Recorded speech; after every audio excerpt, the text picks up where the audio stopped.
Hot. Yep. That's what I like about it. Look, I feel like with that show, from what I've seen, Yeah.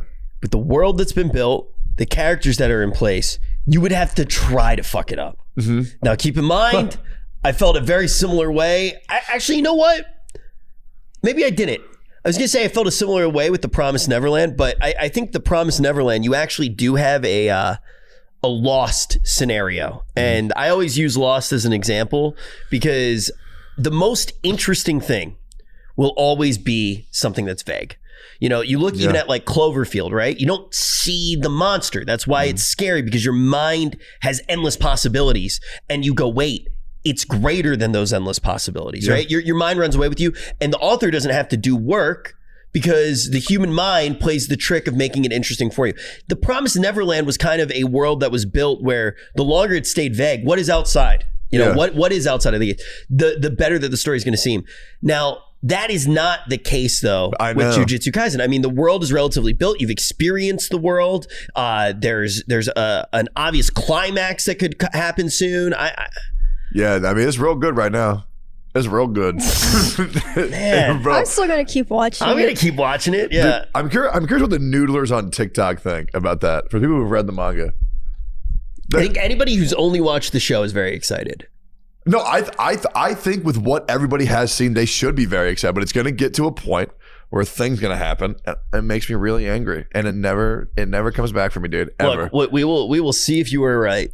I'm curious. I think I'm right. I think, dude. Okay, I get that people say, "Oh, bro." Tectone, you always think that you're right, which is good. I mean, it'd be weird if you were sitting here and all of these opinions, like you thought that they were wrong. What do you mean? No, bro. I go live on Noodle Shop, and I'm like, you know what?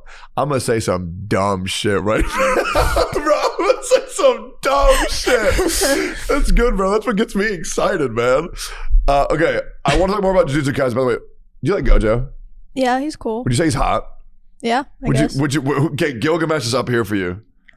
Where's Gojo? They're probably like pretty close to the same tier. Good. Dude, that is a beautiful man, bro. I love Gojo so much. Okay, next up, one that I'm probably the most excited for, unironically. And I used to hate this show. I used to be like, bro, mid, overrated. And then the Entertainment District arc happened. And then also the end of the Mugen Train arc happened. And oh my God, bro, Demon Slayer season 3. I used to think this shit was so overrated, but it is actually so good. And if the next arc is uncensored, that'd be sick. I'm worried. I think they're gonna censor a lot of it. I'm hoping they don't, because I want it to be true to the author's form. But yeah, Demon Slayer season 3. Do y'all fuck with Demon Slayer at all? Yeah, I like Demon Slayer. I haven't watched the movie yet though. So have you seen the anime? Yeah. The movie is just a recap of the Mugen Train arc. Oh, really? Yeah, that's all it is. Okay, Yeah. then I'm caught up then. Have you seen it, Rich? So here's my thing with Demon Slayer. I like Demon Slayer. Yeah. I'm not all the way in. Now, just to throw it out there, I only watched the first season. And the reason that I haven't actually started watching the rest of it yet was because I wanted more. So that's the reason why I'm excited for the next one to come out, because I do want to binge it. And I will rewatch the entire first season and then watch everything in order through the third season when it comes out. Yeah. And I'm probably going to wait on this one. I'm probably going to wait until the end of the third season. I'm thinking. Well, Dude, we'll see how it goes. I would watch that with you, because like for me, Demon Slayer is, dude, it is so slow. My opinion, just my opinion. It is pretty slow. I forgot how slow it was. I tried to rewatch it recently. It is crazy slow, but like it is actually so worth it. If people call it mid Slayer, that's fine. You like what I don't care. If somebody else, this is something that I really don't say enough. I don't care if somebody doesn't like what I like. I would love to talk to them about it, because I love the dialogue of understanding people's mind. But like, Demon Slayer is so goddamn slow, but the payoff is crazy if you get there. Which here's go ahead. Okay. Sorry, I thought you were Noodlers. I need to say I was wrong. I said something forever ago. I said an anime so mid, so boring. I dropped it in the first episode. Sincere apology to all the Odd Taxi fans. Bro, holy shit. I'm going to watch it. I didn't get to watch it yet. Let me wrap up the Demon Slayer thing really quick. Yes. So the reason why I stopped watching Demon Slayer, by the way, season 1, I agree with you on payoffs, right? Like there are some great moments in Demon Slayer. Even early, like the stone moment, I thought was instantly pretty cool. And you look at the main characters, even, Nezuko, like Cool, right? My problem with the show that made me not want to watch it as much, later obviously there are even bigger payoffs, the character development around the beast breather and the lightning breather, I forget their names. Yeah, Inosuke and Zenitsu. Bro, the character development was so bad that it made me just not. I love the world, right? Like I really do. But the character development for a lot of the characters was just like, it made me sick to my stomach. And that was the thing that made me not like the show as much. I've never disagreed harder with you. Really? Okay. Like, for example, I, once again, don't remember their names. I watched it when it came out. The lightning breather. She's like, oh my God, I'm so scared. I can't do anything because I'm scared. Dude, it's just like the most one-dimensional character building I've ever seen. You must hate Usopp. What? You must hate Usopp. Usopp, at the beginning, I wasn't as crazy about, you know, the character development. Yeah. No, I agree. They did show more later, and that's why I'm waiting. That's why I'm waiting to binge it. Dude, just what I'm not saying I'm writing off the show, right? Like, and I've by no means written off Demon Slayer, but the early character development, particularly around those two characters, which I know have a lot of potential and I am very interested in. I'm not even saying I hate the character, just the way that they kind of built those characters held back my enjoyment of the show. And that's why I'm waiting for more, because I don't want to get My Hero Academia. Sure. Because My Hero Academia, if I didn't watch it while it was current, I probably wouldn't have quit. Yeah. And I'm scared of that happening with Demon Slayer. Now, I'm going to pick up My Hero Academia again because I feel like I have to, but that show sucks ass. I've been watching the new season and it feels kind of like I'm just like, bro, I don't really care about this. I don't know. I'm reading that the manga, show hurt me, and basically My Hero Academia sucks so bad that I'm scared to watch Demon Slayer. Yeah, no, for me, I keep up with My Hero like just because I know, you know, people want to hear my opinion on it. Exactly, yeah. But I will admit there is a return in My Hero that made me lose my shit. Okay. Like, dude, there's some cool shit that happens, I'm not gonna lie. But yeah, Zenitsu, dude, the payoff, he's a very good character, in my opinion. He's a very important character because like he is the light in a otherwise very dark show. Like he brings a lot of like relief and comedy to an otherwise very like, this is gonna hurt. Zenitsu, when Zenitsu's on screen, I'm like, all right, cool, I get to be happy again. I fucking love that character. Once again, I don't hate the characters. I just hated some of the moments around them because, dude, I've broken that thing so many times. I actually, Noodlers, you might not know this. I actually brought my Zenitsu sword. He's my favorite character, besides Flashy Guy from Entertainment District. But Zenitsu, bro, when he goes to sleep and he's like, shit fucking zooms, bro, dude, he's so sick. God, I love him, man. I will give you a Demon Slayer update as soon as the third season comes out. Yeah, please do, man. Yeah, it's one of the things, you know, I'm giving my full thought, like full train of thought. On the list, it's probably like the second or maybe third most excited I am for all the shows. Yeah. I think, little spoiler of what's popping up on the list, I'm most excited for Vinland Saga by far. Before we get into Vinland Saga. Yeah. Odd Taxi, episode 4. I will go on record saying this. It is now in my top 10 episodes of all anime. And dude, if Garnt didn't give me the recommendation to give it another shot, I wouldn't have. And I really respect that. Dude, holy shit. What a unexpected gem that a lot of people say the same thing. I watched Odd Taxi, saw the first episode, dropped it. I did the same thing. I picked it up. I got this episode 2. Oh my God. Talk about a show that gives you more the more you get into it. And it's truly just, you just need one episode. Because I'll give it to you. The first episode, it's just a walrus talking to like a hippo dude in a cab, right? Some little kid wants to blow up on social media. And then the walrus is like, okay, I don't give a fuck. And that's the whole first episode. Wait, right? So is it an adaptation of the American cinema Odd Taxi? Because I used to watch that all the time.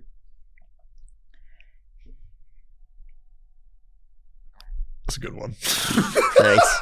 I'm glad you got it. Wait, yeah, call back to the last episode, right? Yeah, but no, look, you told me by the 4th episode I'm gonna cry. I will watch it. By the next episode. Noodlers. It's 10 and then done, right? 10 episodes. 13 episodes. Noodlers, look me in my eyes and tell me that episode 4 of Odd Taxi is not about me and Rich. Bro, I related to that episode on such a spiritual level. It was terrifying. I literally felt like I was living that dude's life. Oh my God. Like, no, I was in tears being like, bro, please. I'm so sorry if I make you cry, man. Like, No, you didn't. It's me and you have a very similar, we have a big similarity that you're going to find out on episode 4 of Odd Taxi. okay. Oh my God. I was in tears rooting All right. for this dude. I'm excited. I will watch it before the next episode. This is my Tectone guarantee. There's no fucking way you don't love it. Yeah, it's been given to a lot of animes like Black Clover. Sorry, that was the manga. I was just kidding. Okay. Speaking of Black Clover, we're going to go to Vinland Saga in a second. The Black Clover movie was announced for, I believe, March 31st, 2023. I'm actually stoked. Dude, I want Black Clover to be good. It is if you read the manga. I understand, but I'm saying I want the anime to be good. Yeah. I want it to be good. I was cheering for it a lot, and maybe the movie will be the thing that brings it back. I think Black Clover is probably the anime that was done the most dirty in at least the past 5 years. I mean, I don't think it was done as dirty as Promised Neverland. Yeah, Promised Neverland. Okay, I don't even understand. Has anybody like cracked what actually happened? No. Like there's not like some reason. Like I haven't heard shit.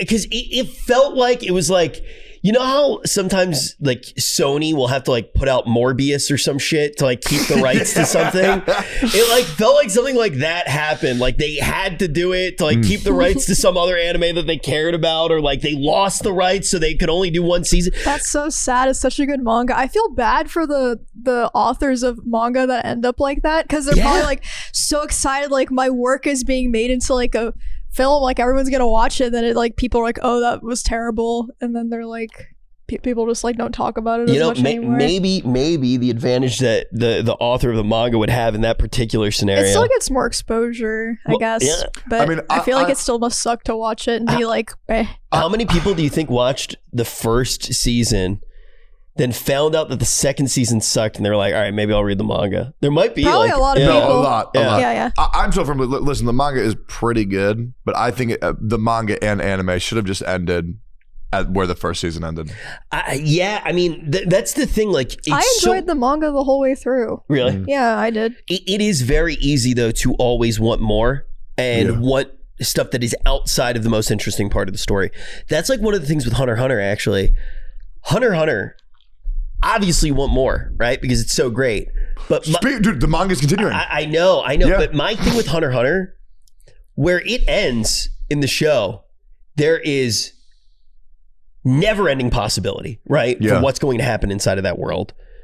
But there's not like a complete closure, but there is like enough of like arcs finishing, big tropes kind of, and you feel good at the end of that show. Yeah, you do. And it's like wanting more makes sense because it's so good. But I feel like that urge to get more of Hunter x Hunter is the thing that can destroy one of the most beautiful stories I've ever experienced in my entire life. And I feel like that is always an urge that people are going to have. Yeah. You know what else is an urge that people have a lot? Probably to take back their opinions on Attack on Titan when they see that ending, because the new part is coming out. I'm not sure if it's the final part. It says, oh no, the final season of Attack on Titan. Again? Part 2. Yeah. Part 10,000. Dude, I'm going to watch it. Because you know what? Wait, it's in this season? Yeah, next to 2023, the ending of Attack on Titan is happening. I'm gonna watch it. I'm gonna, because like, listen, I didn't go back and watch the anime. I just read the manga. But for that, I'm gonna go back. I'm gonna watch all the anime. Maybe I'll change my mind. I doubt it. But dude, I don't understand the ending. I've rewatched a lot of the anime. So once again, I have not watched the most recent. I refuse to get like jebaited and watch like a half season again. Yeah. So I've watched everything but that half season that's out of the final season. Yeah. But I've watched all of that 4-ish times. Yeah. Every single episode at least 4 times.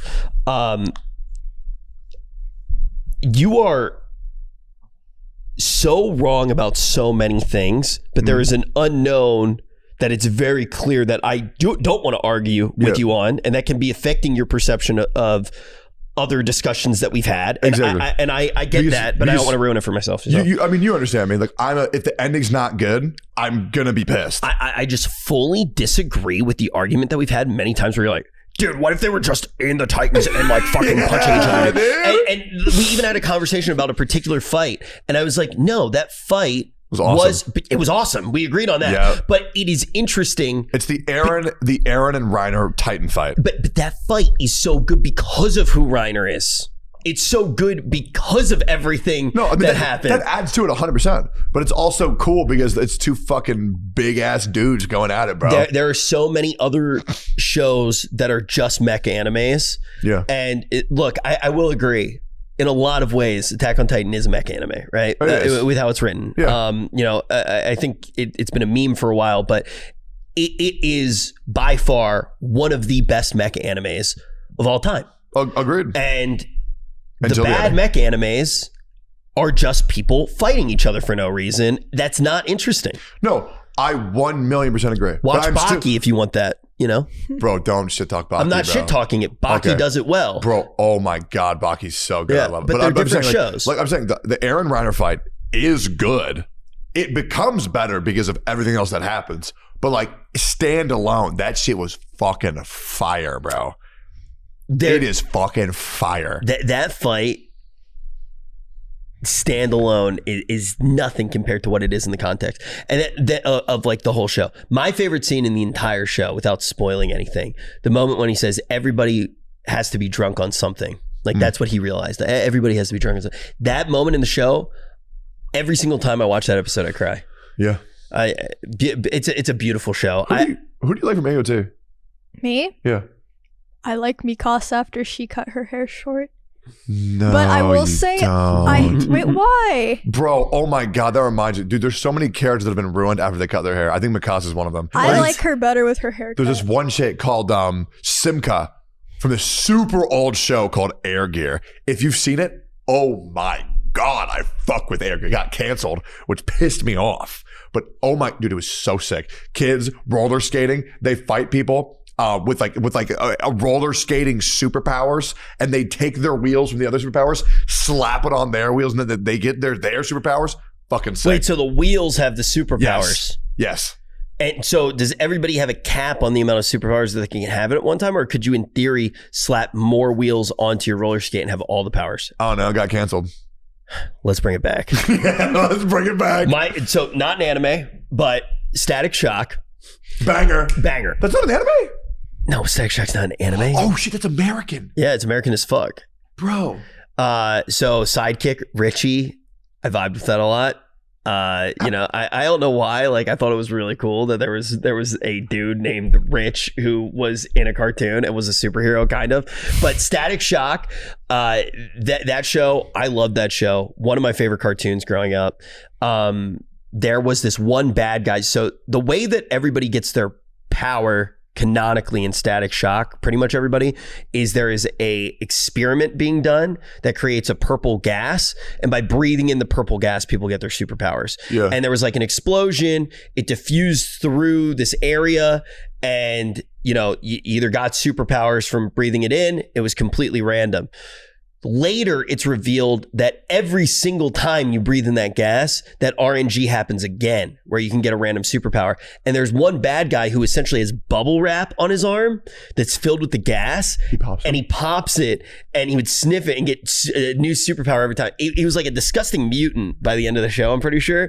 But he's like so OP, and he can just give himself superpowers. And I always think about that as the coolest thing that has ever happened in any show. Bro, that is actually fucking sick. Yeah, when people are always like, if you could have one superpower, what would it be? And I'm always like, bubble wrap with gas. Elemental hero bubble man. That shit, like, that just always happened to me, is like one of the coolest things ever. No, I mean, Reiner for me has got to be one of the coolest things ever as well for Attack on Titan. I love that you love that. Dude, he's one of my favorite characters. Dude, and I will admit, like, for the show, I think they do him justice. Like, bro, he is such a sick, in my opinion, listen, I got to a point where I just stopped giving a fuck about everybody that was not Reiner. That's how much I loved that character, because I loved him so much. The other characters, I just didn't care. But his character is very strong. And one of the things about Reiner is he's a very good window to this entire world. Yeah, he is. Which is incredible writing. I mean, you look at other people and you go, the troubles that Reiner had will be inherited. Right. And you're like learning about this entire world. You see this entire cycle being put before you. Reiner is proof to how incredible the writing is to the show. I agree with you. There is an unknown for me, right? Like there is an unknown out there. And you know, I'm not gonna call it until we're at the end. Yeah. But I think Reiner is proof to how strong the it's show just is. because for me, for Attack on Titan, it's like it's a 10, and then it drops to like a 7 for me. And that makes me so angry because if it kept that consistency, it would be my favorite anime. And so it really infuriates me. And then the ending is one of my least favorite endings of all time. That's how much it made me. That's how much it I pissed me can't off. speak to the ending, obviously. But We'll watch it together and now I'll that hold you. I didn't even realize that was on the stuff that was coming out in this next season. I know. Also, neither did I. Skyrockets as like probably the thing I'm most excited for. Maybe even more excited. I'm more excited for that than Vinland Saga. Vinland Saga is a fucking mind trip. Vinland Saga, I've never been more like, I have no idea what's going to happen. Like at all. If you watch the trailer, the only like little bit of a continuation of anything is the fact that you see Eric or Leif and Eric, what's his name? Leif Erikson? Leif Erikson. Jesus Christ. My brain just had my first cup of coffee. But he's in there for like 2 seconds. It's like, I'm looking for someone. And like, that's it. Like that's really all you have. And I mean, that was one of the, when I watched the first season, I was like, oh, it's done now. I kind of thought that it was done. Yep. But it's just starting, bro. Which makes it, but this arc's just going to be completely different. That's what I don't get. I hear so many people say, yeah, I thought season 1 was like done. And I'm like, bro, there is so many more questions that need to be answered. I'm going to speak symbolically. It's like, for example, Emiru's goal in life is Kirby. She wants to find the Kirby, right? She wants to get the Kirby. What's going to happen when the Kirby never existed? Well, but what happens to Emmy? Yeah, but that's the thing. I mean, so when it comes to writing, and I think that this is one of the reasons that people kind of thought that it would get done. If you have a muffigan, right, that people are trying to get, yeah. Sometimes what happens in the story is it's used to propel the story forward, but then they find out a truth along the way, right? And I think that the amount of character development that's done by the protagonist, you go, okay, maybe now he's done looking for the thing. And I think that a lot of the questions that are left open, thinking about them is enough. And that's why the show feels complete, right? It's like, yes, this is still open-ended. Yes, there aren't answers. Okay, there aren't going to be any answers spoon-fed to you. Figure it out. This is real life. And if you like that, yeah. Odd Taxi, baby. Yeah, okay. All right. It's going to knock your cock off. Yeah. And then I'm going to catch it. How are you going to catch it? I'm going to eat that shit, bro. You're going to watch that show. I'm going to eat your fucking cock. It sounds like you're trying to barter with me. Yeah, I'm gonna blow you while you watch Odd Taxi. You're gonna fucking love it. It's because I know when you watch it, you're gonna be like, that was one of her animes. That's one of my favorites. Look, I think my taste in animes probably, it seems a little bit erratic. Because I'll be like, yeah, I love Attack on Titan. By the way, have you seen Toradora? Yeah, you know, like I definitely, but like that, the thing for me is they're like, I think certain things make you think in a good way, you know, and like that's what I love. And it does. The theme actually matters very little to me. It's just like, what questions does it try to answer? Like, what facet of humanity does it make me kind of reflect on myself or people around me? Yeah. So like Toradora and Made in Abyss, you know, those are both animes that made me think about a world in a different way. Well, it's like people ask me, what are your 2 favorite mangas? And I'm like, oh yeah, Berserk and Kaguya-sama, Love is War. Yeah, exactly. Like, well, speaking of which, it's ending. Love is War is ending. Yeah. And I'm not gonna lie, I'm so happy because listen, I don't get sad when a show ends. I get sad when a show's really good and it goes on for so much longer than it should, and then it becomes fucking terrible. Turns into pulp. Yes. Yeah. But like, dude, Kaguya's going to end in such a good spot. Which, by the way, y'all like that? You do the chicken dance. Yeah, I read up to like volume 12, I think, of Love is War. I don't know how many there are now. I had the physical copies, so I don't know how many chapters that is. I also have no idea. Did you get to the part with the stairs? There's a very important scene with stairs. The stairs. I'm not sure if I do. If you, I'm not going to whisper it to you on the off chance, but there's a scene. I'm going to be very, for Kaguya-sama manga readers, I'm going to be very vague. When you get to the scene with the two characters and the stairs, oh my God. That has to be one of my other favorite moments in anime history as well. That's going to be crazy when that gets adapted. It is so fucking good, man. It is so fucking good. You know my biggest problem with anime? Hold up. Let me guess. It's a personal problem, like a problem that I have. You have? With how I am. When you like a doujin, it gets adapted by Queen Bee. How'd you know? Yeah, bro. That's what is pain, no, so here's the thing. I'm like kind of stubborn and cynical about a lot of things. So I will rewatch a show 50 times before I'll try a new thing sometimes. And that's why the podcast has been pushing me out of my comfort zone. Like Love is War, I've always been like, all right, I'm going to rewatch Eva. I'll like rewatch Evangelion for like the 80th time. I'll be like, holy shit, man. It's like dimensions and shit. I've like never really rewatched shows ever. Most rewatched shows for me, Hunter x Hunter and JoJo's Bizarre Adventure. I haven't rewatched Hunter x Hunter yet. I plan on it. It was a good gateway. So I have rewatched parts, but I haven't rewatched in a full. No, I have. Yeah. That's why I hate the Chimera Ant arc so much, because I go back into it. I've watched Hunter x Hunter 4 times, and I'm just like, all right, here we go. 50 episodes of fucking build up with a dumbass bug and a little girl playing chess. That's going to piss so many people off, because the Chimera Ant arc is about existentialism, Tectone, and you don't get it. I don't care, bro. That arc, it was good. But god damn, it dragged, bro. The moments were amazing. Here's the thing, but it dragged. Here's the thing that's important. It was worth it. It was. Like you can't sit there, and this is why people will get mad at you, because the way that you say it makes it sound like the Chimera Ant arc is not worth it, and it is. I agree. The Chimera Ant arc did have moments where it was slow, but the thing was you kind of needed that build up. All right, let me tell you. You tell me where I'm wrong. Okay, you go to a dining restaurant, okay, and you order a A5 Wagyu steak, okay? When the waiter takes an hour and a half to deliver your food, are you not going to get annoyed? That's why I don't go to restaurants. That's why you shouldn't watch the Chimera Ant arc, boys. You heard it here from Rich Carroll. You signed up for anime. That's the medium.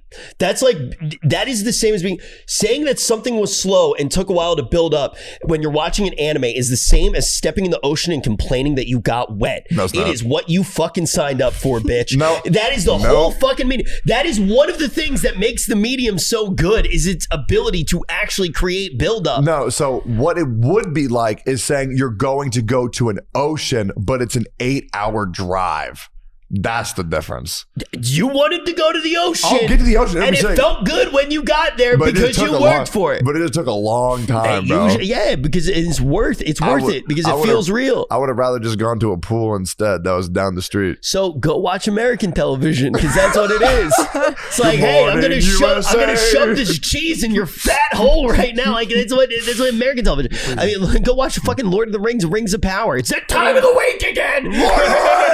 Summer Alien, baby. Did you see what happened in Rings of Power?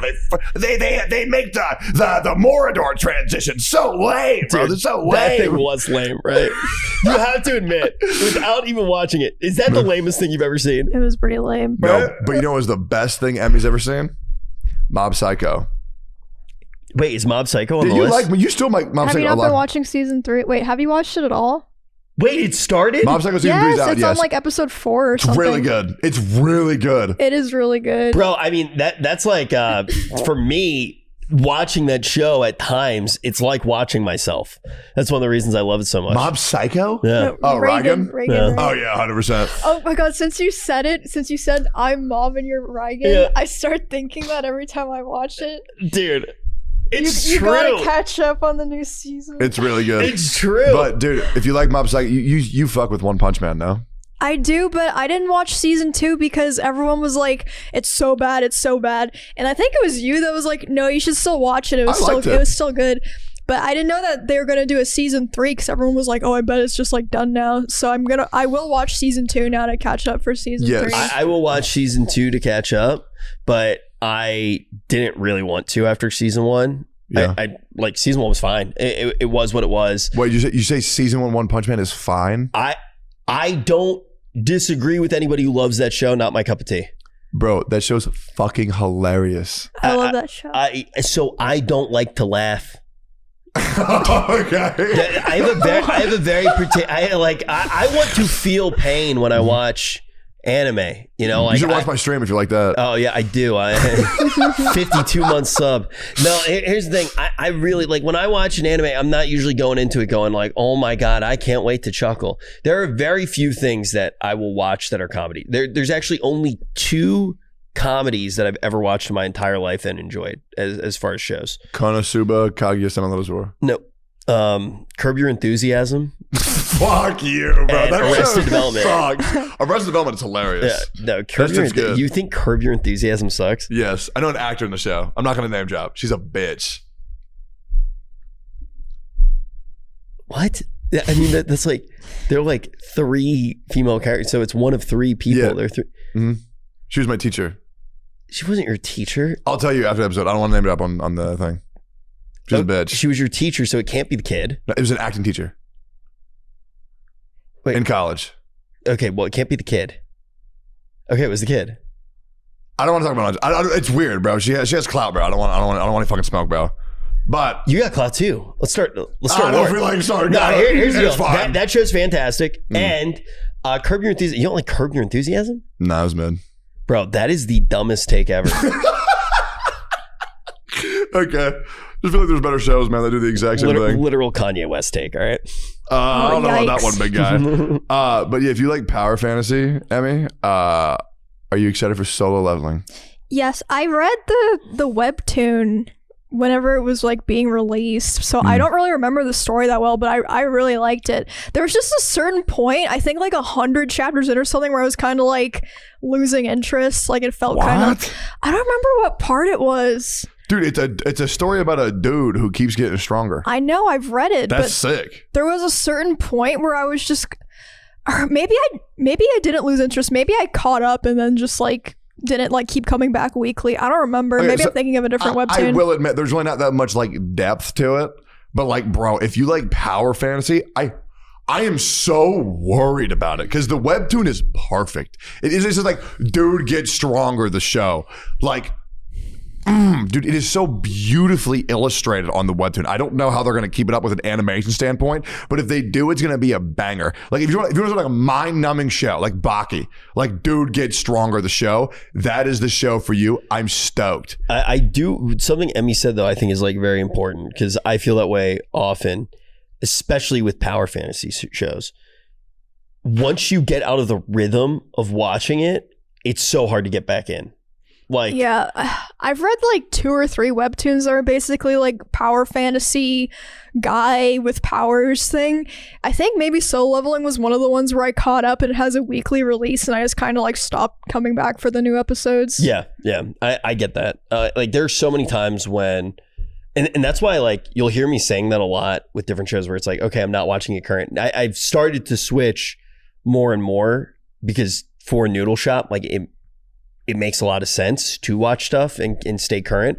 But for me, I have always been the type of person who goes, okay, I wait till it's done or until a full season's done, I binge. And usually for most shows that I like, if I'm watching as the seasons come out and a complete season's out, I get ready for the season by rewatching everything leading up to it. I have begun to watch episodes as they come out, and it's like an event. Every single time. I get my buddies in my Discord. We all watch together. It's amazing. I love it. Yeah. For me, I'm like, I enjoy looking at like the little moments and then seeing how they pay off and things like that. And like trying to, parse every single part of the story. Right. So like Vinland Saga, for example, like the moment when he has, he's getting his hair combed, and they're like combing like the fleas out of his hair, Yep. right? It's like, is that moment going to come up in season 2? Like, is he going to remember that moment? Like, I want to fully be immersed in that little detail. But when you watch it episode by episode as they come out, there's this unreal feeling of you want the answer and it's coming, but you gotta wait a week. So like imagine watching Death Note where it's like Kira just like outplayed L and you think it's about to be over and then like some crazy plot twist happened. That entire week you're like, bro, are you caught up to date? And you're going around trying to find the idiot. That's why I love the Noodle Shop, by the way. I love when people leave comments and like, comment, subscribe to the channel. Yay! Like I love going to the noodlers and being like, yo, Techie, or then being like, yo, Techie, Father Tectone. And you're going to say, that's one guy. No, it's you. Yeah, it's me. Father Tectone, what did you think of the newest episode of like Odd Taxi? And I'm like, bro, dude, so sick. I love it. You know what I don't love? Haikyuu. I did not give a shit about this show. The final movie's coming out. Do y'all like it? I watched Haikyuu. I didn't think it was bad, but it's not like a show that I'm like... I feel like it's like a 6 or 7 for me. What do you think? I'm not going to name any of my kids after the like characters in it. You know what I mean? Yeah. No, for me, like I get why other people like it. Once again, I'm not saying that it's bad for you. If you like it, you like it. But dude, I don't give a fuck about the show, bro. It is good. I get why people like it. Yeah, 100%. I'm just not a big sports anime person. I like Blue Lock so far, but like if I was more into sports, I think I would like it a lot more. It's not bad at all though. That's because I like sports anime with power-ups. And Haikyuu, there's not like any power-ups. It's just like little kids playing volleyball. I want to see little kids playing volleyball, but they have like a gun. Yeah. I'm not saying it's impossible for me to get into a sports anime, but it needs to be so ridiculous. Dude, it does, because I don't fuck with pro sports at all. Yeah. But like, dude, are you telling me that watching football, okay, weebs out there that don't like football, doesn't watching a game of football sound bad? Yes. Now imagine if Goku and Vegeta were playing football. That sounds fucking awesome. Well, I also they throw a ball, universe explodes. But I like also like those small moments too, where it's like they're not supposed to be using powers, and it's like the weird little ways of cheating. Right? Yeah. For like sporting events, I really like the idea of I actually go to Hunter x Hunter a lot when I'm trying to think of like what makes a good sporting event because of dodgeball, and then also even the way that the rock paper scissors is handled is very much like a sporting event. So like those are the types of moments where I'm just like, holy shit, and oh my god, dude, like I'm getting I'm bat chesting right now just thinking about the dodgeball arc is so sick. Dude, speaking of rock paper scissors, Konosuba Season 3 is being released. Which, by the way, if you haven't seen the rock, paper, scissors scene of Konosuba, bro, that shit had me dying. That is one of my favorite anime moments. That shit was so funny, bro. Aqua is so adorably stupid, bro. She gotta be the dumbest character of all time. I love that shit, bro. I don't know what it is, man. Dude, dumb anime girls are so funny. Bro, I fucking love Konosuba, man. Like, just looking at, dude, Kazuma, Aqua, Darkness, Megumin, holy shit. And the movies are so beyond ridiculous. Sorry, dude. Sorry, bro. Dude, that was like... dude. That was like a full 30 seconds of somebody doing an impression of you. Like, bro, like the way that you're just like, dude, I love Konosuba, dude. Like, oh my god, dude, like my favorite character in the entire universe. You seen Konosuba? So stupid, girl. Dude, you know what Soda said to me? We did the dodgeball tournament. I was like, look how cute Aqua is. Oh, look at her. Oh, she's so cute. Okay, dude, Soda came up to me and he said, dude, I've heard so many people doing impressions of you. Now when I hear you talk, I think you're just doing an impression of yourself. And I'm like, bro, Soda, fuck off. Dude, that's funny. Everybody does it, man. Everybody, I really don't get it. I don't get what's so, dude, I don't do that. I don't do that, dude. I don't. Instant replay. Instant replay of every moment that you've done it today. Dude, I don't do that, dude. Wait, do y'all like Konosuba? Yeah, I like it. I don't watch. Yeah, it doesn't seem like your kind of show. Stop watching Neon Genesis Evangelion for the 15th time and watch something else. No. I don't wanna. Hey, dude, that show makes me fucking think. Like, Genesis? yeah, bro, I can watch that and like I'm randomly like, oh my god, I need to vomit right now. Like I don't even know why. Like Sick. I love. Did you like the hospital scene? Bro, you fucking freak. Yeah, you like Neon Genesis? You're a fucking freak. Bro, I like people kept bringing that up before I had seen it because there's so many different like that doesn't that's in which one? That's in when's that actually happen? That's like is it like I don't know. I read the manga. Well, yeah. So the interesting thing with that anime is it's just like okay, there's like 18 different versions. Yeah, right? and every single one of them was like, wow, Shinji is fucked up. No, not every single version. Really? I think Shinji's fucked up on all of them. I don't think Shinji's like necessarily fucked up every single time. I wouldn't just say he's fucked up. I think it's like kind of reductive. Oh, you think so? He should get in the damn robot, but I wouldn't say he's fucked up. Oh, also, for anybody wondering, Konosuba best girls tier list: Aqua #1, Megumi #2, Darkness #3. Bro, I'm so dude. Even seeing this is so cringe. I'm gonna say something that's very cringe. It sounds like you're talking about a gacha game when you talk about this one. Dude, when I see Kazuma, Aqua, Darkness, and Megumi, and they're all giving the thumbs up and they're happy together, I get happy. I'm looking, dude. No joke. I am a 28-year-old man, and I am looking at this image, and I am about to tear up with how much I love this ensemble, bro. Right now, you remind me of like the 60-year-olds who like unironically just like wear Mickey Mouse ears occasionally. It's just like that's my grandpa. Really? Yeah. Way to go, Rich. No, my grandpa's so cute. He's retired, but he keeps working at the post office so he can save money to go to Disney World twice a year. He just loves Disney World. Yeah, That's really cute. Yeah. I love that. He's just a very happy guy that loves Disney. Look at him. Aw. Aren't they happy together? That's cute. Don't worry, production will put the image out. Oh my god, they're so happy. Also, I love the theme songs. Every single theme song for Konosuba has been so good. You know what else is Does so he go good? on the rides? So I'm Yeah, sorry. he goes on all the rides, and he'll get like the fast passes. He'll wake up at like 4 or 5 a.m. to get in the queue. I love that. And then he'll go to the park as soon as it opens. Yeah, because they changed how you do it. You have to use like the genie pass thing to get so you have to wake up to like virtual queue. Yeah. I will never get the experience back of going on Space Mountain in Disney World. That was a magical experience. What do you mean? You just go back on it? You're saying the first time? Yeah, first time was magical. This might make you happy. They came out with a new roller coaster that is Guardians of the Galaxy themed, and it is basically a brand new Space Mountain, except better. No way. Yeah, so you actually do get to do it again. Does for it the first say time. I am Groot 1,000 times? I actually don't think it even does a single time. Bro. I'm getting a little bit of a spoiler for the roller coaster. Yeah. The whole time it's blasting Conga by Gloria Estefan. That's her name, right? Wait, sing it. Come on, do that conga. Well, we should go to Universal. They have such good roller coasters. The Velocicoaster. Yeah, the Velocicoaster and all the I think Marvel themed ones, or is it DC that they have? I don't know.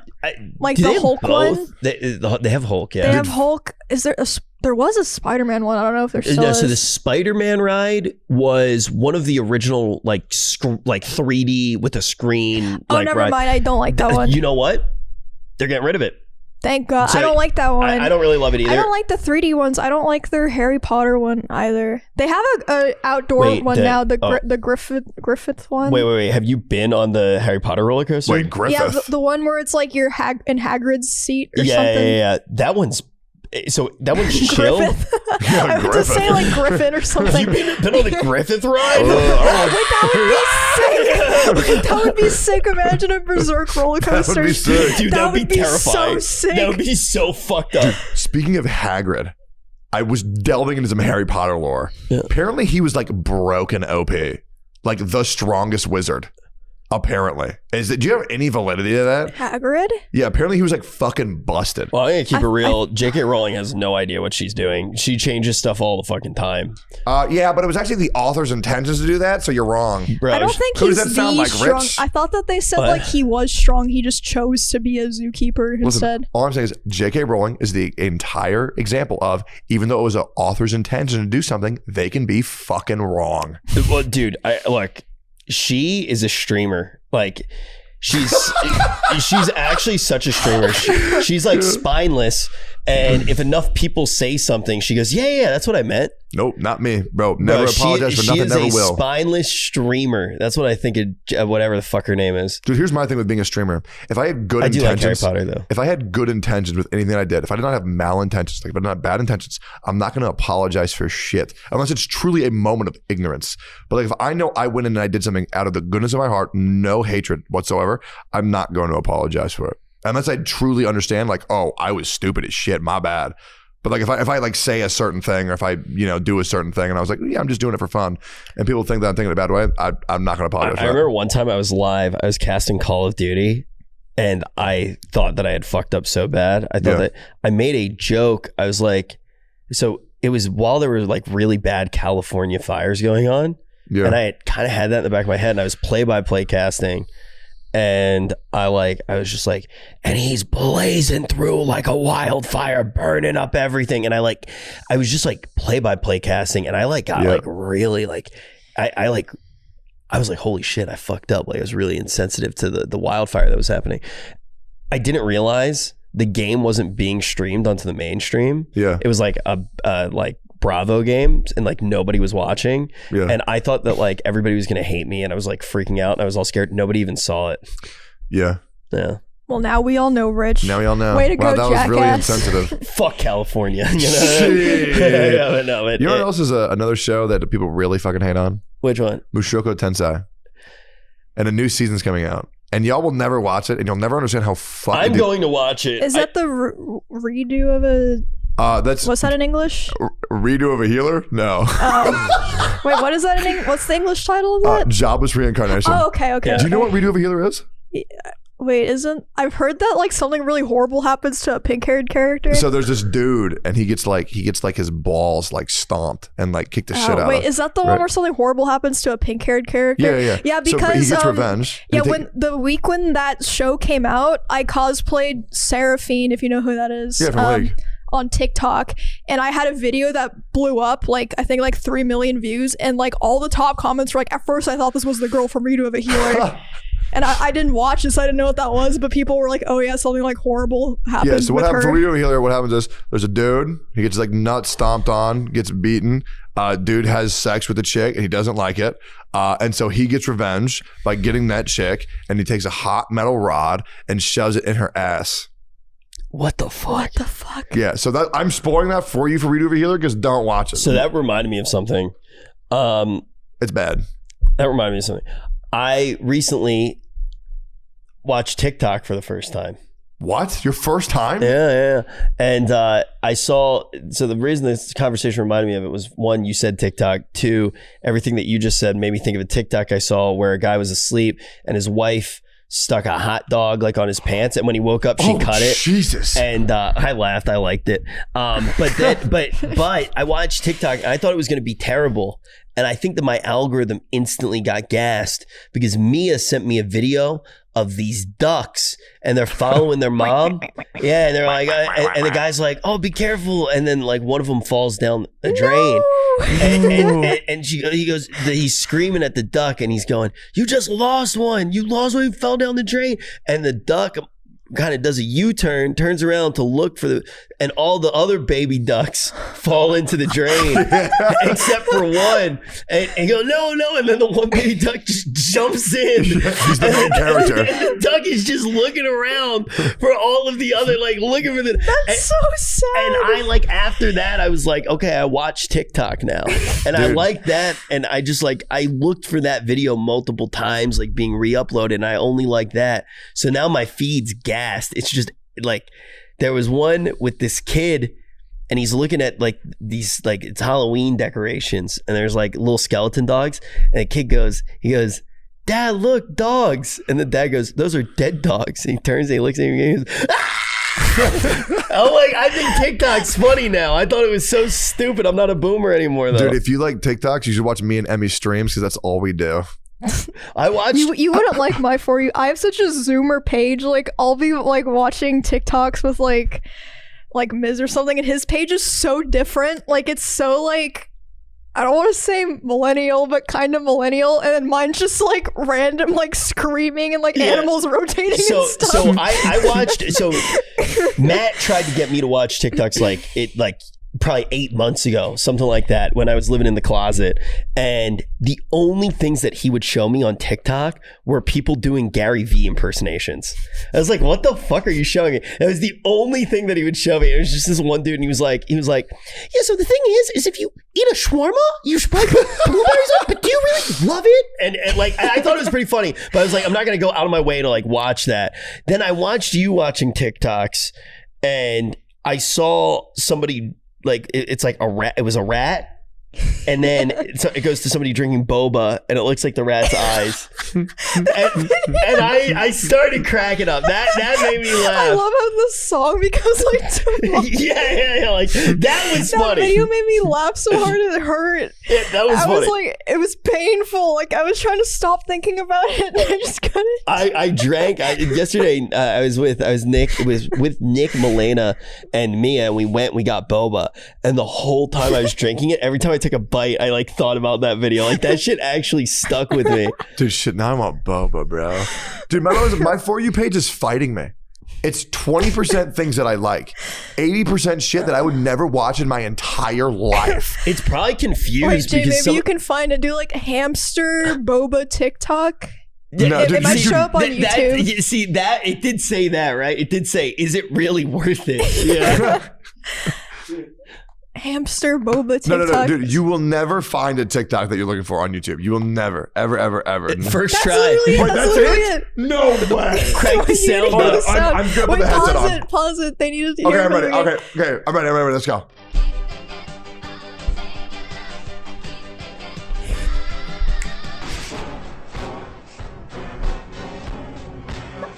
What?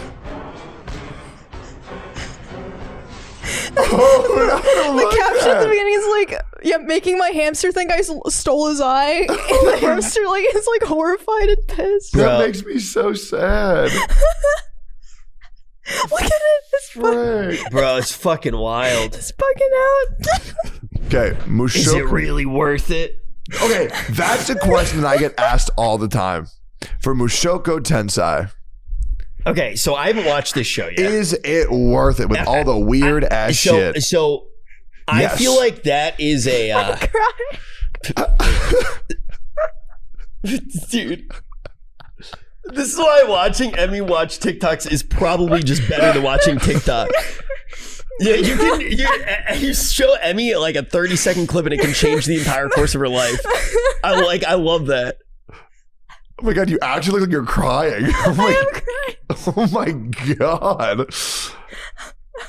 Hold on a second. That's so sad. That video bugs me up so bad. Why, bro? Is it really worth it? It's so funny. It's so sad. The little man lost his anything eyes. that like makes me like that. You know what's fucked up? It's not even that funny. It's really not. Dude, you want to know what's fucked up? And I mean this. Because it's so funny. If boba was rat's eyes, I would still consume boba. Same. I learned this in Attack on Titan. Like, we do worse things every single day. When the praying mantis is eating the thing, dad comes in with the rabbit, the awakening of an Ackerman. I've had that moment. Is that a quote from Attack on Titan?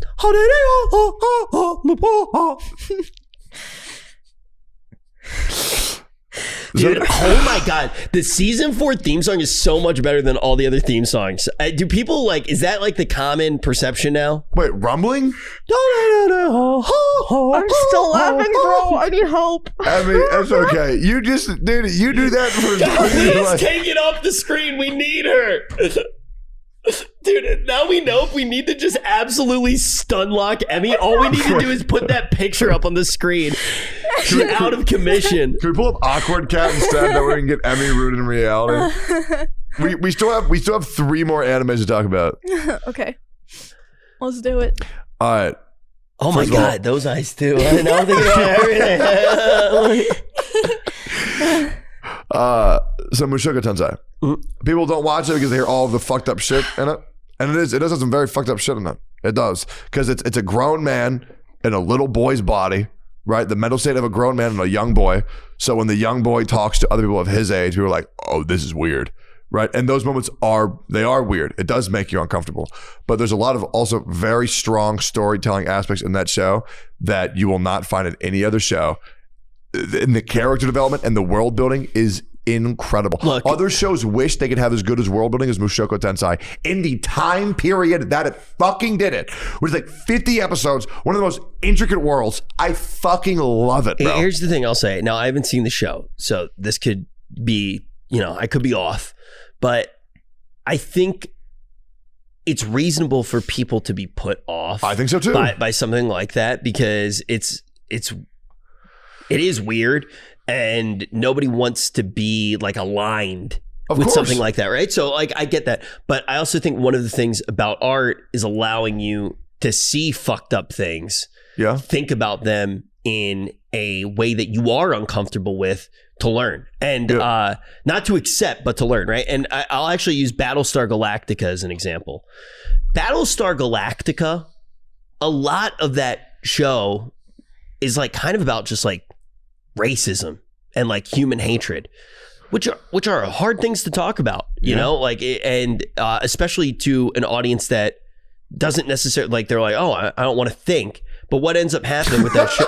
I don't want to fucking think. It's what happens. But what happens with that show? It's like, oh, look, robots in space and aliens. Yay. And it's like, and people are like, all right, cool. And they're like, man, I don't think you should treat robots like that. Yeah. And it's like, yeah, you shouldn't treat anyone like that, right? And so it's like, I think it's really important to be able to take like a layer of fantasy and be able to think about real terrible things. Yeah. And don't get me wrong. I think Mushoku Tensei would be way better without all the pedophile shit. I do genuinely believe I don't know how like that. I don't know how this show uses. Yeah, I haven't watched it either. Does it feel like it's supposed to be a self-insert fantasy, or is it like the whole point's like the main characters? The whole point is that the dude is a piece of shit. Like a absolute piece of garbage. Does he like get like fucking rolled later, or like does he realize he's bad? I'm just curious. I'm not like the entire show is about there's show. This main character. It's the original isekai. Fucking despicable garbage human being, and his journey to becoming not fucked up and this re-roll chance that he had of this new life. And all the time his morals are being questioned. And there's so much growth. It is ridiculous because when you start at an average point, you can only go up to a certain amount, right? When you start at the 5, you can only go to a 10. But when you start as a 1 and you get to see him go from a 1 to a 2 to a 3 to a 4. And then when he gets back to being average, that's huge. It's like shocking when he's like, oh, now he didn't do something fucked up? Yeah, what? so like it's interesting because I do think that there's some media that's like managed to do it, but one of the hardest things ever is to actually look at a pedophilia. I feel like is one of the things where it's just like, no, it's fucking like, this is fucked up, this is disgusting, so it's like unrelatable to watch it and see growth. I feel like, but like you can take murder, and murder's like a thing where it's like, yeah, sometimes it happens. Yeah, I know it probably sounds weird, like I'm condoning murder right now, but like there is a difference between murder and pedophilia, and in storytelling, like murder can be used as a vehicle where the other one can't be. You want to go kill somebody? I've done it a few times. Siri's my best friend. Dude, imagine if I actually got locked up for that. Like if it was like, imagine if this was my confession. I was just like, I just like murder on my mind, top platinum charts right now. Murder on my mind all the time. Yeah. No, not that song. Oh. Wait, you know Murder on My Mind, right? What is that? Didn't I talk about it on the show one time? No, yeah, you did. Yeah, I remember right now. I remember now. That song, literally a confession of murder. No, but like there's a difference, right? Because like, I think that every person deep down goes, I could see myself in a world where I murdered somebody. What would happen?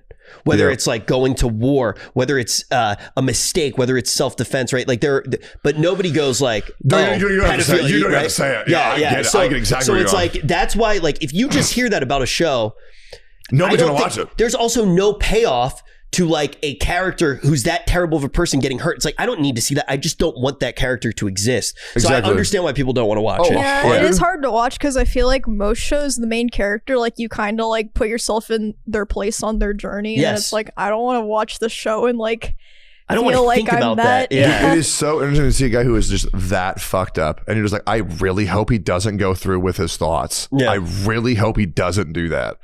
And there is a lot of growth. And also, Eris Boreas Grey Rat. Bro, I love that character so much. She is such a compelling character in Mushoku Tensei. Speaking of really good shit, we have 2 more animes to talk about. And one of them, I don't even know what it is. And maybe y'all will. The new, I believe it's the movie for Dr. Stone, for focusing on the character Ryusei, is coming out. Ryusei. And this is a character that I have been compared to by my wife Frame. Was he in season 1? I'm so bad he's with new. names. He's new. Oh, okay. But yeah, we looked at a picture of him actually on the 2nd episode of Noodle Shop. Yep. Because you brought it up and I didn't know who the character was. Yep. I'm really excited to hear now. y'all's opinion on Dr. Stone's ending because people thought it was shit. I think it's brilliant. I love Dr. Stone's ending. Dr. Stone, I missed. I actually dropped Dr. Stone. I was going to read the manga and I didn't.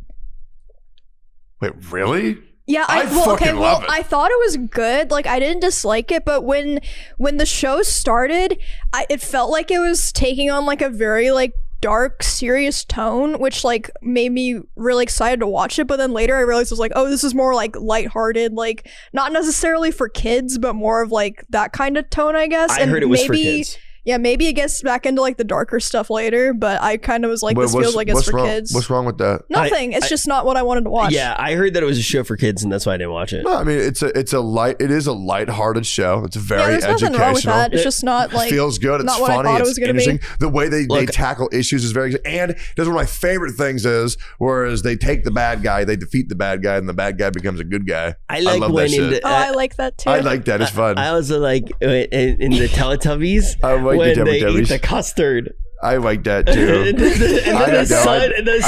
the sun smiles. Is you happy with your baby? I love that. Look, there's nothing wrong with the show being like that. I tend to avoid that. I really do like I want to be miserable when I watch a show.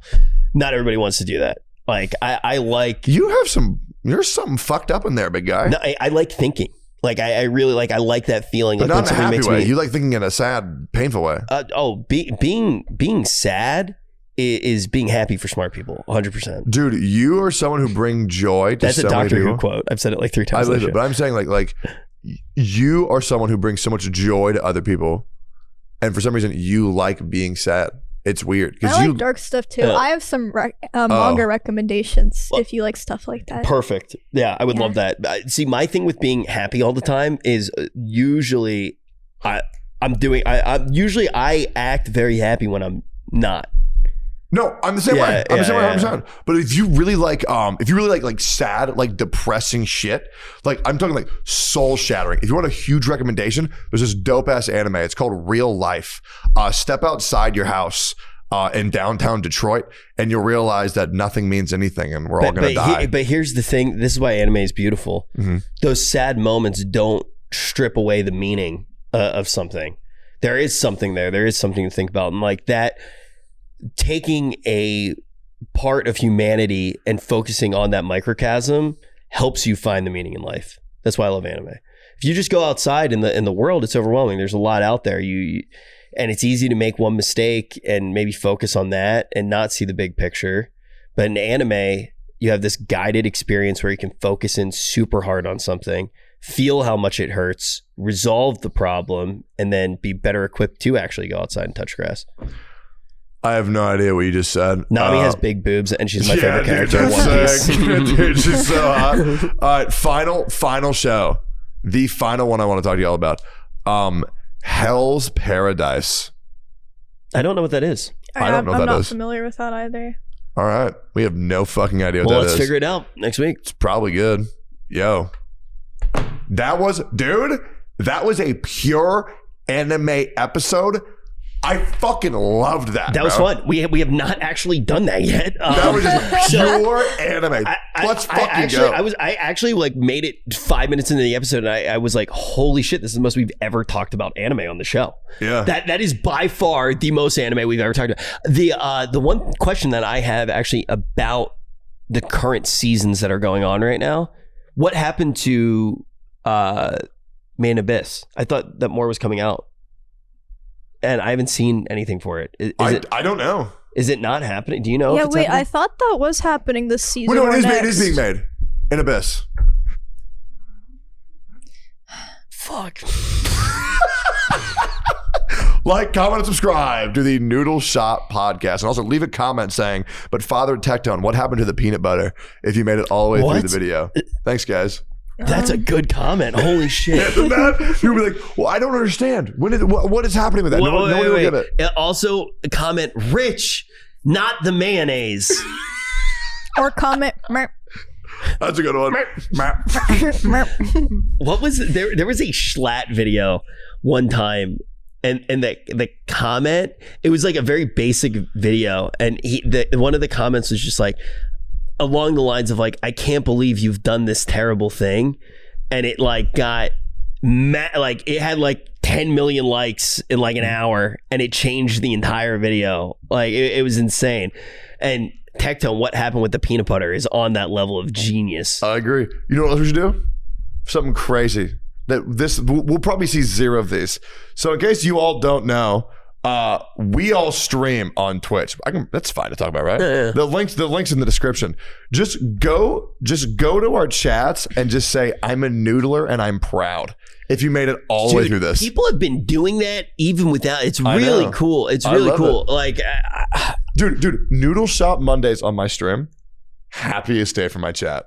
Dude, that's all they talk about every Monday. It makes me so happy. Dude, it's crazy to see how much like not only we're enjoying the show, but like the community that's forming around the show. And I do want to say I really appreciate all of you. We all do. And also huge shout out to every single person who downloads the episode every week, has it automatically downloading on either Apple or on Spotify. It is huge for the show. You've done a lot to support us, and everybody on YouTube, thank you as well. Yeah. All right. Cool. Let's go. Yo, Noodlers. See y'all next week. Love y'all. Bye-bye.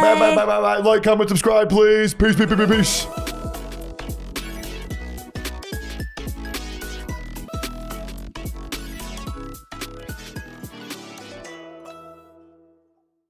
Right. Dude, you know what I just realized? Ants are kind of just like viewers on Twitch. What? No, I feel bad if I kill an ant.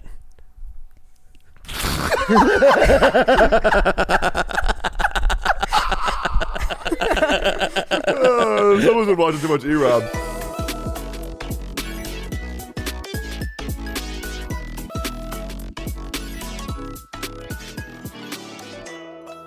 What's up, noodlers, and welcome to another freaking episode of the Noodle Shop. What episode is this? Episode 10. 10! We made it to 10, and they said it wouldn't happen. I know. That I honestly thought that this was gonna be dead after about 5 episodes. Bro, I thought that we were gonna get in a huge fight and like break up as a group by episode 4. No, that'll be episode 14. I thought I would just start sleeping in. Wait, you know what I realized? And it only took me 10 episodes to realize this.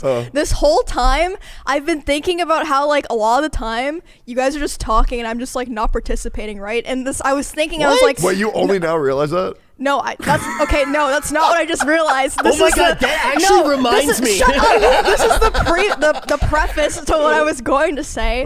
So I kept thinking, like, I should just watch more anime so that I have more, like, more things to say that add to the conversation. And I was like, wait a minute, no I don't, because they just talk about fucking garbage spewing out of their mouths. So I was just like, wait, I just need to open my mouth and start talking instead of trying to think of the perfect thing to say to add to the conversation, because you guys never do that. Dude, I just open my mouth and just hope something good comes out. No, honestly, you just have to take more ketamine, and you know, at that point. Yeah. See, this will be a good start to me starting to try to learn more about conversation, because I've always been so bad at talking to people. I think you're so wrong about that. I think that you think that you're bad at talking to people. I think you're actually very pleasant to talk to. Yeah, you do this okay, thing, no, though. I don't think I'm, like, shitty at it. I'm just bad at making conversation, unless the other person is, like, carrying most of the Now, conversation. you do not say anything until you are like hyper interested in something, and then it's like, holy fucking shit. You're like that badass cowboy that like doesn't say much, but when he does, everybody better shut the fuck up and listen. You know what I Then mean? why do you talk over me so much, Richard? I don't talk over you, it's him. I'm kidding. He talks over both of us. No, it's definitely me. It's 100% me. I agree. Dude, here's the thing, like Tectone, and this is why I love Tectone. You'll be like, yeah, so one time I was swimming in the ocean, he was like, dude, oh my fucking god, dude, that's just like this one time, oh my god, dude, with a sea of cum, dude. And you're like, what are you even talking about, man? Okay, listen, the reason why I do that is because I get really excited during conversations. But I like it. That's you a know good the thing. only difference between me and Emmy, with if you say something while I'm in the middle of a train of thought, I am so stubborn that we can go miles away from it. And I'll be like, hey, remember, I was talking about gushers. And I will finish it. Like, it will stay in my head. I will tune out everybody else and remember what I wanted to say. Wait, and I will do finish that it. too. Yeah. I'm just like waiting. I'm stubborn. like, when is it? When can I speak again? Nope. Folks, the OTK winter collection is finally here. I'm wearing it right now. Emmy's wearing it right now. And if you want to be doing the same to stay warm all winter long, all you got to do is head over to otknetwork.com to grab yourself some. I'm not going to lie, leather jacket's my favorite. It's perfect for those chilly nights and definitely a fashion statement piece. We have custom corduroy caps in burnt orange and navy blue, like you've seen me wearing on stream because I'm bald. I know Asmon's been rocking the navy blue crew neck with the OTK mascot and black joggers. We had to send him 7 pairs. That's not true. I think Tips wrote that. We only had to send him 1 pair. He's going to wear it forever as well. Hey, the holiday season is just around the corner. Grab a gift for your grandma, friends, or that special someone. Check it all out at OTK merch at otknetwork.com. I forget it. If I don't say it immediately, I will forget it, and I will get so angry about it. Speaking of angry, You have Noodlers, fish brain. Emmy doesn't like us, and she's leaving, and she's going to Japan. Yay! Yay! It's just for 2 weeks. That's gonna be a long. Wait, 2 weeks. holy shit. Do you know how long 2 weeks actually is when you're 14 traveling? days. It's long. Yeah, Well, I mean, 14 there's days. also travel time. Well, it's gonna feel really good for you. It's just gonna feel really bad for us. Oh, you're not even gonna notice I'm gone. Probably. What do you mean? I don't know. Of course we're gonna notice. That's sad. We're gonna have to have like Sear sit here with a wig.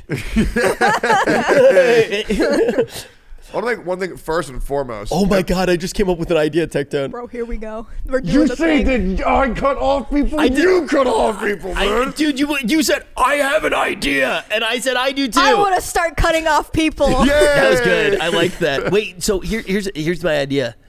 What if we have Sear for the episode that Emmy's in Japan? We have Sear with a wig on, and he just moves his mouth every time Emmy's talking, and it would be sick. He would be here in person. We never show the camera shot of Emmy. We just have Sear here as a proxy. Dude, Oh, I would don't- like dub him over. Yes. I don't That'd want to be sick. undermine Sear's first episode of the podcast, but I just want to talk to him, man. That'd be so cool. Dude, you know what I'm getting Sear to watch? First of all, in case you don't know, Death Note is one of Sear's favorite anime. He loves it. He loves it so much. I'm getting him to watch Odd Taxi. And I played it for him last night on his stream. I played the opening for it. And he was like, fell in love instantly. I still need to watch that. Bro, I fucked up. You didn't watch Dude, it. I didn't realize You I fucked didn't up until watch it. right now. I'm so sorry. Why do you do this? Bro, I fucked up. Richard. Oh, no, I Richard. fucked up so bad. Richard W. Campbell. You know what anime I watched, though? Wait, what is the W? I was just about to ask that. Wait, you guys don't know what the W is? Oh. It's not when. That's for damn sure.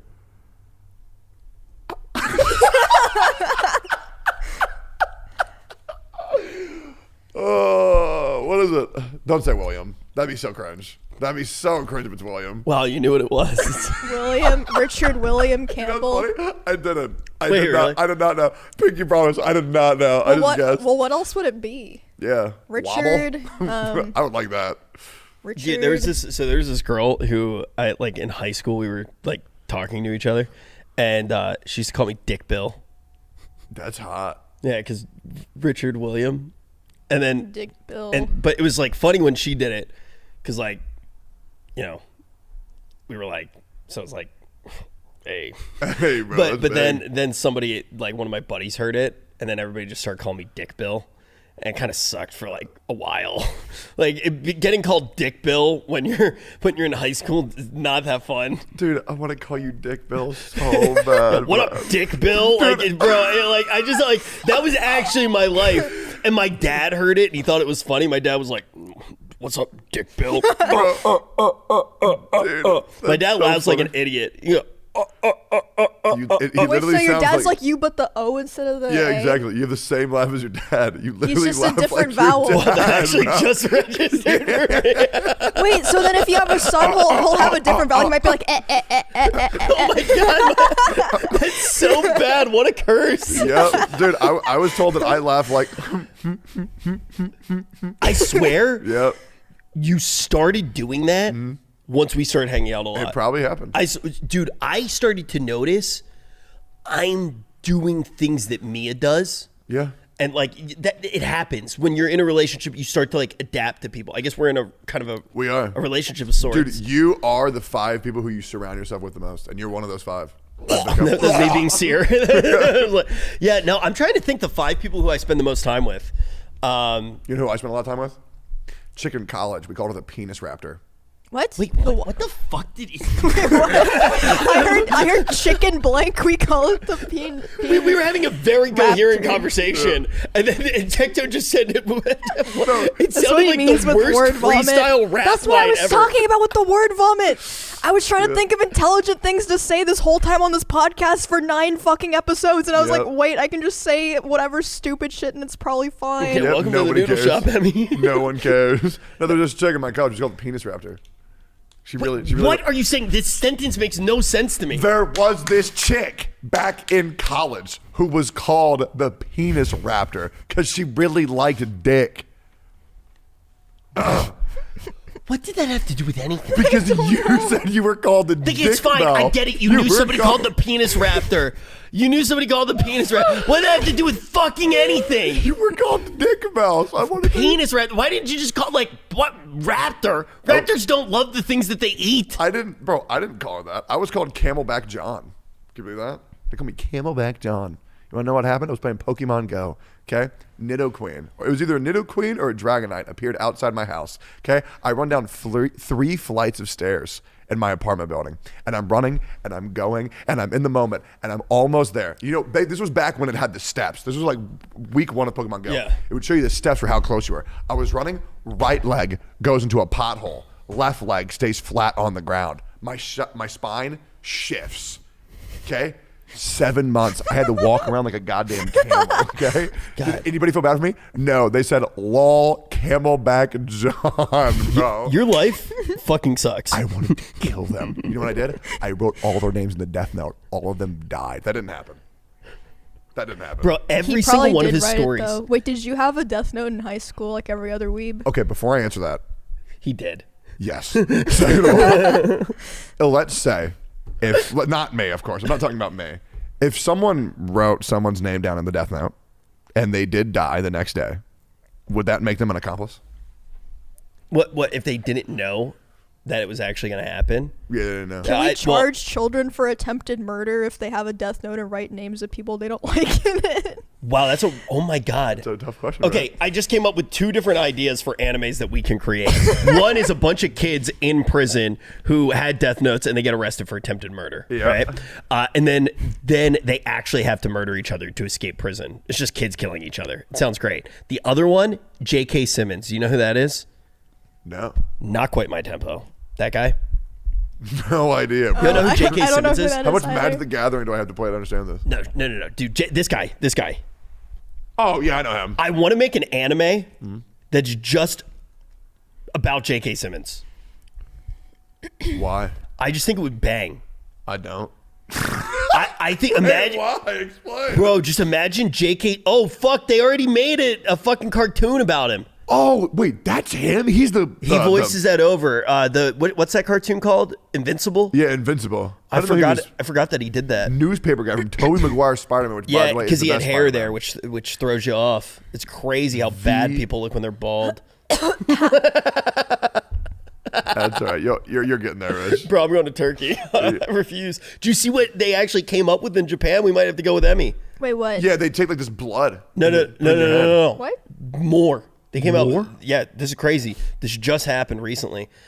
A bunch of scientists in Japan, they just figured out a way to grow hair out of like nothing.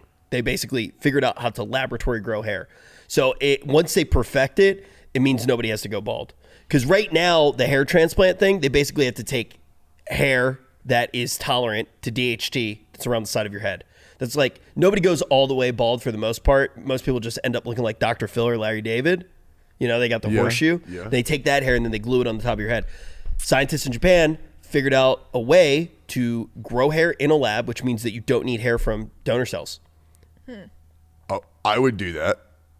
Yeah. The problem is, you know what it is? I don't think I really want hair. That's fine. You look good bald. But the problem is, it gets so greasy, and I don't like it. Hair? And I save so much money on shampoo. Oh, they actually came out with something for that too. Yeah, they came up with something for that too. Yeah, you take a fucking bath, you fucking troll. I would take a bath every fucking day, and my hair would be like McDonald's French fries, bro. You know what you were actually probably doing? Washing my hair. Over shampooing Too it. much. Yeah, too much shampoo. I would shampoo every day. Yeah. That's bad. It makes your hair more oily because then your scalp's so dry, it makes more oil to compensate. But it feels you nice. shampoo then maybe once a can week. Condition every day. Yeah. But don't shampoo. Shampoo once a week. I use cocoa butter. Well, okay. Well, that's another reason it's greasy. Probably. You don't like cocoa butter? Use it in your hair?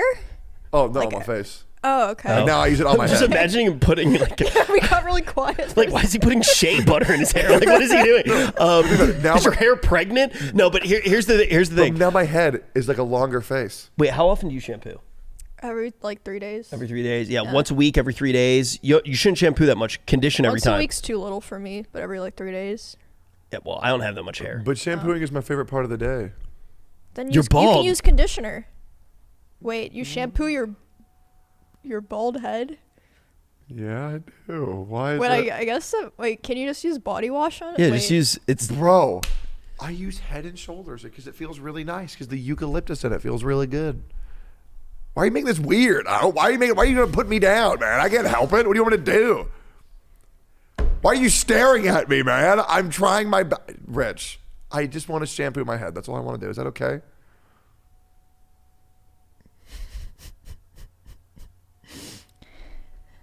Wait, so I have a question. When you're a guy and you have facial hair, do you shampoo your beard? No. What I you're do. supposed to do. Oh, really? I do. No, you shouldn't. Wait, what's going to happen? Am I going to go bald in my face? No. What you should oil it. Why would I do that? It's a lot of work, but if you oil it, it'll look insanely good. No, I ain't going to do all that. You should. Like a well-oiled beard looks fucking incredible. You know what else looks incredible? You have a good beard. You should oil it. You know what else looks incredible? The gachapon machines in Japan. Bro, fuck. Oh Emmy's my going God. to Japan. I'm so my jealous. God, bro, I'm gonna do so much stuff. I kind of wish I was there longer. I'm gonna go to like Nintendo World in Universal Studios Japan. It was really freaking hard to get the Express Pass tickets, but I found them. I'm gonna try to go to Rabbit Island, Wait, Harajuku. Rabbit Island? There's a Rabbit Island? Yeah. What is that? Wait, Jay, can you look up Rabbit Island on YouTube? Wait, we got to break all of this down. First of all, Emmy, think about it this way. You're essentially a scout. We're sending you ahead, and then we can all go back for like a month. Was that the Mushoku Tensei bread scene you accidentally pulled up? I love that clip. Bro, look at like the Wait, second video. That's a real thing? Yeah, it's so like I think that I read that like people aren't 100% sure like where all the rabbits came from, but it's an island with no natural predators, and they think that it's like there's like a theory that it's rabbits that escaped from like a testing center that used to be on the island that's abandoned now, and then they just bred like crazy because there's no predators, and it's like a tourist attraction now. Holy that shit. makes me want to cry. Yo, you know what I'm going to do? I'm going to bring a hawk. Richard! See how much damage one That's hawk the can actual do. The cycle ends now. Hey, rabbits, today we learned about fucking nature. Yo, you should bring Bungie. Bungie. Bring Bungie to Rabbit Island. Yo, you should bring one of your rabbits there and just let it fuck like crazy. Oh, Just like let it go ham. Bro, that place is a rabbit orgy. bro, bring one of the bunnies back. I'll try to steal one. Yeah, You know bring a what's chicken. crazy?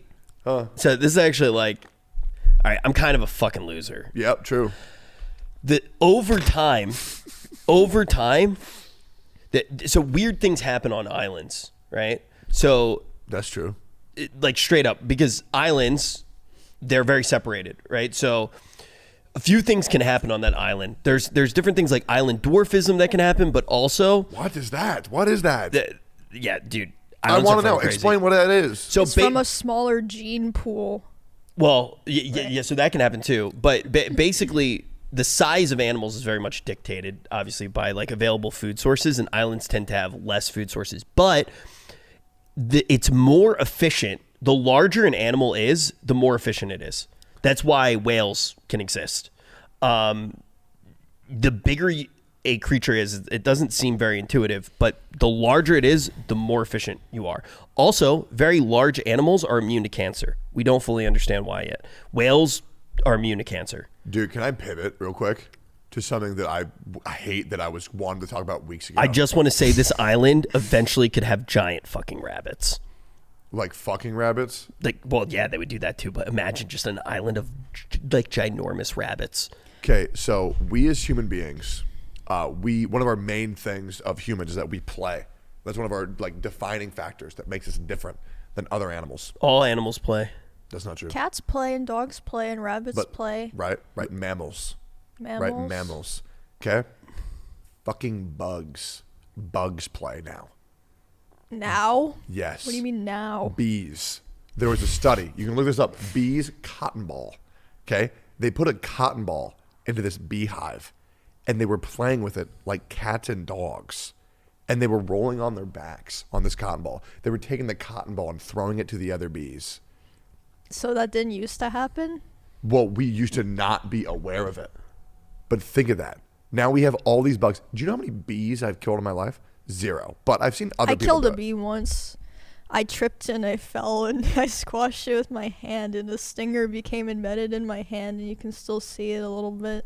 Wait, no way. Like How long ago was that? You see this really tiny dot? Yeah, that's a bee? That's the tip of a bee stinger. You want to see? You should go to the doctor. How many years ago was that? Dude. I was like 8. That should have healed by now. Are y'all not losing your mind here? They're playing with balls. So here's the deal. Gotta like my mom and Sear. Like playing, a lot of the reasons you play is to practice stuff, right? They're like rolling it around like it's pollen, kind of, right? So it makes sense that it would be in their name. Like we really didn't appreciate though how complex a lot of animals are. We're starting to. They're mirroring the behavior of young children. Okay, we as these humans, we're so egotistical. We're so fucked up because we think we're so much better than dogs. We're so much better than cats and ants. And speaking of which, oh my God, have you seen what an ant looks like close up? Yes. Have you seen an ant's face, Rich? Yo, every now and then, do you feel like you're talking to Tectone and it's like somebody who randomly just got the internet? Like he kind of seems like an Amish person You've seen who just got the internet. Yeah. You've seen that? It looks like a fucking, Wait, what the fuck? Wait, It looks what? like a dragon. It looks like a fucking orc from Mordor, man. Wait, why do the eyes look so small? I thought ants had bigger eyes than that. Those are the antennae. Bro, that's not real. Oh, It is. No. It is. No. It is. It is. that's on CNN.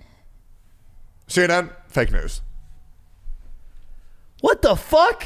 Doesn't it ever just seem that Tectone's the first guy to discover the internet? Get fucked, Rich. You didn't know that shit either. That shit blew my fucking mind. Okay? Orcs, they're real. They're just very, very, very small. Imagine that. Bro, imagine what you're saying about the island stuff. Big ants, where you could clearly see their Wait, face. where's its mandible? Where are the mandibles? What? What type of fucking ant is that? Where is fucking mandibles? What? The little pincers? Yeah. I don't know. Not all ants have that, right? Dude, you know what I just realized? Ants are kind of just like viewers on Twitch. What? No, I Right. feel bad if I kill an ant.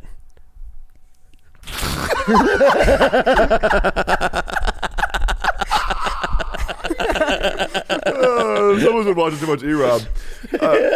And then the streamer is like the queen ant, right? And then all the little ants, they bring like dirt and like food to the ant, but like they bring us bits, right? So it's like one like giant ant network. Imagine that shit. Isn't that crazy? Yeah, but the queen provides services. So do I. Entertainment, baby. So you think you're a queen bee? Yes, sir. Which, by the way, no, Queen Ant. Okay, Queen Bee is a horrible hentai producing studio, which, Jesus Christ. Wait, really? Dude, that is the number one thing that pisses me off when I'm excited for a hentai to come out, and then I see, oh, made by Queen Bee. 2% of Coomers watching this will understand what I'm talking about. But if you've ever seen a Queen Bee animation of hentai, you're like, oh my God. It's like watching Promised Neverland ending. It's a fucking slideshow. Wait, really? It's bad. It's bad. So it's like when you're really excited for your favorite like porn star to be in a porn, and then you're like, oh no, not Bang Bus again. I can't relate to that at all. I cannot relate to that at all. Dude, I'm getting excited because we're getting close to the holidays. And you know what is great about the holidays? Holiday porn specials. You know what actually Why broke do my you heart? watch porn like it's like TV episodes or something? I had this porn star. Beautiful. Okay. Perfect boobs, great ass. Wait, what? You had her? It like Yeah, I had locked her. it away at a club? Like, what are you saying? Because she was perfect, right, in the videos, right? And then she got plastic surgery. She ruined it. She got way too huge of an ass, way too big boobs, got filler in her lips, and I was just like, well, the woman I know no longer exists. Layla Starr? Yes! Yes! How did you know? How did you know? I don't know. I just took a guess, but I like it. And I'm sure she's happy. She actually got it undone. No way. Yeah, Mia. I'm pretty sure Mia told me that. Wait, dude, can we fist bump? Dude, that's the boys, dude. That's the boys. That's I liked crazy. it though. I liked it. I thought she looked It was really good good. when she did like the Kim Kardashian shit. No, I always think she looks really good. She's one of my favorite porn stars. Dude, I gotta show you my favorite shit first. Dude, she was so fucking hot. Yeah. Wow. Did you ever see her in The British Are Coming? What they do with the huge dick? It's titled The British Are Coming. It's Yeah. like Paul Revere or Yeah, some yeah, yeah. shit. Oh, I thought we were only having one porn episode. Please, dude. It said The British Are I Coming. hate this. Instead of coming, COMING, they spelled it CUMMING. Oh, yeah, it's so good. But wow, look at those fucking rabbits, man. That's Dude, great. I cannot tell you how much more I like you right now, Rich. That is crazy that you knew that. That is so crazy. Holy fuck, dude. That was pretty wild. Yeah, that was a spiritual moment. I'm not gonna cap, bro. Oh, man. Speaking of porn stars, Mia will not let me get a microwave. I'm not allowed to have a microwave. Why? What? She doesn't like them. So I'm not allowed to have a Wait, why microwave. doesn't she like them? She thinks it's radiation. I think that's what it is. I think that that's all bullshit, right? It is bullshit. That was like oven propaganda, right? Yeah. It's like the same thing. Like, dude, the amount of propaganda with food is mind blowing. Yep. Like, dude, all of the food companies, they are more cutthroat with each other than like streamers, bro. It's nuts. Like straight up, like milk. Those milk motherfuckers are crazy. The fucking the cows eat more chicken, you know, bro. It's crazy out there. Yeah, eat it's crazy more out there. chicken. It's crazy out there. No, but there's a lot of food propaganda. Like, there's food propaganda around like a lot of the sugars because different soda companies that weren't using like aspartame or things like that to try to tarnish the reputation of other brands would go at those synthetic sugars or the diet products, things like that. It's crazy. Like food, cutthroat business. Microwaves, I'm pretty sure that was all proven to be propaganda, right? Yeah, no, I actually sleep with a microwave. I cuddle it. It's nice and warm. I take a bath with one. I will one day. Throw it in right at the peak of the song. You ever watch that? You ever read that book or watch that? No. Either of you? Fear and Loathing in Las Vegas? Wait, No. so what do you? I know you don't cook. Yeah, I don't- so I- you just eat Yeah, you are a useless human being. out. I basically only get takeout. Like Chinese? How do you look so good if that's all you eat? I am dying. But no, I try to order about as healthy as I can. No, recently I've been really freaking out about my health. I am trying to get it under control. Wait, it's- what's wrong? Like you don't work out or something? Yeah, and my left arm's been hurting a lot, and then I feel like my whole left side's getting numb, and I'm not sure if it's anxiety or if I'm about to have a stroke. It's anxiety. Wanna know why? I had the exact same thing. I just keep thinking I'm having a stroke. And? Please don't Google. I'm a hypochondriac. I'm literally a hypochondriac. So if I see anything, I also It believe says, which W. Campbell is absolutely it's all good, but anxiety is a very scary thing. that. Yeah, it's been really rough. I've been freaking out a lot. I But can tell you have a tick. What do I do? Really? Yep. You stretch out your left arm because you're worried about it Is this a tensing out. tick that he does? I'm very observant of all this. Oh wait, he shit. does this too.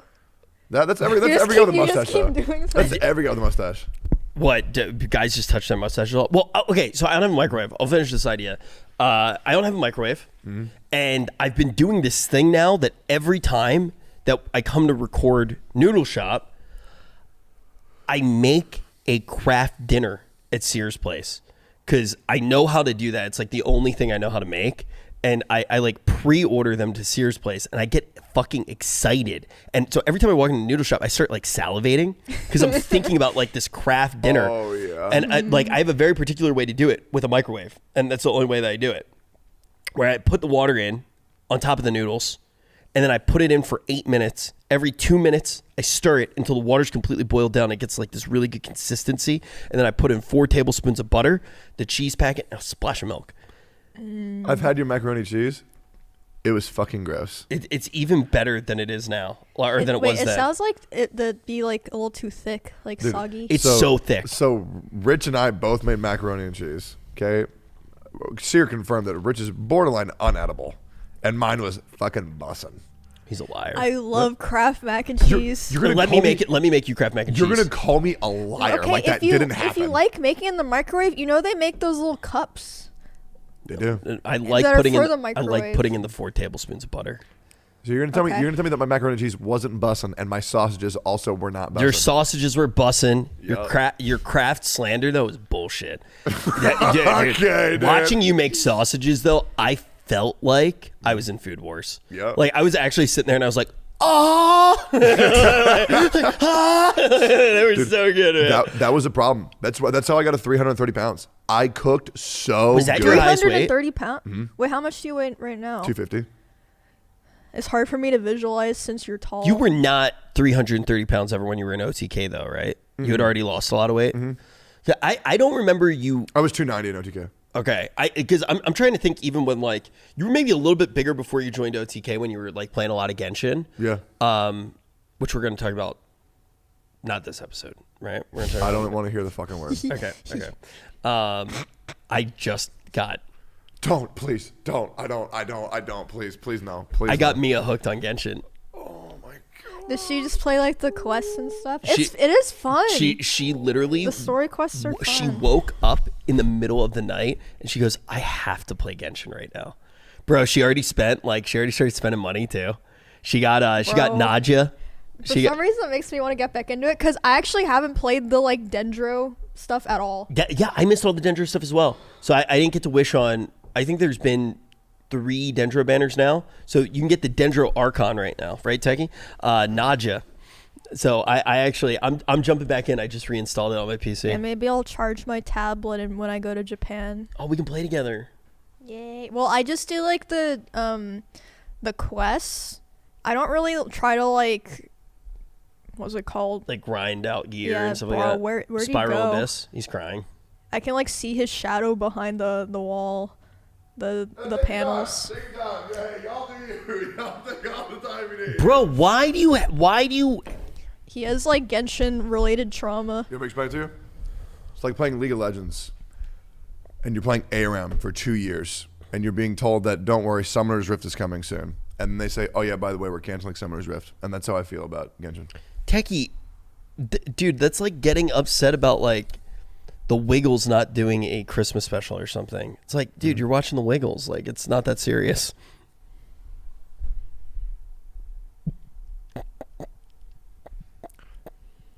The reason why I played Genshin will never come. I don't want to play the game. Wait, what isn't coming? Like more Spiral Abyss endgame type thing? There's no endgame ever coming. I'm done with the game. Wait, Did they what's say that it's not coming? Yes. What's not coming? Endgame is never coming. I'm not playing the game. The story is fucking mid. Wait, what's The story is what does actually Endgame really mean? good. No, it's not. I don't Hear me understand. out. I don't understand. Let me fight him. The story is good. The storytelling is bad. True. Like if you watch like Tevot Historia, like YouTubers like that, I think it's really good. No, but it's a fucking joke that content critics can make the story feel better than the actual developers themselves. It's a fucking joke. I actually think that it happens a lot. Like I think that there's a lot of things that have good lore but very bad storytelling because video games are a very hard media to tell stories with. So there's a thing that we used to they used to beat it into us in game design school, called ludonarrative You went to dissonance. game design school? Yeah. I don't think Dang, people that's cool. get how much that shit actually hurts me. What? Thinking about that game, it actually Wait, so physically hurts me. what are they not putting in that you're upset about? I don't understand. There's just no end game content. What do you mean by end game And content? There's no, so like, a place raid to or- like test the limits of your account besides outside of like limited time events like hypostasis cube event. Like there's no way to raid. There's no way to like do any type of like hard like limit testing content. I It's all don't- gonna be like, Oh, okay. run around, collect coins, play Stepmania, sing a song. That is the thing that actually drove me nuts about the game was the FOMO of events to get crowns. But then there was also nothing to use the crowns on, so it didn't feel good. Anytime that I actually got to use my characters, I liked the game a lot. I dislike, and this is in games in general, when you're in a spot where you're doing everything to make your character more powerful, and then they make you like do a quest in a vehicle. It like drives me nuts. Like I didn't start playing the game to like drive around in a motorcycle. Like I want to play with my warlock. Do you want to know why it really infuriates me? Is because there's so many people. And my other big problem is my disappointment comes across as anger. That's a big problem that I have. I get very angry when I talk about my disappointment. But the big thing that really upsets me about the game is that these people are like, oh, it's okay. I'll just play it for fun then. I'll just play it for fun. The reason why they're fucking doing this is because that's the number one rule of getting a game to be predatory and fucking like feast on its consumers is make the game as easy as possible. That's the number one rule for like how to catch a whale. There's a whole fucking documentary on it, is you have to make your game easy as possible. That way you can attract as many people and that way they can spend the most money on the entire game because there's more type of a casual fan base. And promoting the whole just pull because you want to. It's so predatory. It's ridiculous. I don't even want to think about the game, bro. Oh God, that shit pisses me off. Genshin made you. Yeah, sure. But I actually think that the thing that we were talking about is kind of interesting in general. When you look at games and how so many games, bless you, have like fantastic lore, but you play the game and it's like, man, the story sucks. Because it happens a lot. And in game design school, the thing that they would always like, we had to like study it a lot. It's called ludonarrative dissonance. And the basic idea to it is the ludic elements of the game, which is like gameplay itself, like any of the systems that are the game. Yeah. And then narrative, obviously anything that pertains to the story. The two ideas are essentially the opposites. A narrative always has a beginning, middle, and end. Like it's something that's trying to end. And a ludic element should be something that can last forever, right? Like Flappy Bird, you're always going up and down, and it's meant to have high replayability. It allows the player to get into the loop. There's dopamine, there's a reward loop, and narrative can't do that. So they're kind of always clashing with each other, and it's very hard to create a harmony and actually use games to tell story well. And usually you're like kind of breaking away from the game to tell the story. And there are a lot of really interesting moments where that happens in games. Actually, Well, isn't it mostly the dialogue in Genshin that people don't like? Yes. Yeah. And think about it. The cutscenes are actually good. Sometimes. I mean, I think that for the most part, you're in this weird spot because they're scared about, you're playing technically the Traveler, right? Is that what it's called? The MC? Yep. You're playing that character. So they have to do like weird things. They have to have Paimon talk, for example, to make it feel like you're more immersed. Okay, I don't want to cut in. There's this thing that I did, okay, where I was playing the fucking game, and I went to the Archon quest, and the only thing I did was I would only read the first sentence of every single dialogue option. Like for every single time a new NPC I talked, I read the first sentence, and then I checked. Everything else besides the first sentence for certain quests is just complete bloating bullshit. It's just there to artificially stall time, bro. Yes. Infuriating. Yeah. When I played, I haven't played the Dendro stuff at all, but when I played, at first I listened to all the dialogue and I was like loving it. I was like, wait, this is like so chill. And then as it got further on, I'd always be like, holy shit, this is so long. And like after it's over, I just don't remember anything. Like I gained nothing from it. Yeah. Because there was nothing. There was nothing. It's not that it's not that you forgot. There's just nothing. I usually hate that style of storytelling too, like the breakout, like you're getting a bunch of text and then you play the game. The only game where I really loved it was Final Fantasy 14, which made me want to play more games like that, but I haven't gotten into that many. I mean, Final Fantasy 14 is probably the best story that's ever existed in a video game. I would actually agree. You played all of MSQ? I watched your reaction to it. Okay. Because I knew that you dabbled from before you joined OTK because we talked about it. Yeah. Because you played Machinist, right? Yep. So I remember we talked about that because you were you were getting more into Final Fantasy 14. I was getting into Genshin at the time. So we were actually talking about it a lot. And we were talking about, I remember Klee Banner had recently come out. Actually, no, it was a little bit after that because it was when the Water Gear had come out. Can I say something just crazy? Yeah. I did an experiment. Yeah. I'm like, okay, I made this video and it was called, and I'm done talking about Genshin for this, but this is my entire problem, okay? I'm gonna explain, it's like this whole cobweb of just this crazy shit that happened to me during this fucking game. Okay, so one of my latest videos on my YouTube channel is why I'm not pulling for Nahida and the State of the Genshin Impact. And in the very first 30 to 45 seconds of the video, I say, if you're going to leave a comment, just to make sure that I know that you watched this, just comment peanut butter blue if it's a good comment, or peanut butter red if you're gonna leave me a negative comment.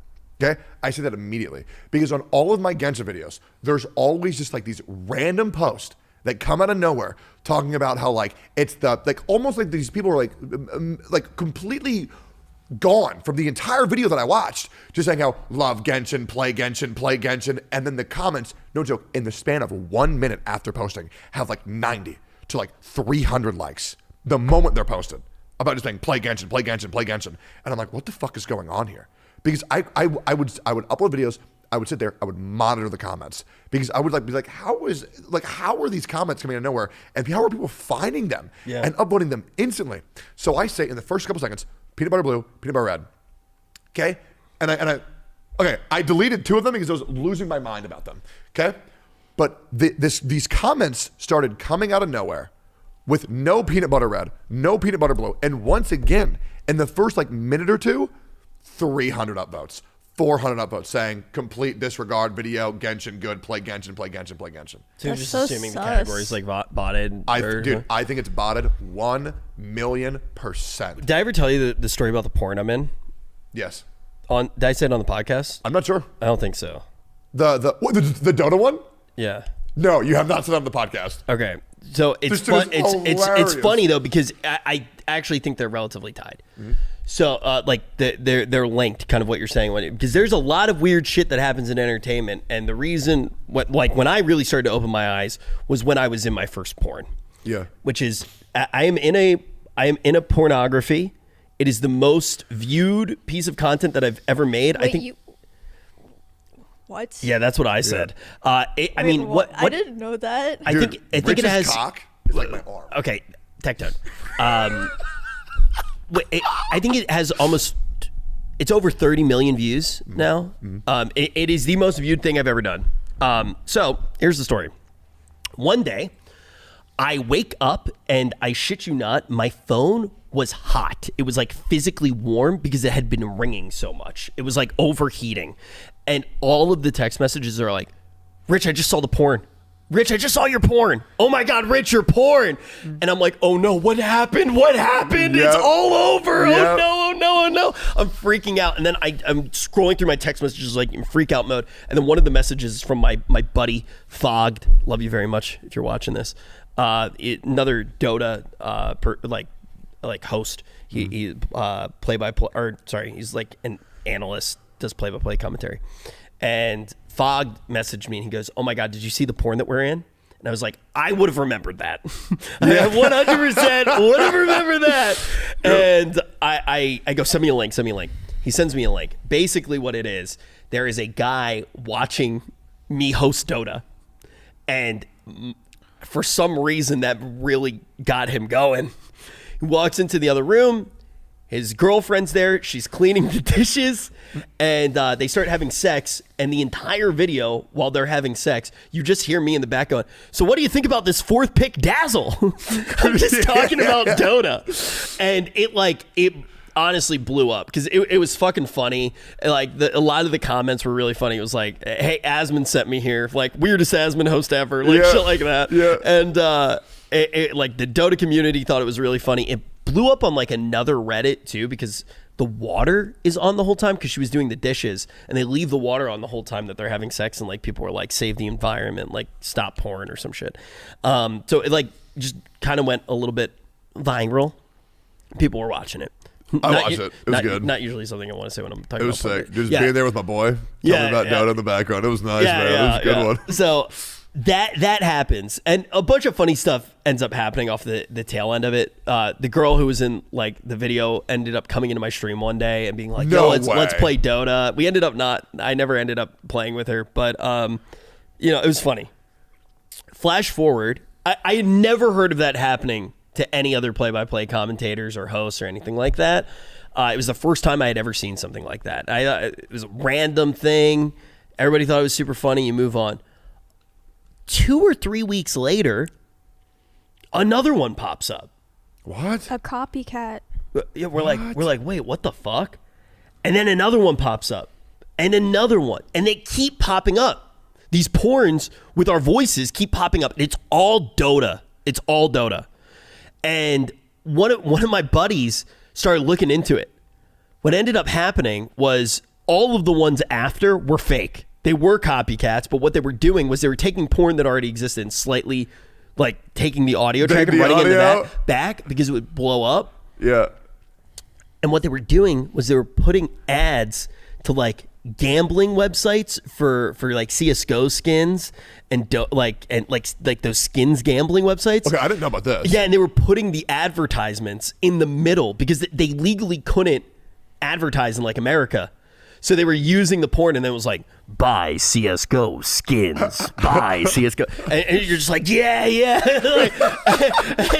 and that was when I realized that shit is fucked up. And there's like subliminal messaging and shit going on, And so like porn changed my life forever. And so the thing that is going on with you, very much something that I've encountered at times. Yep. Like there's sussy shit going on. Dude, there 1 billion% is. And here's the other thing I want to circle back to what you said. You said, oh God, my life's over if my porn leaks. I think nowadays it's a bonus. This was years ago. I think now I would very much I would be way more open to doing porn now than I would have been back then. I think you should. But it's also like I think it's kind of different when your girlfriend is a porn star, right? Because it's like you don't have to worry about your significant other being like, what the fuck? I'm shocked that, you know what I mean? I'm shocked that you're already just not doing it. It's just I mean, dude, I love sponsored streams. Yeah, that's true. Like, bro, if it wasn't going to affect me getting sponsored Would streams, it really? Oh, Your dick being 100%. Wait, why? 100%. Dude, they should be monetizing the. People don't sponsor penises. I think Genshin's a pretty good game, though. No, I'm good. You know what is a good game? There's a lie. There's a new game that came out. It's very good. I've been playing it on the toilet. It's called Nikke. Have you heard of it? Is that how you? Oh my god, What? dude, that game is I watched Asman watch a video. Yeah. Why are you playing that garbage? It's a mobile game. Wait, show a picture of Nikke. I don't know what that looks like. It's a mobile It game. is porn. It's a mobile game with girls shooting guns. Nikke, Goddess of Victory. It's really, bro, it is just a game with girls shooting guns. And I feel like if you're making it anything else, it's just because you're weird, man. It looks like Honkai. Look, it's just a normal That game. is not. That is a very. Can we show gameplay for a second? No, Rich, I just feel like you're being ridiculous at this point. I think there's no reason. Search Nikke gameplay. Well, dude, it's really. I feel like you're exaggerating here. Like they're just shooting guns. they're probably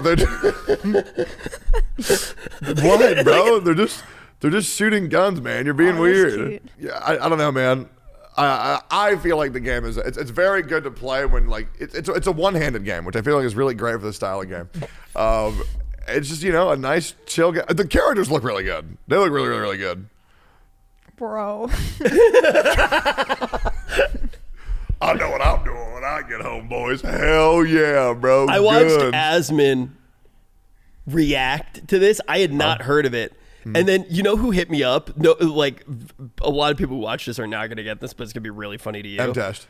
No. Oh my God. Imagine if he was just like, hey dude, can you pull on Nikke for me? Lysander hit me up. Lysander, really? Lysander hit me up. So Lysander is in Lysander watches my stream and Techie stream. We hang out with him all the time. No. He used to watch my stream, and now he only watches your stream, Rich.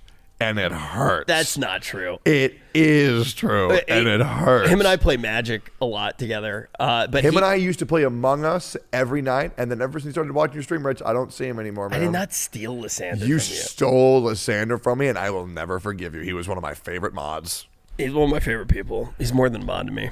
Okay, what do you mean by that? Like mods aren't people? No, I didn't mean that. But look, I mean, like, but that is what I meant. Imagine if somebody said he's my favorite streamer and not my favorite person. You're more than a streamer to me. Why are you being so manipulative, Rich? Do you feel okay? I don't like that, dude. I don't like that. Dude, he's just saying shit. Like, imagine if you said, like, I don't know, like, who's, like, a big streamer if you were, like, I don't know, like, Pokemon's my favorite person when it's, like, you're a viewer, you, like, don't know her. Instead of, like, my favorite streamer. Yeah, but that's the thing. When you do know somebody, I think you kind of, you know what I mean? Like, the second I know somebody, I try to not call them by their title. I'm not going to argue politics with you. I'm not going to be a politician. Is that politics? That is politics. That's politics 100%.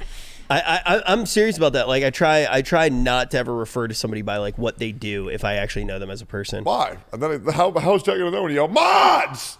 And then they take the monkey that's slamming the I don't log. know. I don't know all of my mods. What? Really? I know all of them. I don't know all of my mods. What do you mean, like, know them personally? Yeah, like there's like a group of my mods I like talk to. But there's also like there's a group of mods that like I think Wajito made the mods. And I don't know them like super personally. I do a game night with my mods almost every single night. And then I do community days where we play crab game like at least twice a week. People still play crab game? Bro, it's so... You do crab game? You fuck with crab game? No. I was going to say something about the mods, though. Okay, maybe this is a hot take. Maybe. Careful. I like all my mods. I've talked to all of them, but I do not hang out with any of them because I used to get to know and hang out with my mods. Every mod that I did that with went fucking insane. It did something like fucking unhinged, so I don't do it at all Well, anymore. it's 100%. I think that, like, it's different for me. I'm like, I cannot be friends with my mods. Well, yeah, because you're a female streamer. It's way harder. It is way harder. It is so much fucking harder. Like the female streamer experience is so much harder than the dude experience, in my opinion. You know Cutie Cinderella? Yeah. She said this quote about like being attractive as a female streamer isn't a bonus, it's a fucking requirement, which I feel like is very true. It's very, very, very true.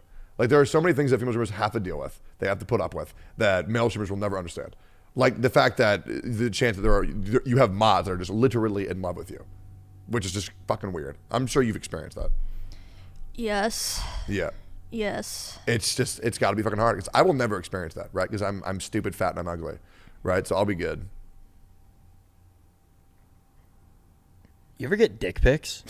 Yes, Yeah. I do. Yeah, no, I definitely do agree though. I've definitely had like some weird stuff happen for sure, but no, I definitely think it's way worse to like be a girl on the platform than a guy on the platform. It is. I also think the platform, like, I think Twitch in particular, I think it's getting a lot better, but I think for a long time it was a pretty brutal platform to everybody who wasn't a white dude, like straight up. I think it's gotten a lot better. Nick's told me some like really bad stories from like I don't know when he started. I never heard of this. Wait, I don't think you noticed. Like it's really easy to not notice it. I'm still new to Twitch. When did you start streaming?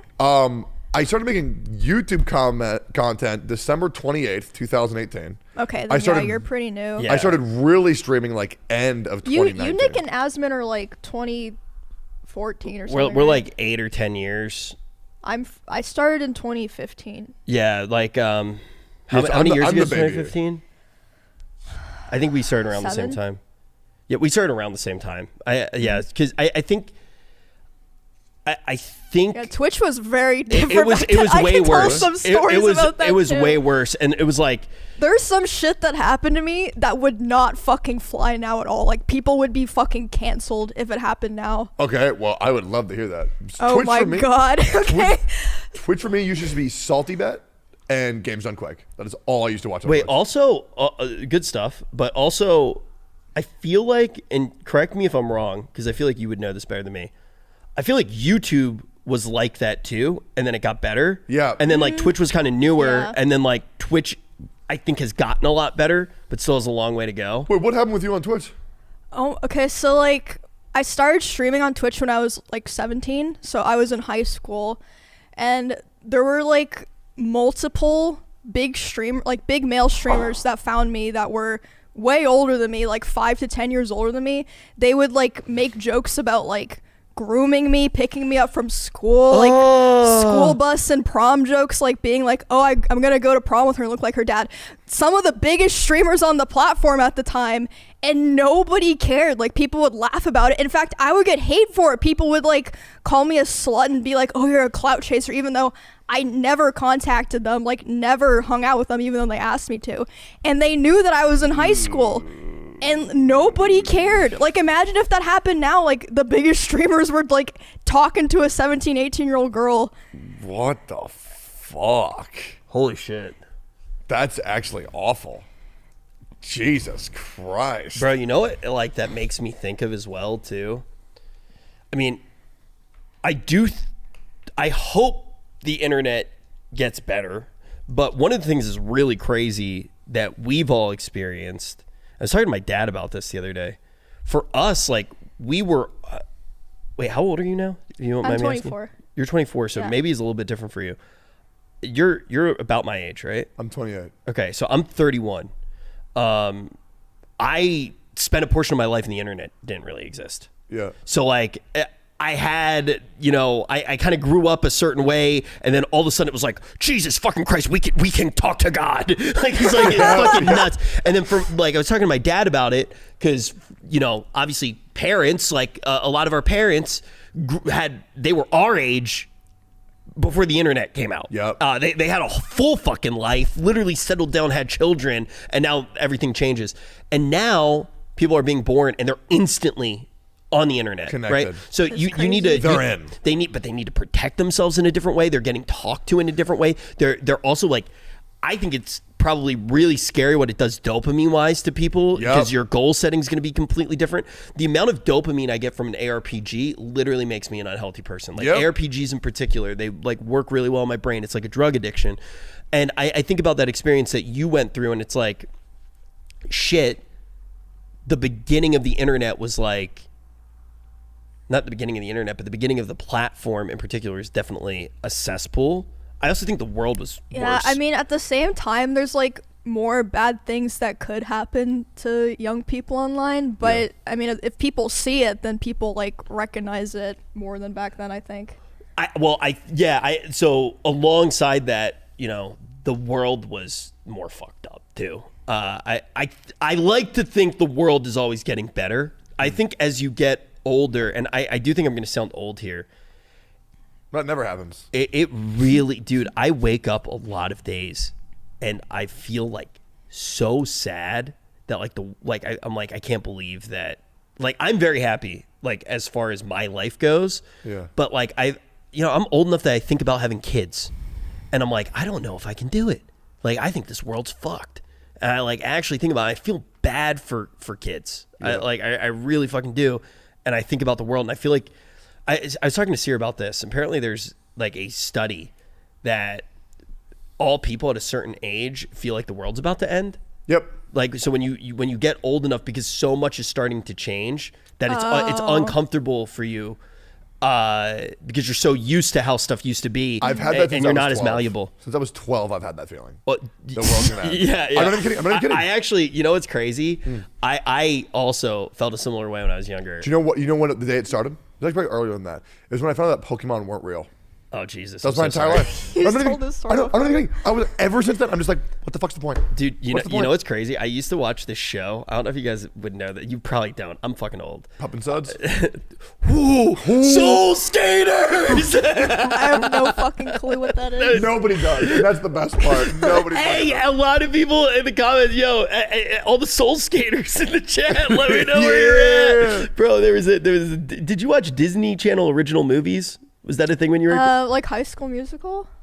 Okay, so that was the end of Disney Channel original movies. do you know Luck of the Irish? No. Full Court Miracle? No. The 18th Year? No. With the mermaid? No. See, like, dude, that Disney Channel original movies were wild. They were so fucking good. Hey, I mean, You're watching Disney Channel. I have no fucking idea. Okay, whatever. I didn't ask. I mean, one more question. It's very important to me. Yeah. I'm circling back to Twitch. So, in my opinion, a lot of streamers can just get lucky and get a good chat. And a good chat can carry a streamer very much. Like, you can have some chats that can negatively detract from your stream.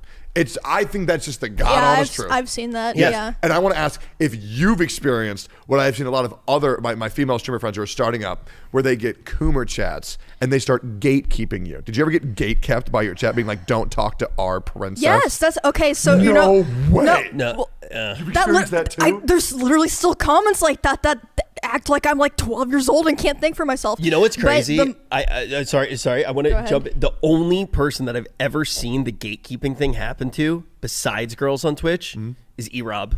Yep. That's so the, true. the only guy who's chat gatekeeping. But yeah, No, I mean, I wanna hear it. my community used to be way more gatekeepy. Like we talked about like the mods before. I had a mod that I hung out with a lot. It was a female mod actually, and so I would say like my main biggest blow up on Twitch was obviously from like hanging out with OTK and like meeting Ms. Kiff and like all that other stuff. When that started, that mod really did not like that. She went out of her way to find people that were Ms. Kiff viewers and perma-ban them in my chat behind my back. No way. Yes. And I unmodded her after that. I was like, Yeah, you're being that's- fucking weird. The craziest shit that happened to me was that I came from a community. I'm not going to say the name. We already talked about it once on the podcast. Okay. In that community, I said the Genshin community. Bro, oh my God, they can't handle anything, bro. You say anything remotely toxic, you say anything remotely negative, and you're just permit. That's how the entire category is. Besides a few there's some selectors. communities. Oh yeah, Right? something else with the Coomer chats that you said. Yeah. What I did to combat that is I was like, guys, I really don't like feeling coddled. It's annoying. I would rather you just like act like a bro with me and be fucking mean as possible to me. Dude. And so yeah. they treat me like shit. And sometimes it's gone too far, but when it's too far, I'm like, guys, you need to dial it back and it's fine. But it feels like a never ending fucking battle because then more people come in that are like new and like are like, oh, the fucking princess, the queen. So I have to like constantly encourage my chat to shit on me. Yep. So it's like one or the other. You know what I do feel like is I do the same really thing. good though? I do the Like same thing. I genuinely, all of us have experienced it, and not a lot of content creators will. When you are around a lot of other people, you're picking up other communities, right? And you'll like in large true, waves, too, yeah. other communities will come Yep. in, and they'll have a culture, and those cultures are usually really good, right? So like people who watch Noodle Shop, right? Like that over time forms a culture. People will have like a commonality that's not like just like and then OTK, right? Like OTK viewers are very obvious. You know, Dude. it's an OTK viewer, like Especially mine. but just in general, I don't even mean like your individual, like yours. Oh, okay. Your viewers are very obvious too. Like you have Yeah. a community, they're- everybody they're has their like- individual. They're mean, but not like mean spirited. Yeah, they're like, They're- okay, idiot, yeah. like haha, Yeah. like he farted, haha, you know, like Yeah. that's like kind of their humor. Or like sarcasm.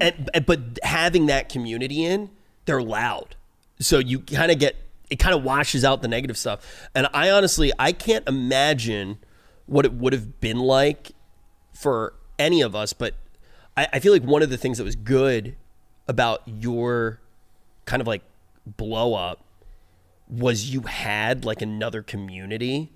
So like that kind of like counterbalances some of the other stuff. Yeah, I feel think Coomer chats for girls are really bad. It limits their. bad. I think it limits their viewership. They are gatekeepy, and then it also scares away normal people. Yeah. Yes, it does. Dude, that's what happened with my chat, though. I was saying earlier. Like, I had these mods, there was a couple mods, who would ban people for, like, calling me fat or stupid. And I'm like, bro, I love that shit. I love getting shit talked. And if you're banning every person who comes here and insults me, I'm going to have no viewers. I have the opposite. So, Really? okay, sometimes they go too far, but I'll tell my mods to time out anyone that's, like, flirting with me because I feel like it makes the environment, like, weird. It's a very weird vibe. Yeah. I go into your chat and I still see that, and I'm like, bro, that's fucking weird. Well, Yeah, that's why I tell them to do it. I mean, sometimes they go too far. Like, someone will be like, you look cute today, and they'll ban them. And I'm like, okay, that's too much. Yeah. But, like, anything else, I'm like, yeah, time out people that are, like, flirting. it's a vibe, right? Like I think the reason I look at it this way is because I started as more of a host for shows than a streamer. But I've always thought of the chat as like, if you're walking into a concert and you hear a bunch of people like screaming and doing the wave and shit like that, you're like, this concert's awesome. You didn't even need to hear the music it's easy yet. to join in, too. Exactly. Yeah. But if you walk in and people are booing, that's going to affect your mind. And that's how chat works, right? So when I was a host, I would nonstop be making like I would make gotcha references or something because I knew how like chat would react, and all the people that were coming in would then be like, they would feel like they were a part of something, and it was a good experience. It was a good environment. It was a good community, and I feel like streaming's the same way. And if somebody comes in and they see somebody being like, "Oh, how you doing there, sexy lady?" Like they're like, "Oh, I feel weird. I don't want to watch this." Like so, like the normal viewers are instantly going to be like, "This is creepy. This is weird. I'm watching something that's wrong," and then they leave. And it's so wild though that we're actually at the spot here now on the internet that's a gathering. That chat is a gathering. That is a place. That is a room. And if you don't monitor it the right way, people don't want to be in that room. And the question is, how far is that going to go? Especially for people now that are growing up and, that is where they're hanging out more so than going to the local card shop. Yep. Right. I mean, back in the day, one of the reasons I'm a streamer now is because I used to go to a place called Jester's Playhouse that's now closed. I'd play Warhammer. I'd play Dungeons and Dragons. I would play Magic. I would play Pokemon. And we would talk about games. That's where you went to talk about games. Yeah, I mean, it's harder now, too, if we're, like, streaming, because you're comparing it to a card shop. But it'd be like if it was a mall where every store was a card shop, because like if they go into one card shop and they're like, the people here are weird and smell bad, they just go next door. Streaming, you have to like leave a good impression. That is good though for the viewer, right? Because I do feel like the viewers they make a better community. They can pick like which one they feel most comfortable. Yeah, and they make friends. Random side note: Warhammer 40K Dark Tide's coming out later this month. Oh my god, it is so good. My buddy, like growing up, like we were already in college when we really became good friends. Biggest Warhammer nerd ever, dude. It's Left 4 Dead 2, but perfection, bro. He's so fucking good. He's the biggest Warhammer nerd, and he ended up voicing. He's like voiced characters now. No way. Yeah. Dude, I played the beta test for Dark Tide, and I RP'd the entire thing. I was playing as a guy. I believe his name was Boulder. Is Vermintide the same? Yep. Vermintide, now there's Dark Tide. Okay, because he voiced a character in Vermintide. He's my same friend that owns like a yogurt company or some. I don't know if he owns it, but with Hawthor. And no way. Yeah. That's sick. He actually, I want to have him come on the podcast. He's fucking hilarious. Oh, that would be cool. Yeah. So, but he was telling me, Dylan does. Oh, Hawthor. Oh, sorry. Oh, I said we should get both. Hawthor plays League. Have you played with him? No, he when he came over, he was like, "Oh, you play League? What's your top rank?" And I was like, "Diamond," and he was like, "Oh my god, I'm with a diamond player. Quick, take a picture of me with the diamond player." So he has a picture with me, but I was so shocked I didn't get a picture with him. And he said he's like a bronze top laner, but I was like, I would play with you still, dude. You know what's funny? So my buddy was like shooting something with Hawthor, and I didn't tell him that we like Camp Canute had happened or like that he had been streaming with it. Context: Hawthor, in case you guys don't know, he's the Mountain from Game of Thrones. Yeah, and also the world's strongest man in the world. But who cares? Yeah. So he was hanging out with my friend. They were like shooting a bunch of stuff together. My friend calls me and goes, "Dude, what the heck? Like, what have you been? You're hanging out with it." He's like, "What's going?" Apparently, he is talking. He talks about everybody that he met so much. That's like he was, cool. So like he actually, it's kind of cool to. It's like, wow, he actually likes us. It's like, I thought that was really cool. He's such a nice guy. He is. Yeah. We play Fall Guys from time to time. Really? You love Fall Guys. Wait, that's so cool. Yeah, dude, I clapped that goddamn tournament, Rich. I clapped that goddamn Fall Guys tournament. We're winning that tournament because of you. Emmy won hers too. Okay, but the difference, No, I didn't. It was close. Remember? I like fucked up at the end. besides, Rich, there was a difference between. Oh, Tectone went last week. You went the week before. Yes, Yeah. Right? there's a difference between like winning and sheer guttural domination, bro. I went into that tournament. I embarrassed them in Fortnite, and then I embarrassed them in Fall Guys. No, we were You doing, got to play Fortnite? yep, The games. Bro, they the made games me play rotate. Rocket League. bro. That shit was so hard. Dude, it's so bad, Bro. But you know Hexring, the Hexagon Hexring. finale. Oh, yeah. Okay, so I was like on layer 2 when everybody else was already dead because I know how it's like. You stand on a little platform and then it gives a little animation and then you bounce to the next one, and that's all I did. And these dudes were getting obliterated, bro. I love. So. I was just saying your microphone. Oh, sorry. I'm pretty sure like everybody probably heard that. This is probably what they're gonna hear on the show. Surely you heard it. But yeah, no, I think they're changing the games soon.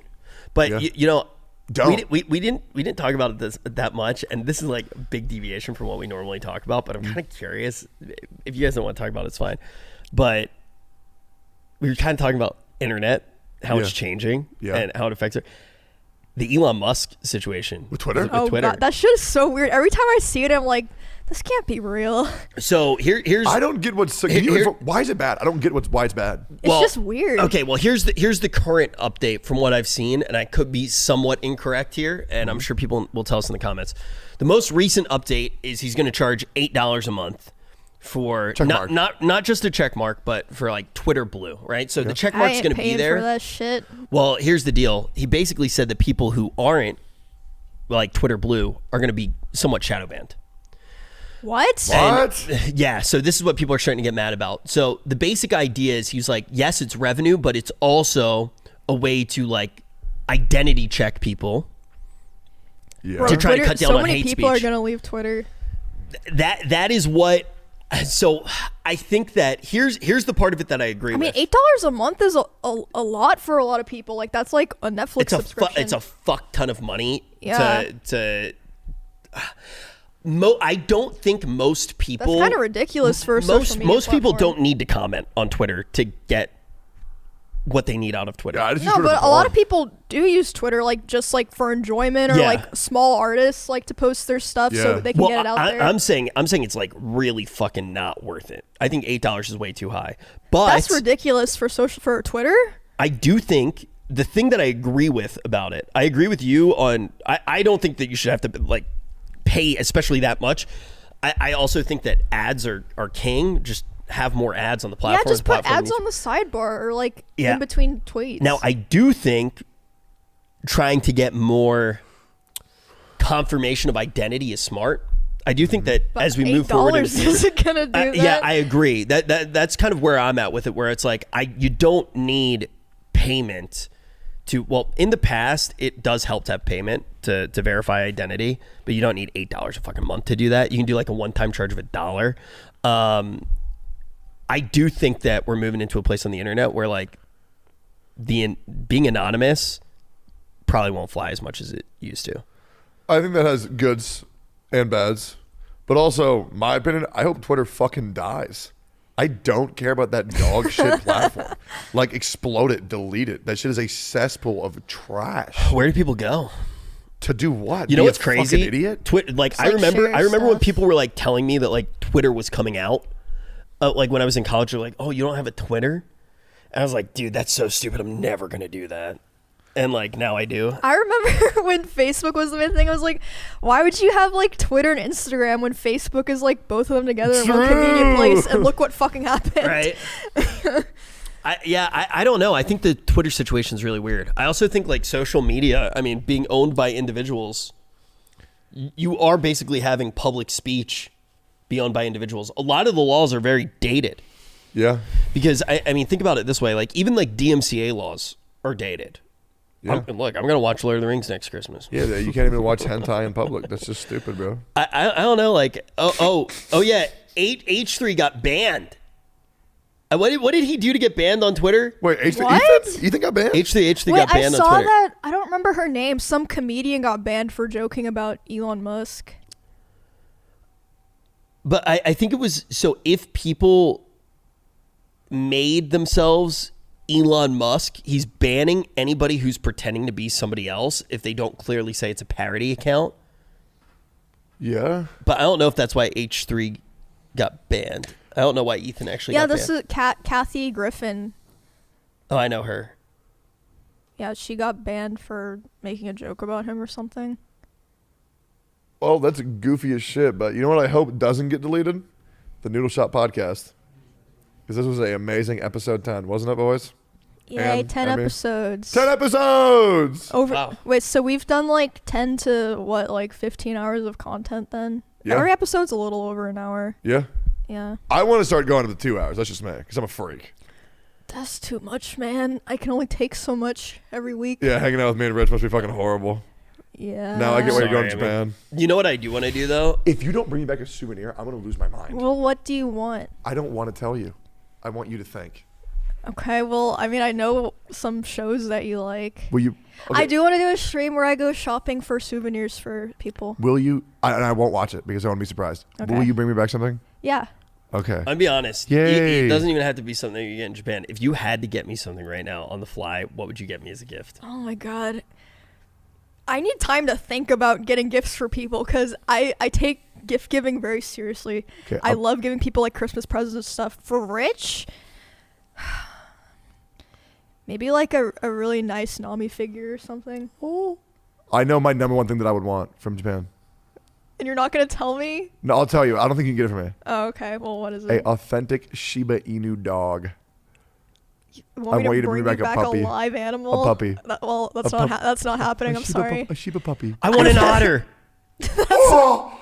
Oh my god! I want an otter. You're That's- such an otter guy. That's I love otters. That's not happening. Oh, you know when Emmy, they go to give me an sleep, otter. when they go to I'm sleep on not their bringing back, you they back hold an- each other's hands. I'm not bringing you an otter from Japan, Rich. I'm sorry. Please. Can you bring me a square watermelon? No. What about the Japanese grapes? Bro, you're picking things that I like at customs. They're gonna fucking assassinate me. Yeah, and if you don't bring it back, Will you bring I'm me gonna back fucking $12,000 assassinate I in can't cash? bring you back agriculture, Tectone. You can't bring me a grape? Emmy, will you bring me back 4 cows and $12,000 in unmarked bills? Please, bro, please. What? No. Emmy, can you bring me back the Japanese variant of the common cold? Please.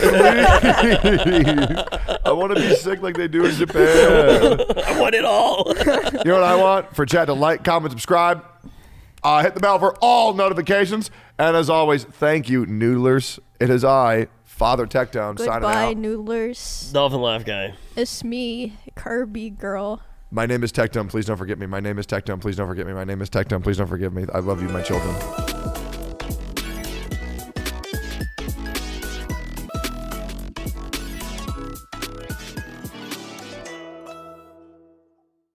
When a streamer's chat hates me, I'm like, all right, well, I'll just go ahead and see myself out because I don't want to cause them any problems. I mean, That's look. so sad. It is what it is. Just make though, them right? like you. Nah. I'm good. I'm good.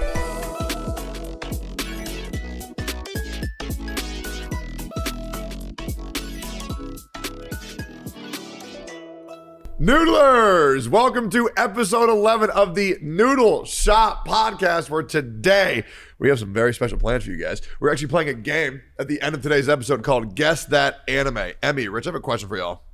What? Guess what anime I'm talking about? Kid with asthma tries to kill Michael Demon Jackson. Give me another. No, I won't. But that is the game at the end of the show. We're going to be talking about horribly described anime. If we can figure out which one of those, it'll be a nice little game that I want to start implementing and shows. I think you guys like the little segments That and sounds stuff. fun. Yeah. And we're talking about gacha, which ruined my life. Yay. I fucking love. Are we starting with gotcha games? Yes. Okay, so I played gotcha games without knowing that they were Rich gotcha plays games. every gotcha game and spends. Wait, okay, Yeah. I have a question. Yeah. How much do you think you've spent total across every gotcha game you've ever played? I think, me personally, I think at least, I lied about how much I spent on Genshin because it was funny. I think I've realistically across every gacha, which is, I would count Farmville as my first gacha. I didn't even know it was a gacha back then.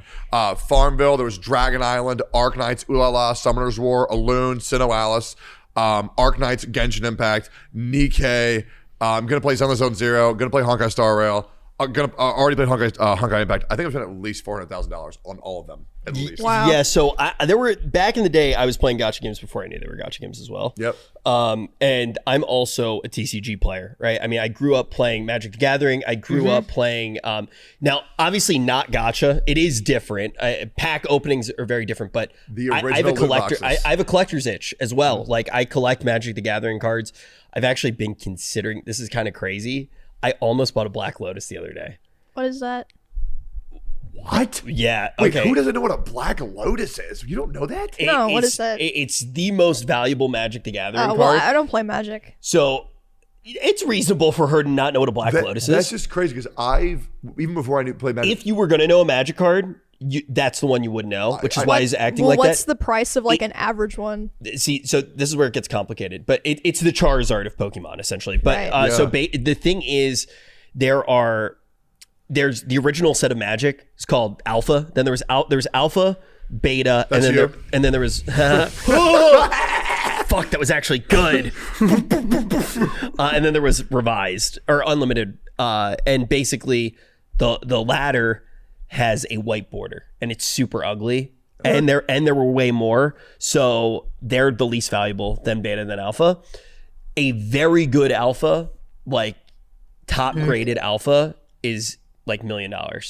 Wow. Like I wait, think, what? What? yeah, I $1 think. million? Yeah, I think Post Malone. Like they've sold for that? Yeah, I'm pretty sure, you can correct me if I'm wrong. I'm pretty sure Post Malone bought a 9 for $880,000. Wait, question. Is that you or is that Post Malone?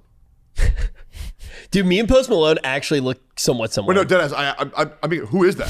That's Is that- me. That's you? Yeah, that's me.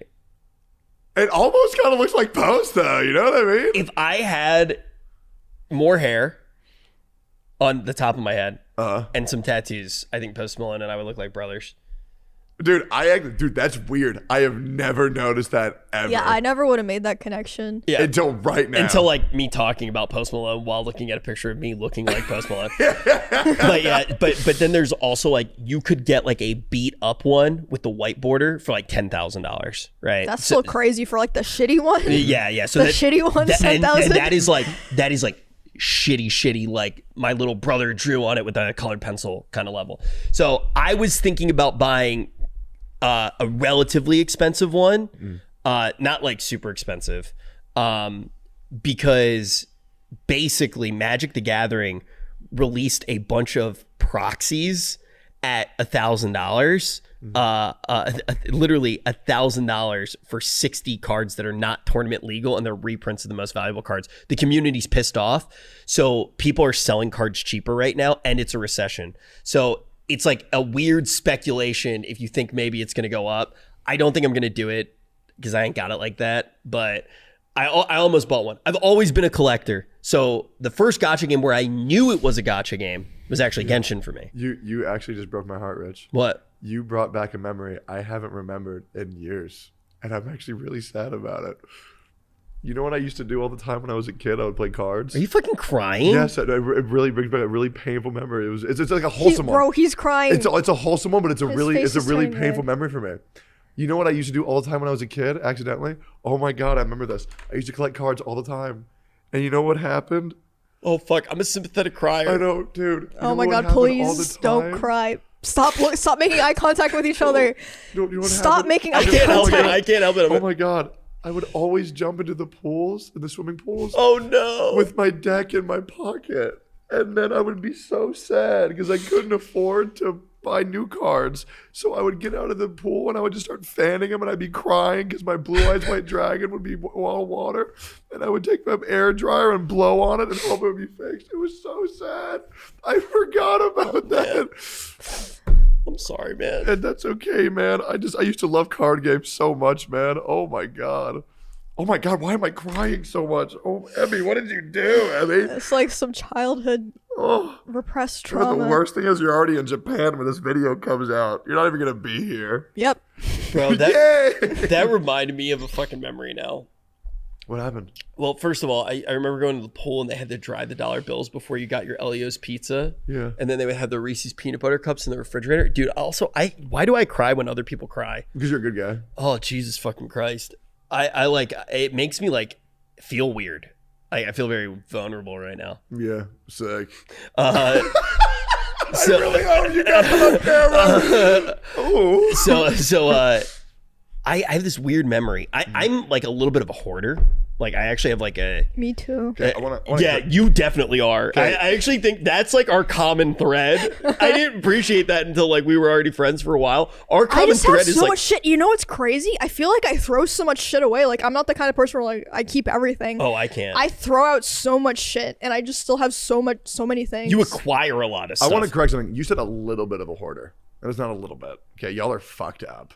Okay, I actually think I'm more. I have a lot of stuff. I am not on the same level as Rich. Did you see that Twitter post of his clothes pile? Yes. So How didn't you say that it weighed like 100 pounds or something? No. It weighed over 500 pounds. Oh, okay. Yeah, it was over 500 pounds of clothes, and that doesn't include the dry cleaning, and there was a lot of dry cleaning. So I am a very bad hoarder, and I actually think that I am like at the level of need help. I'm a hoarder, which I didn't realize until recently. I think it's probably from getting like evicted from my house. Yeah. Like kind of thing. That shit like that fucks you up. But the thing is I'm thinking back to it, and I'm pretty sure we were always, my whole family, I think we kind of are hoarders a little bit. Yeah. So these are all my God. Yeah. What the fuck? It looks like a creature from a Hayao Miyazaki film. So the thing is What the fuck? here's the Rich's story as to clothes why I have pile. so many clothes. So these are all of the clothes that I've ever had in my entire life. I've never gotten rid of any of them besides like the baby clothes. But guess what? My mom still has the baby clothes. So those clothes, what would happen was when I was a commentator for esports stuff and a host, they would sometimes give you a budget. So like be like, yeah, I'm gonna do the show. We're gonna pay you this much money, and you get like a per diem, and you can spend this much money on suits, or like we're gonna have a stylist get you suits, stuff like that, like wardrobe, and we get to keep them because it was like useless for them to have them. So in that pile, I hosted esports for at least 5 years, maybe even longer, and unlike most hosts, I was doing usually 3 to 5 games at a time. So I was doing like World of Warcraft, Call of Duty, H1Z1 all at the same time, for example. Do you not reuse the suits? Like you want different Well, ones they every would time? keep buying them, and I would never say no to like free stuff. Like I feel like I never see casters wearing the same clothes. yeah, because they don't want you to. Yeah, so Yeah. like I had a few suits that I would maybe rewear, but I have like maybe 200 suits in that pile. Like but the suits weren't in the 500 pounds of weight because Dry clean. they were dry cleaned. So it's fucking nuts. But the thing is, I kept getting more clothes, and some of them I would like put them away in storage when I moved, and I would never take them out, and I would get more, and it just turned into a whole thing. So I'm confused. Why is the top comment on this post, do you have a favorite cheese? I can't stop looking at that. Bro, honestly, What is with these people? people man? say the weirdest shit to Mia. They say weird shit. I wonder why. I think it's a guy that like wanted to start a conversation with her. He's like, "Oh, I'm sure everyone says hi. How are you doing?" So Dude, they're that's like, a good conversation. I'm gonna ask starter. her what her favorite cheese is. Women love cheese. Hey, bitches love cheese. You think I dress like shit, Rich? No. Tectone thinks I dress like shit. I already know that. True. That's big. You have cool sense of fashion. Thanks. No, she could. There's a chick with 800 different cosplays and wears the same pair of pepperoni pizza Okay, that's pajamas the thing. every When I time. try, she's- I feel like she's I put happy. together decent outfits, but the thing is, most of the time, I'm like, why? Yeah. That's what Take a I got chance. to. It's Yeah, called like, it's called the OTK effect. I I mean, like wearing makeup and like making sure my hair looks okay, but then clothes, I'm like, why? Like no one's gonna see the bottom part of me for like 90%. Yeah. I used to actually care a fuck ton, and I really enjoyed getting dressed in the morning. I would be like going to a show, and I'd be like, oh shit, like I'm gonna get this pocket square, and it's gonna do this. And like I was actually when I was a host, this is before I knew either of you. I was actually known for like the crazy suits and shit like that. That was like my thing. And now I'm like the biggest bum ever. And there's a picture of everybody from before we started OTK and after. No way. Bro, we all crumbled, bro. No way. It was really stressful at the beginning. Like really fucking stressful. The amount of stories that I have from the beginning of OTK, the only other person in this room who was there for these stories was Jacob.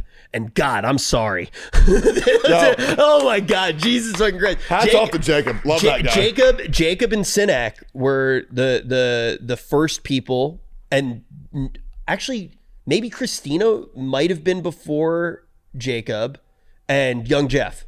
Those are the first 4 people to work at OTK. But I mean, the stories at the beginning were like, oh my God.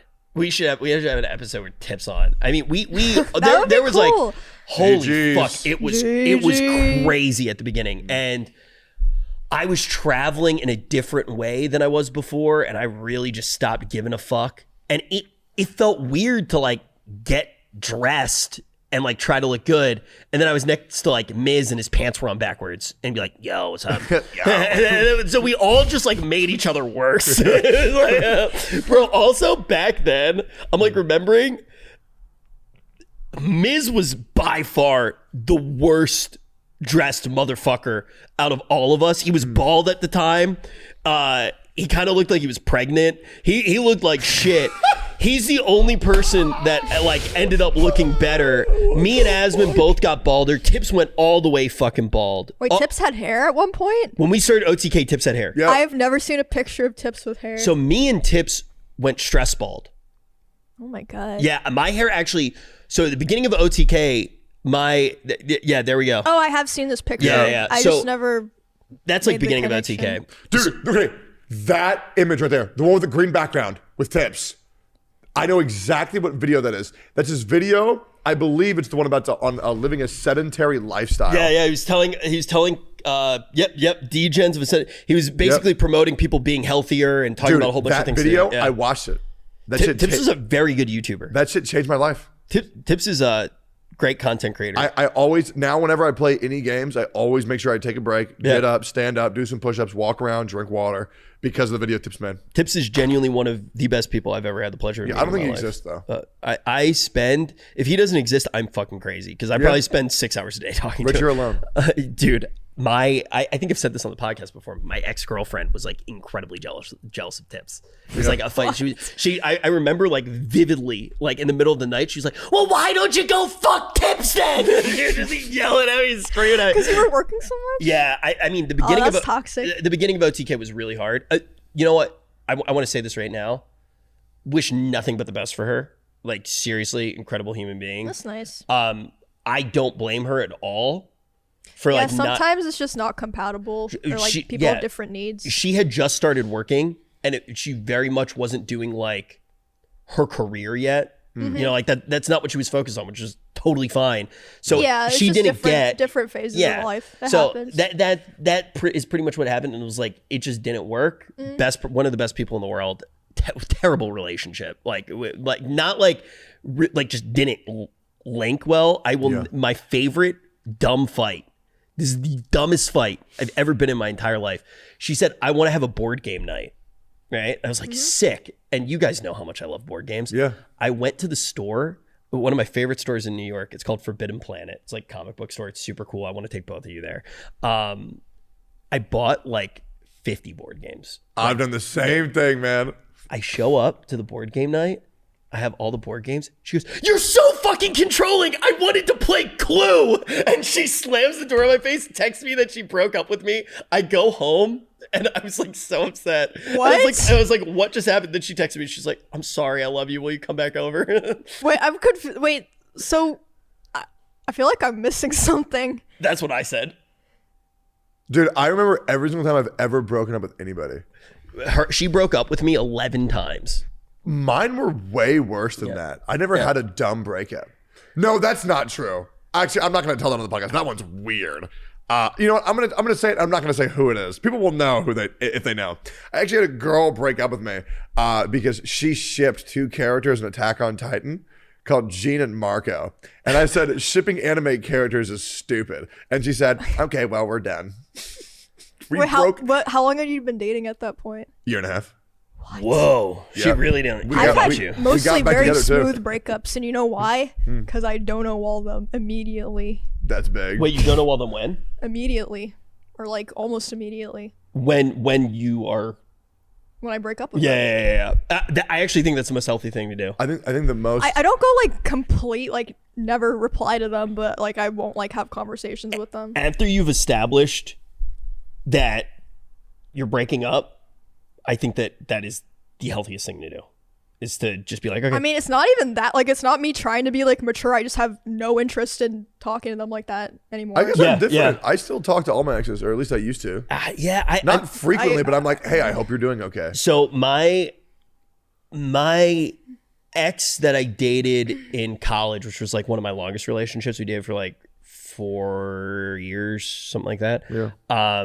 We didn't talk for a full 4 years, and then we caught up, like went for a walk, like caught up, and like I thought that was super cool. That's kind of nice Yeah. if you like dated for a long time. Yeah. I guess the reason why I still check in on my exes is that every relationship I ever get into, I've never gone into a relationship casually. I'm always like, I can envision myself with this person for the rest of my life. And then I find it interesting to say, because we broke up, which I've always been the breaker upper, I'm curious on what path they went afterwards. Because I always thought when I'm in the relationship, oh yeah, we're going to get married. We're going to live together forever. And then finding out where they actually went is so interesting to me. It is so interesting. Also, the worst breakup I ever had, dad getting sent to prison, and my ex-girlfriend is laughing in his fucking face as I'm crying as he's in handcuffs being brought to his cell. That was crazy. That was fucking crazy. And she thought that I would like be on her side. Like, I've always hated that fucker. Oh, is this weird? No, it's just I'm sorry. Oh, it's cool. Sorry, man. Sorry. How old were you? Huh? How old were you? 17. That's really fucked. It was weird. That shit, like, even the thought of getting arrested is so traumatic. Yeah. Like, so my mother, this is actually, okay, my mom was a very good mom. She was not abusive at all, but this is going to sound fucked up. My mom used to fake call the police on me if I did something bad. That was like how she kept me in line. So like, if I like did something really bad, she'd be like, you know what, Richard? I'm done. I'm calling the police, Richard. I'm calling the police right now. And she would go, 911. Hello, police. And she would make me sit. Stop. She would make me sit on the step, and she would have a fake conversation with no one. And she was talking she'd be like, yeah, police, he's terrible. Yeah, no, lock him away. So she used to do that. And one time she fake called the police, and my cousin, who lived across the street from me, was getting in trouble with the police. So the police car my pulled up and like God. went in, and my cousin actually ended up going to jail. But I'm sitting there on the step and I see the police car and I'm like, I want to go to jail. I want to go to jail. Yeah. I'm fucking crying and all this shit. It's one of the most traumatic memories of my life. And then she was like, I'll call them off. I'll call them off. And then, but they weren't leaving. She was like, I called them off. I was like, liar. And that was when I found out that it was fake the whole time. Bro, no Yeah. way. Yeah. Dude, you know what's really dramatic for me? How nobody stopped me from playing Farmville, dog. It seems like such an innocent game. I am not going to let my kid. This is 100% serious. I've actually, me and I've gotten in a fight about this. I do not want to allow my kids to play video games. That's dumb. If I I had think kids, I'd that's do. dumb. That's an awful idea. I think it makes sense to like maybe certain games be like wait till you're older, but Yeah. Here's the reason why. I think it's bad because then how are they gonna relate Relate. to other kids? They I like they agree like with that. have to relate to their peers, and media is like the biggest thing that kids relate on. I think. You are Yep. so fucking right. True. But Based. I don't think I'm going to let my kid talk to other people either. Rich is gonna be Amish or something. I kind of want to get like a small island and raise a family on that island. Bro, your kid's gonna be on some documentary in like 40 years and be like, yeah, so I was raised on an island where we contacted no one. It's gonna be like a Netflix documentary about like cults or something. This episode of Noodle Shop is going to be used for a crime investigation. I am 100% serious right now. I do not care if, and this is in air quotes for the audio listeners, I don't care if I have kids, I don't care if they amount to anything. You know, I don't want to like put pressure on them to like try to achieve stuff or anything like that. I really just want them to be happy. Okay, but Rich, I feel like if you're controlling their life, they'll feel more pressure. Yep. I get to that, and live that's why to a this is why I don't have mold. kids, because I don't get how the fuck you do it. Like, how do you lead somebody to be happy? You have to let go. I don't And know, they have man. to find it for themselves. Bro, it's like when I have a kitten, I spend every single day with them for the first month. And then I always have the trip where I stay out of the house one time for 24 hours. And I'm like, the cat's going to figure out that I am not their entire world. And they will come back and they will be different. And that's the thing that you can look up. If you leave a cat for 24 hours, they break that bond of like dependency and they become independent. So you're telling me to just leave my child in the woods? You know what I'm saying? Is have a baby and just, Let the put it in a wolves mountain, raise them. Come back in a year. Put it in a basket in the river. Yeah. Is that because I'm Jewish? Is that a Doro? Sorry, Wait, is that a Jewish thing? It's like- Oh wait, is that it's Moses? Moses. Yeah. Oh that was my a Doro God. reference. Yeah. No. Look. Hey. Look. Jews wrote a lot of bangers and a lot like the Moses one's a good one. That is a good one. I loved the story of Moses when I was a kid. It's a good story. That was like my favorite biblical story. Dude, I he think. he gets all the people, gets them together, walks to the ocean, rips a Beyblade straight down, and the Yeah, Beyblade Moses splits was the kind sea. of overpowered. Moses was the original gotcha collector. He had a Beyblade. Oh Bro, my God. his Moses was staff the would- original power fantasy. Yeah, was. his staff Oh is the my original God. Beyblade launcher. How crazy is that? He could turn that shit into a snake and he could let it rip. Oh my God, an SSR elephant? Oh my God. Oh my God. SSR Jew. My God. Bro, I love being Jewish. I think I was going to ask, what is y'all's favorite gotcha? Which one is the gotcha you've played the most or the least that you had a genuinely good time playing? And I will tell you mine, because I don't think people actually know this. My favorite gotcha, unless you have yours ready. I know, okay, I haven't played very many gotchas, but the one I've spent the most time on, not recently, it's been a couple of years, was Fate Grand Order, which There's was no, well, actually the story, yeah.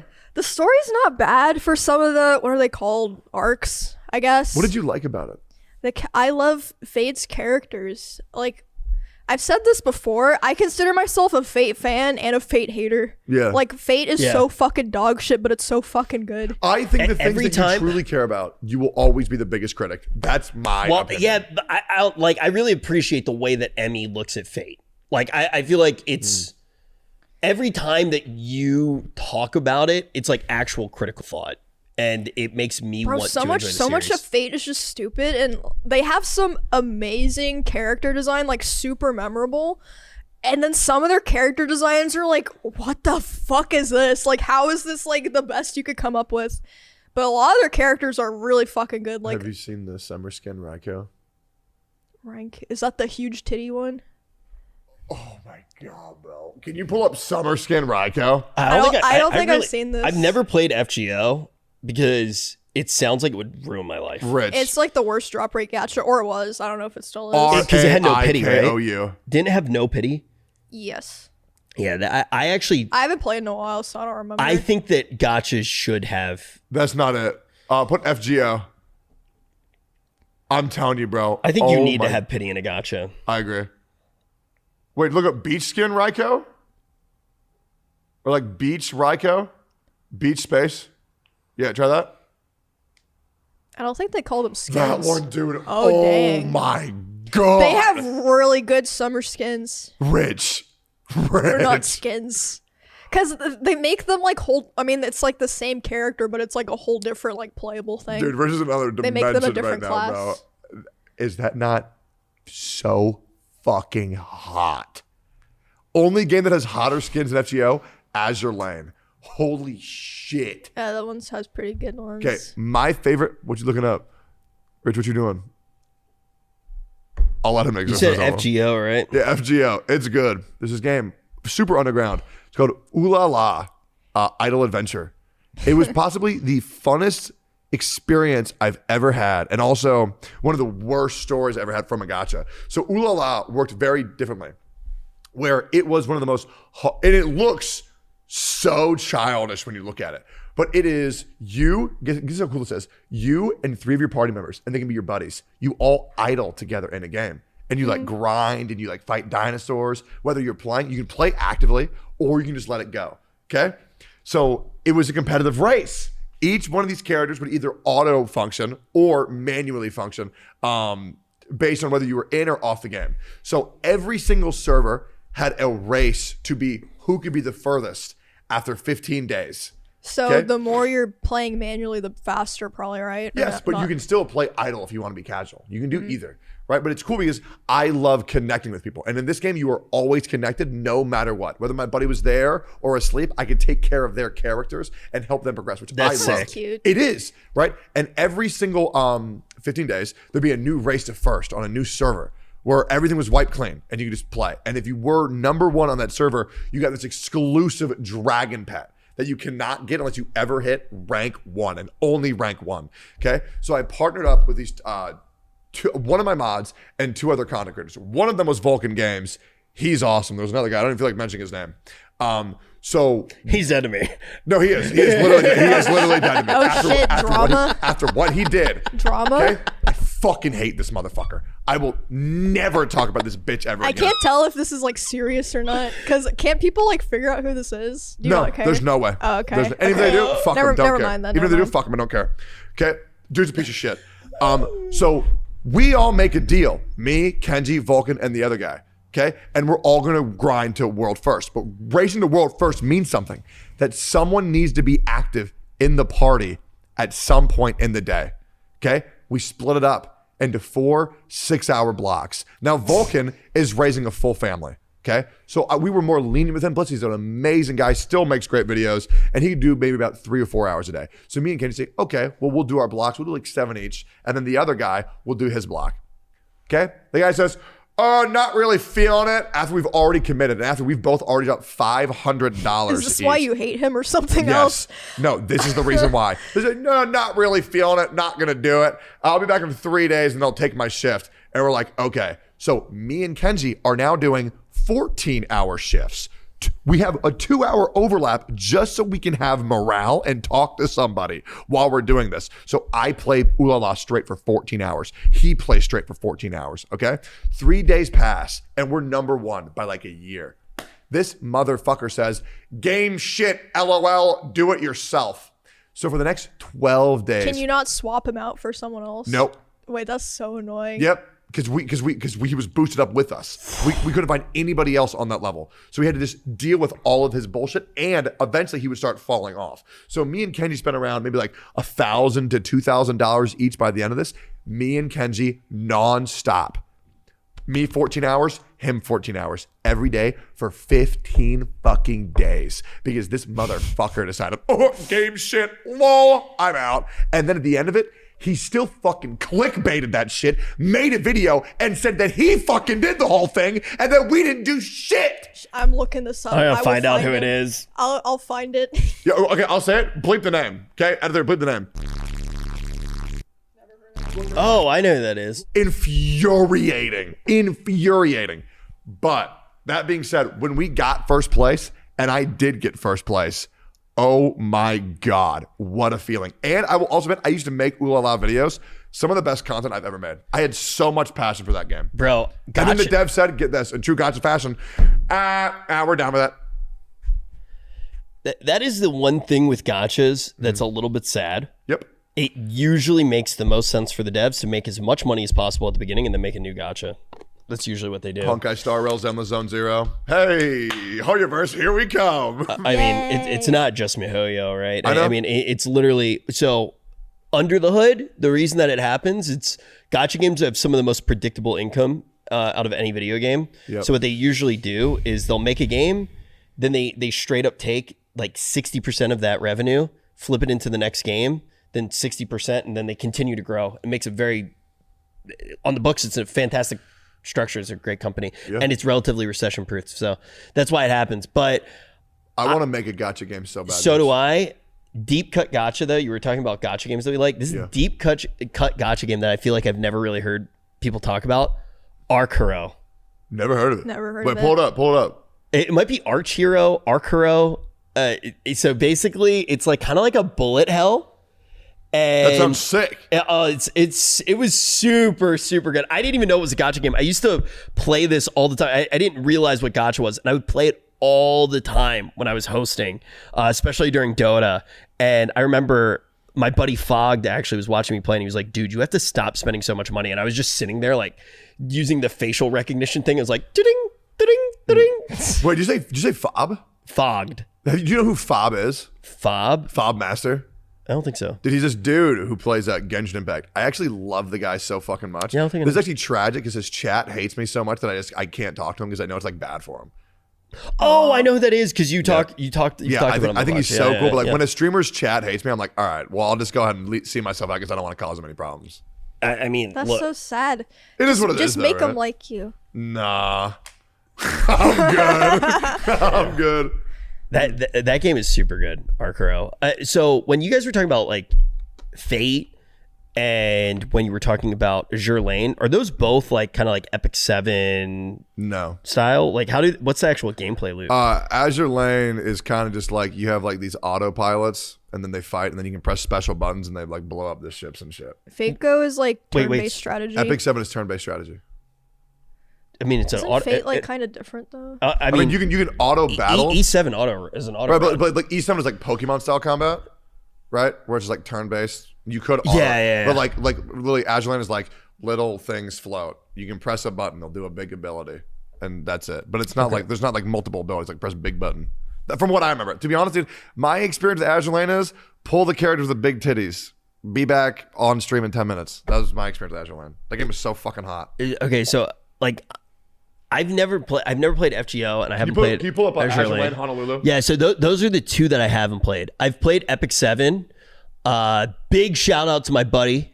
He's a streamer on Twitch, Genizad. I used to hang out with him all the time and he would help me. I actually got to meet him at TwitchCon, which was sick, but I feel like I didn't get to talk to him as much as I wanted to. He like taught me a lot about Epic 7. I had a lot of fun with it. I actually played a lot of Raid Shadow Legends. Like sorry. a lot. That is one game I will never play. Never have played it. Never done a sponsorship for it. I will never play it. Legitimately I good. refuse. It's actually legitimately good. I do prefer Epic 7 though, by a pretty large margin. Also, never played E7. Actually, no. I played E7's really good. I pulled Luna because she had really big titties, and then I was like, all right. Well, Your life is Bro, so you don't simple. even play the game and you pulled the character? Yeah. Emmy, you're one to talk. I feel like in Genshin, I'm pretty sure you told me verbatim. yeah, You're like, well- I pull characters and then I don't do the Yeah, story. but I at least have You just played a lot of self-reported. Genshin. No, but you don't even play the game. Like at least like in Genshin, I can like open my inventory and be like, I have them. But you don't even open the I game. can pull up the game and do something else. It's sick. I love those games. Bro. Jesus fucking Christ, Tectone, you're disgusting. You're disgusting value. Dude, gacha games have to make the sexiest characters out of anything. They have to. They have to. You have to make completely crazy hot characters. Otherwise, they will not sell.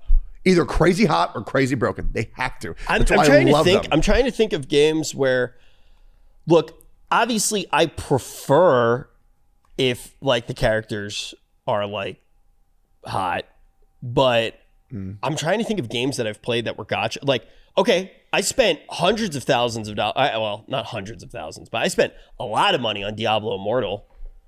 What about That game's ugly. the other game you play, Raid Shadow Legends? No, I'm telling you, it's either But pull that's because not why I hot. did it. I do it because of power. No, but pull because hot or pull because broken. I actually much prefer a good game with broken characters and broken combos. I'm a math guy. I care about that way more than fake. You do. drawn. You're on r/Kaching mains for Genshin. Yeah. I was actually I was contributing to r/Kaching mains, and I used to watch Jinx and Tuner content all the time as well. But then some guy got a fight with them, and I don't know. I don't think Jinx makes YouTube videos anymore. So I don't know what happened there. But John Lee, man. I have no idea who he's talking about. Dude, I'm be real. I think people who still theory craft DPS and damage maxing for Genshin are just so dumb. It was really fun at the beginning. No, it was cool when you Yeah. thought it would be. I would amount to something. I mean, also you had like Monster Hunter theory crafters doing it. I mean, they're some of the best theory crafters. Dude, so- dude, okay, out of curiosity, what was the heartbreak for you like when you were maximizing all of your account, but then just everywhere you go, just everything dies in one fucking hit, and 2 years later, that has not changed. And the worst thing is they confirmed that it will never change. So honestly, I didn't like have a heartbreak with it because I got so... You quit for a reason. Yeah, just because I wasn't feeling it anymore. But it wasn't like... You got bored. But it was like slowly over time, you know? Exactly. But then I've come back and enjoyed it. So Final Fantasy 14 was You really have not come back and enjoyed it. You really have not. Yes, I did. And I remember it very well because it actually got me through a very hard time, and you did as well. And maybe you didn't know it. When my grandmother passed away, when everything was like really bad, I had a hotel room in LA because I wasn't living here yet. But actually, I had no idea about this. Yeah. So I guess I never told you, but you were a really good friend. It was right around the time Schlatt did his like first stream back. It was like crazy. It was an awesome stream. I had a hotel room and I was just like hanging out by myself. I had my laptop and all I would do all day was play Genshin Impact around when Arataki Ito came out. Yeah. And I did all of my pulls on your stream.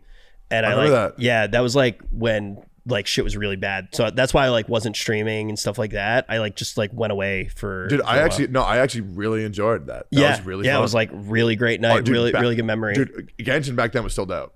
Because that was before the interview came but out. I had already taken a break and then I came back and like you were there. I was playing the game. Ito was awesome. And it got me away from... I escaped from a pretty shitty time in my life. So I still love Genshin. I love the world. But yeah, pulling became like... You know, you start to get used to playing gachas more too. I think it was like because it was really less exciting. Yeah. I think that was the last banner for me too that I remember being like, oh, this is cool. And after that, I'm kind of like... Genshin was still banging, dude. Arataki Ito, one of the best characters, one of the best stories. Arataki Ito, best man. Eula, best girl. I love both their stories so much. Because Arataki Ito, in my opinion, people from the Genshin community used to say that he was like just like me. Just like a dude, goofy, loud, loved trading card games. Ripped, handsome, huge cock. Eula was like, comes from like a bad background, wants to escape it, do better for herself, but people still hold the actions of others against her. Like, bro, I love both their stories so fucking much. So the thing with Ito that I really liked as well is Ito... it completely changed the way that you played the game, right? Yep. Like you looked at a bunch of different characters differently, you were gearing differently. That's the type of stuff I love. Like for example, I've been playing a bunch of Torchlight Infinite, you know. I have every single hero to level 90 now. And why do I do that? Because I want to try every single combination in the game. I do the same thing like when I played Path of Exile as well. Like ARPGs really hook me, but it's about seeing the limits of the system that's in front of me. So I actually don't care as much about what the characters look like. Like there are games that I play that look so bad that you would actually laugh. One of my favorite games of all time, you're actually gonna laugh. We could pull up the art for it. One of my favorite games of all time. It's made by Peter Whalen. It's called Dream Quest. It's a mobile game, and I think it's super important to the future of games. I'm not sure if Peter still works at. I had an opportunity to interview him way back in the day when I was still studying. These are the graphics to Dream Quest. How old is this? It came out when I was in college. He actually ended up working for Hearthstone, and I'm pretty sure he's one of the people that worked on Battlegrounds for Hearthstone. But yeah, this is one of the best games I've ever played in my entire life. Graphics are not super important to me. Dude, you know what was one of the best games I ever played in my entire life? It's a game called Summoner's War. Summoner's War? Yes. I've played Summoner's War. Dude, okay, so I was so addicted to Summoner's War for 3 years. You think Summoner's War is better than Epic 7? No. But back then it was. This was before E7. Well, I mean, Summoner's War kind of War. designed the genre. Yeah, it did. Yeah, for sure. So it's like super important. Yeah, I understand For the 3 years I played Summoner's War, there's this energy system, and your bar would fill up from 0 to max in 6 hours. So for the 3 years I played Summoner's War, I only slept 5.5 hours. That way I would never overcap on energy. I hate energy. That's the one thing in gachas that I absolutely hate. Stamina, energy, resin, all that shit. I told you this is kind of gross, but it's really funny. When we were first starting, one of the other reasons I love Genshin is because it was when we first started OTK. Yep. So a lot of my memory, I mean, look, the reason you're in OTK is because I was obsessed with Genshin. It was my one outlet, and I started watching your streams. I loved your streams, and I showed them to Tips, and Tips instantly was like, we need this guy in OTK. Dude, the hate watchers are going to love using that for fuel, dude. Wait, fuel for what? Fucking Genshin made you, bro. You're nothing without the game. No, I mean, look, It's not like that. Genshin was just like the biggest one. Here's the problem with why gacha I discovered communities. you. But real quick, can I talk about gacha communities real quick? The reason why I fucking hate gacha communities so bad is because at a certain point, Gotcha games start to blow because the companies do factually give up and make a new game. But the problem is that gotcha games cost so much money. There's so much time sunk and cost sunk fallacy for these players that they get pissed off when you tell them that they're wasting their time for something that they've dumped so much time. So I came up with a solution for it, but I'm scared to say it right now because somebody will steal it, and I do have the means to potentially make it over time. So I feel like I shouldn't give you my big idea. That solves the problem. Don't, not here. I don't feel like it's worth it to show it right now. But I'm literally like, I figured out a way to fix it. But that's all I think about. With resin, make a good gotcha. But with resin, yeah. So at a certain time every night I would have to dump my resin, and I was doing max refreshes every day, and I would tell Tips every single time. I'm like, I'll be right back. I'm gonna go dump my resin. Yeah. I kept telling Tips that every single day, bro. He thought I was jerking off. He thought that I was telling him, like, he literally thought that I was getting up from us working on OTK. Well, why would you assume Tips would know what the fuck that is? I cannot imagine Tips playing an anime gotcha game. And, dude, you know how I found out too? He made a joke one time. We were like watching a movie, and he was like, there was like a scene came on, and he goes, "Are you gonna go dump your resin?" And I was like, "Tips, what do you think that means?" I was like, "Tips, I was playing Genshin Impact." Oh my god! I fucking love Tips so much, dude. He's literally one of my favorite human beings in the entire fucking world. He's like, God damn, bro, no way. Yeah. No He's just like, way. "You gotta go dump your resin." I'm like, oh I man, might be fucked up. That sounds kind of hot. Anyways. huh?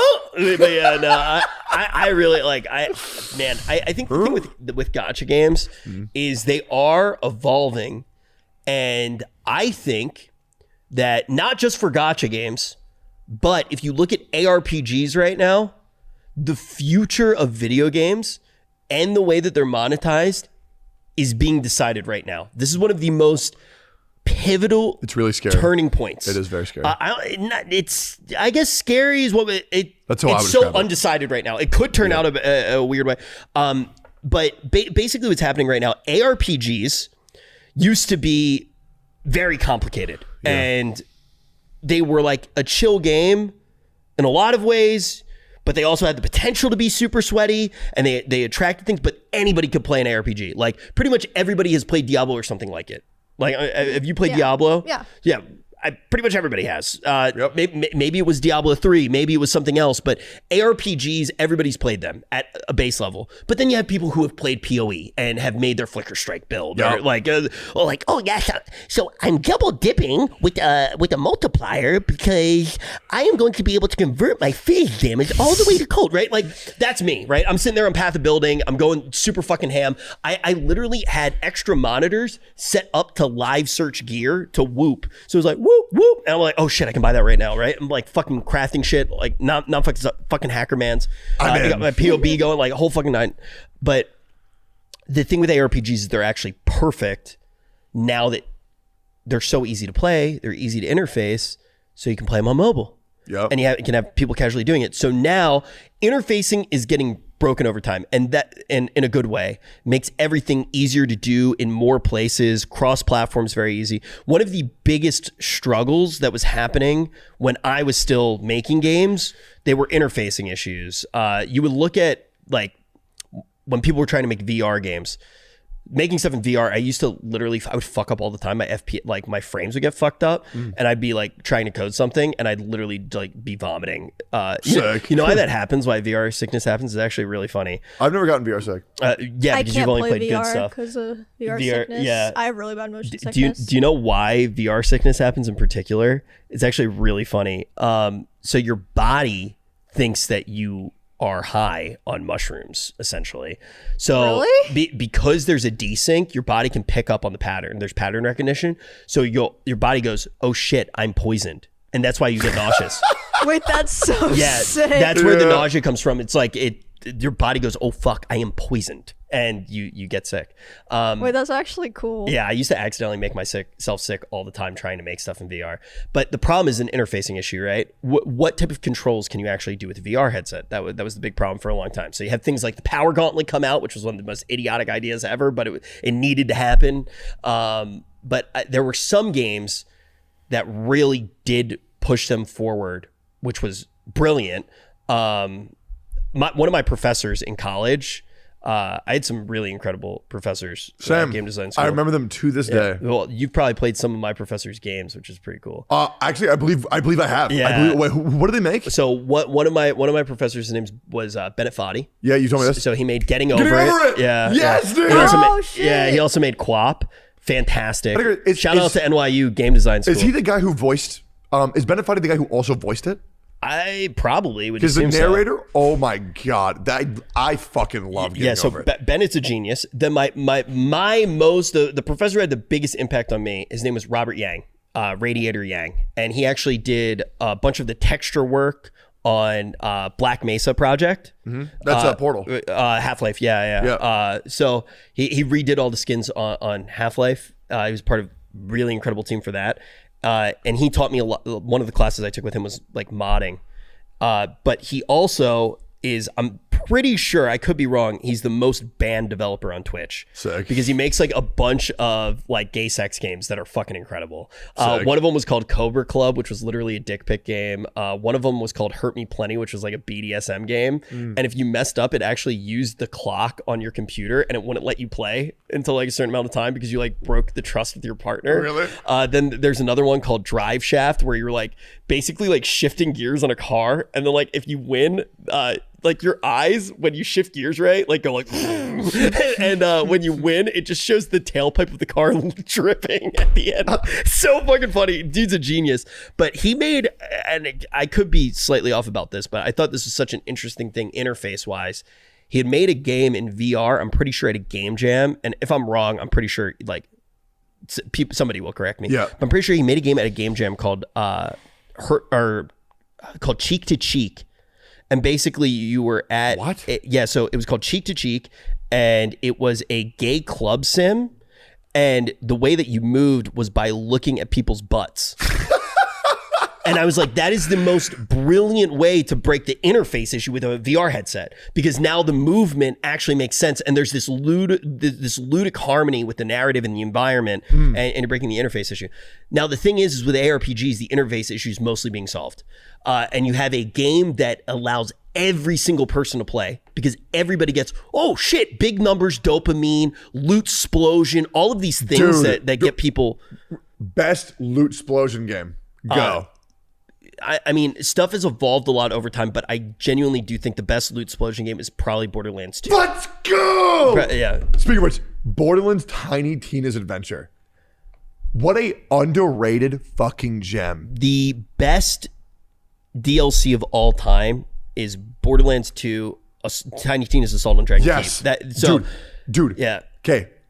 Fucking love that. Have you played the DLC? No, I haven't. It is in Borderlands, amazing. Okay, Handsome Jack, one of the best antagonists in any video game I've ever played. Yeah. I fucking love him and his voice actor. I believe he's also Cell in Dragon Ball Z. I started playing Tiny Tina's Wonderland like a couple days ago. Thought it was shit, but if you get past like the first 2 hours, oh my god, what a game! The story is not nearly as good, and it could be because I'm older. But I remember Borderlands 2 and. Borderlands 1, especially 2, the DLC, good. insane story. Borderlands 3 pre-sequel, bad. The worst. But Tiny Tina's Wonderland, story. Oh, by the way, Techie, I beat the story split screen co-op with Mia. Oh, that's so sweet. And also on top of that, I have every single thing to max level with like the best gear in the game. I played a lot of the Chaos Rifts. Me and Freem would play that shit all the time. We've beaten Borderlands 2 together 7 times. It's one of the games we bonded over. I love it Borderlands so 2 much. is fantastic. Dude, but the Tiny Tina's Wonderland, dude, there's this beginning character called Ribula. And just the humor style is right up my alley, where a big demon lord gets summoned. He's like, you'll never make it to fight the Dark Master. And then you go in there, and after fighting him for 15 seconds, he goes, holy shit, they might make it to the Dark Master. Yeah. It's so goofy. It does like a lot of lamp shading, which it's hard to do lamp shading right in writing.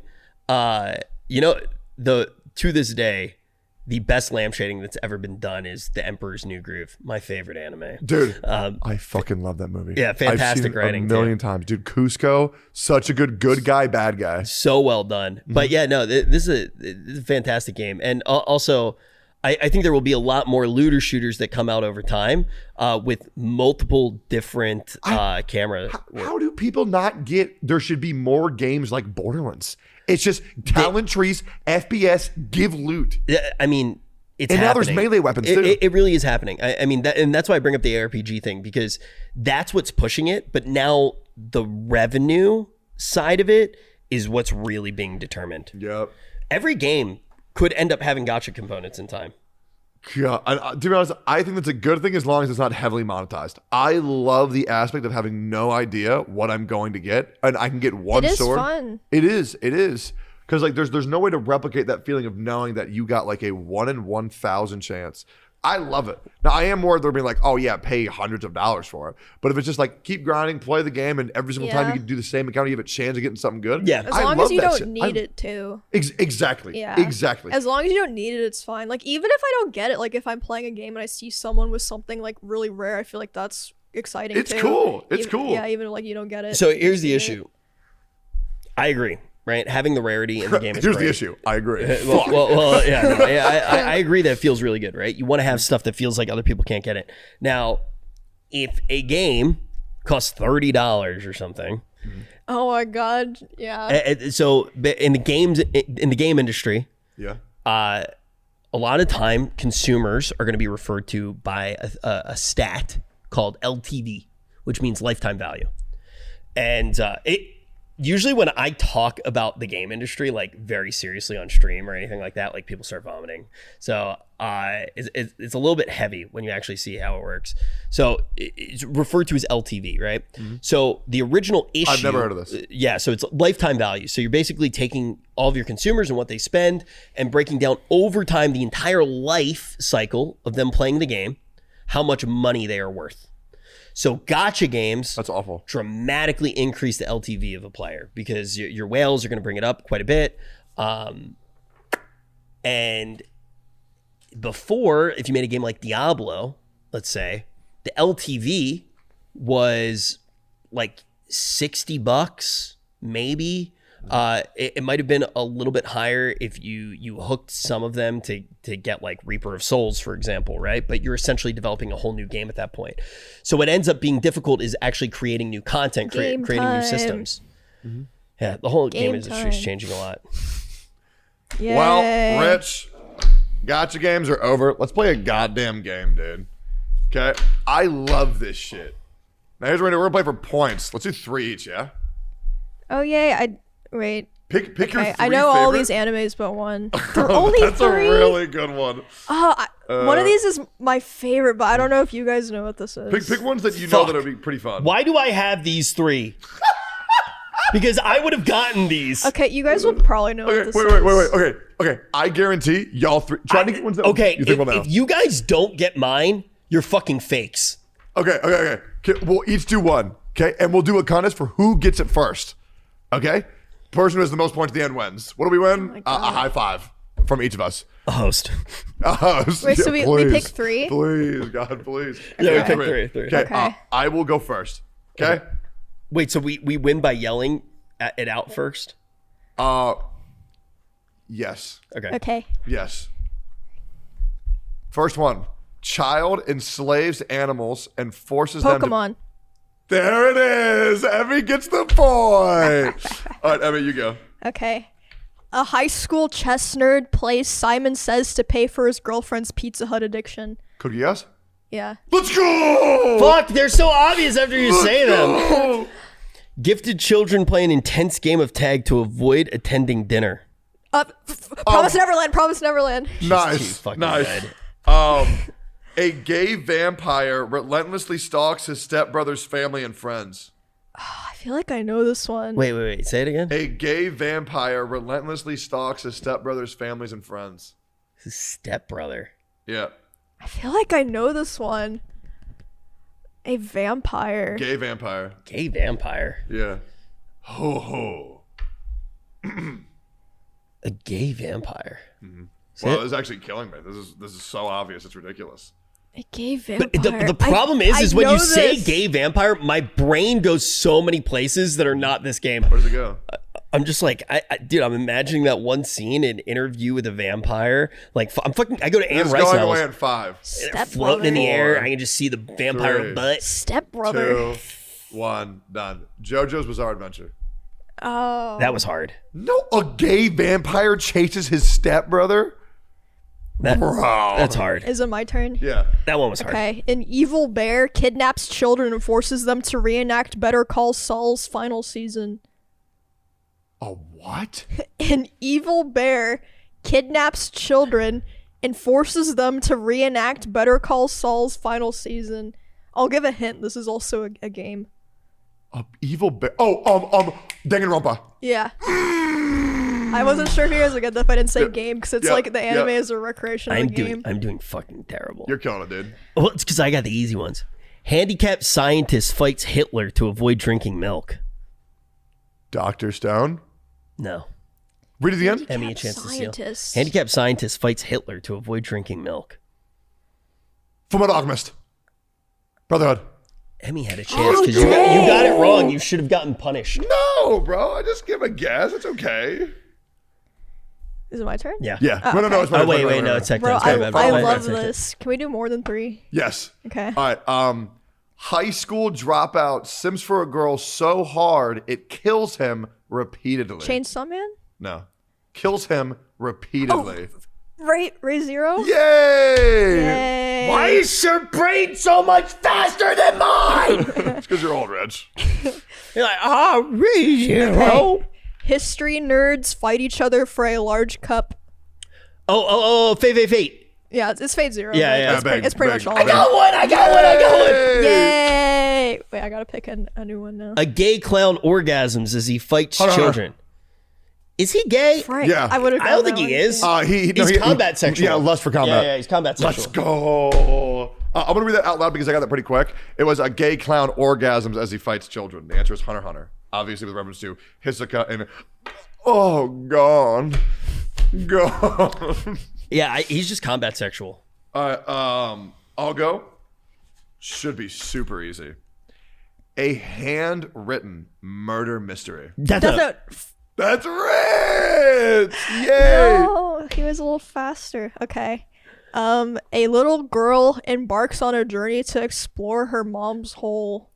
What? Made the best. Made the best. Yes, I'm coming back. I only knew the Japanese name. I didn't know it in English, bro. I'm such a loser. That would have counted. Yeah.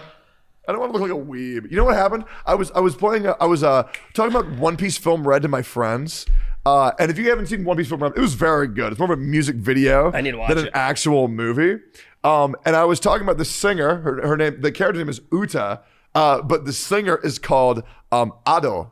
But it's an American, you would say adieu, right? And I said adieu, and they were like, "Oh, I have no idea what you're talking about." Yeah, I have no idea. Anyway, Ado, and I'm like, bro, you fucking know who I was talking about. It's like going to somebody being like, oh, Demon Slayer? No, I have no idea what you're talking about. Any who just watched Kimetsu no Yaiba, it's like, bro, get off me, dog. It was cringe. That's like if somebody said S-Fond. As No far idea what you mean. No idea what you're talking about. By the way, S-Fan is my favorite streamer. yeah. Dude, it's actually really funny. There was like a time when I think everybody in like me and Asman both called S-Fan S-Fond. Yeah. And like it was because of Asman. Like Asman just like kind of has a bit of like a twang to his accent. And then I started copying Asman like I do with everything. Japanese salaryman commits war crimes to spite God.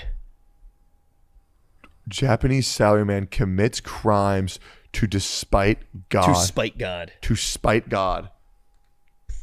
Japanese salaryman to spite God. I keep it real with you. I don't know this one. To spite God. I'm gonna tell you salary man. because I don't know this one. Okay. Is it Mushoku Tensei? Saga of Tanya the Evil. No, I haven't seen it. Salary man. That you've mentioned that All right. I haven't watched it. I just recognize So the Yeah. character. the rest of these suck. So I'm gonna make up my own. Okay. Child with furry demon inside of him. Cast Naruto. out. Huh? Naruto. Nice. That was big. Okay. Fuck you, Lenny. Make one up, Pissed. unless you have a good one. This one's okay. A mole child's fake family gaslights him into being a better person and convinces him to kill animals. Wait, what? Say that again? A mole child's fake family gaslights him into being a better person and convinces him to kill animals. What? A mole child? Kill animals? Mole dash child. Mole. And is this like a pretty well known one? Yeah. Can you give us another hint, like a slide hint? A mole convinces to kill animals. Studio Trigger. Gurren Lagann? Yeah. Oh shit! All right, cool. Hell yeah, dude. A schizophrenic college student learns to Tectone. live Yeah. A schizophrenic college student learns to live, laugh, and love as he attempts to fix his microwave. Well, I bet this is a really good one. Is this a really good one? Microwave. A schizophrenic college student. Learns to live, laugh, and love as he attempts to fix his I microwave. feel like this is a scene. Yeah, same. Like a scene from I an feel like anime. I've seen this, but I don't remember. Attempts to fix his microwave. Schizophrenic. Is it Mob Psycho? No. You said college student? A schizophrenic college student learns to live, laugh, and love Bro, as he attempts to what? fix his microwave. Can you give us another hint or no? Do you know this show? Yes. Can you give us a hint or no? He knows the show. It's like the #1 anime. Schizophrenic college student attempts to fix. Yo, Noodlers, are you going crazy? Is this really It's obvious? Steins Gate. Oh yeah, shit. I want to say why schizophrenic? Oh, actually. Why schizophrenic? Because Jacob wrote it. I was gonna say this. The only thing I think was like, why is it schizo? I don't get it. The microwave I get, but schizo, I'm like, all right, sure. All right, let's count. How many do we get? I got 5. I have 4. Rich? I have 7. All right, 3. All right. So Rich and Emmy, I'll be needing that host whenever that stream, whenever this video goes live. So go ahead and pass that over to me. Thanks, guys. That's Bro. big. I Bro, cannot. I always host the same 3 people because no one else is ever Dude, live. and every time, I appreciate it. It's like Tectone VODs and who's the other one? The other one's just an amalgamation of everyone else. I I love guess. that. Your chat is so nice to me. Your chat's cool. Yeah, they're funny. I cannot wait for my noodle shop tradition right now. By the way, Craft macaroni Noodlers, and cheese. True. Noodlers, let me know if you enjoyed that segment. I thought that was really fun. That was fun. I thought that was I have a bunch more games that I really want to play too. And Noodlers, if you have an idea for a game, feel free to let us know. That was actually a blast. Yeah, that was Bro, chill. we should do a gotcha game tier list. Okay? F tier, all. What? Bro, they're all so bad. But you have to be down in the filth to enjoy them. You have to be. They're not all bad. What are you talking about? Rich really Oh my enjoys god, them. you're in denial, bro. But They're it's so bad. Rich, I don't think you enjoy them because of the gameplay. Can we agree on that? Sometimes I do. Like, I like for a little while, like there will be a day where I find the gotcha game that I always keep in my rotation. It just hasn't fully happened yet. Like, Dude, you know one what game, day it'll be good. I'm telling you. you know what game had me really hopeful and Pokemon Go. it really hurt me. Pokemon Go. This is probably the most I've ever been hurt by a gotcha. It wasn't Pokemon Go. Nino Kuni. Nino Kuni hurt me. Oh, I remember you talking Yeah. about I that. really like Nino Kuni. NFT no Cooney. It wasn't just that. That's what it was for me. It wasn't just that. That obviously was bad, but I really believed in Nino Kuni. I thought Nino Kuni was going to be like I liked. It was actually similar to the one that you were talking about. I forget what it was called. What was the game you were talking about called? Pokemon Go. No. The one that you did with your friends and the one dude ditched you. Ulala? Yeah, it was similar to Ulala, where it was like it was still playing when you weren't playing. Yeah. And I love the idea of like a really idle game that you can just log into every now It's and then, good. and you go, oh shit, I got more stuff. Because the biggest thing that's important for me with Gotcha Game is making sure that I can be able to sleep and not feel like I'm getting behind. That's the problem, and it is very easy to monetize that predatory like style FOMO. because I mean that's the thing that keeps people coming back over a long period of time, and that part is a shame. Yep. But I love the idea of progressing in games. Like that's why I play like a lot of like WoW. You know, I want to progress all my characters and I make a million alts. And I remember like those moments, especially when I was younger, where I would finish playing WoW, I'd finish my raid, and I would go to the character select screen and I would just look at all my characters and I would just spin them around like they were my Barbie dolls. I was just like, look at what I've made. Yeah. Look at my kingdom. It was like, it's the best feeling in the world. I do that now with like Torchlight Infinite, World of Warcraft. I'm still playing Undecember, like PoE. Like I love just progressing and having the best gear on everything. About 4 or 5, maybe even 6 years ago, Freeman and I were real broke, real broke, horribly broke. But we had our anniversary and we went to this place called Hanada Sushi up in Canada. And for her birthday, I was like, all right, I'm gonna go crazy. I'm gonna buy her the $100 pack in Summoners War because we both love the game so much. Yeah. Now, $100 back then, you have to understand, like we were living off $3K a year, right? Like that's might even be a little bit higher, but that was crazy. And in Summoners War, there was hundreds of different characters. Also, $100. How many years ago was it? Like 4 or 5. Like $100 was a lot more back then. Yeah. But like Dude, I sound so old, but Back then, 4 years ago? It is true. Yep. I mean, especially Yep. now, like inflation's so high. Yep. But right now, I go on Genshin for fun and just drop $1,200 to get a character like maybe like 2 or 3 times, right? But then that was everything. And out of the hundreds, thousands of characters in that game, I got her favorite unit that she always wanted. She Spark? Yeah, she sparked. It was big, and I got it. It was this little pony, and its name was Diana. It's a yellow pony. Yeah. And I remember it, and it made me so happy. And that was the only character she ever used. Like a year after that, it was a magical moment. It was like a one in like. Look at that with the inflation calculator. It would have been $121. 21%. Yeah, I'm telling you. I mean, like In inflation's 5 crazy. years? And think about it now. The inflation rate right now is absurd. So That is Crazy. crazy. yeah, But like, dude, that was like a 1 in 15,000 chance. It was ridiculous. that's cool, man. Yep. Oh god, it made me so happy. You know what else makes me really happy? When noodlers press a like, comment, and subscribe to our videos. You know what makes me really happy? When they also have it set to automatically download each week on Spotify and on Apple Podcasts. Wait, that's a thing that they can do? Yeah, they can do that. Dude, they should go do that right And now. the thing is even if you mostly watch on YouTube, but you have it set to automatically download, it helps the podcast a lot. Can I do something that's important for me? Noodlers, if you're laying in bed sleeping to this with this on your phone, I hope you're having a really good sleep. I hope you're having a good rest. And if you hear this, I hope you have a wonderful day and know that you are loved in this world. And we very much appreciate you watching Noodle Shop Podcast.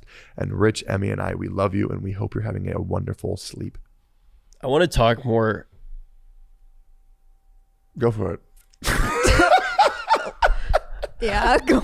I just like, man, there were a few things that like, I felt like we didn't get to. I want to talk about gacha games more. I want to talk about games more. I want to talk about like what it used to be like to actually sit down and play card games together too, because I do think that it is super tied with gacha. Like I could talk about Magic the Gathering, how that changed me as a human being. Do you remember, were you in a Pokemon League when you were a kid and you actually got the badges? Yeah. And then every now and then they would come in and this shit was fucking crazy. You thought you were like the most serious shit ever. Like you had your fucking badges on and you're fucking playing your cards and you play a Chansey and you're flipping the coin and then you lie to the kid next to you and you're like, no, actually I get to flip it 3 more times. And he's like, oh yeah, sure. That's exactly how egg roll works. I'm like, yeah, shut the fuck up. I'm rolling you the fuck out. And then they come through with a piece of paper and crayons and they go, hey kids, you might make the next Pokemon. Yep.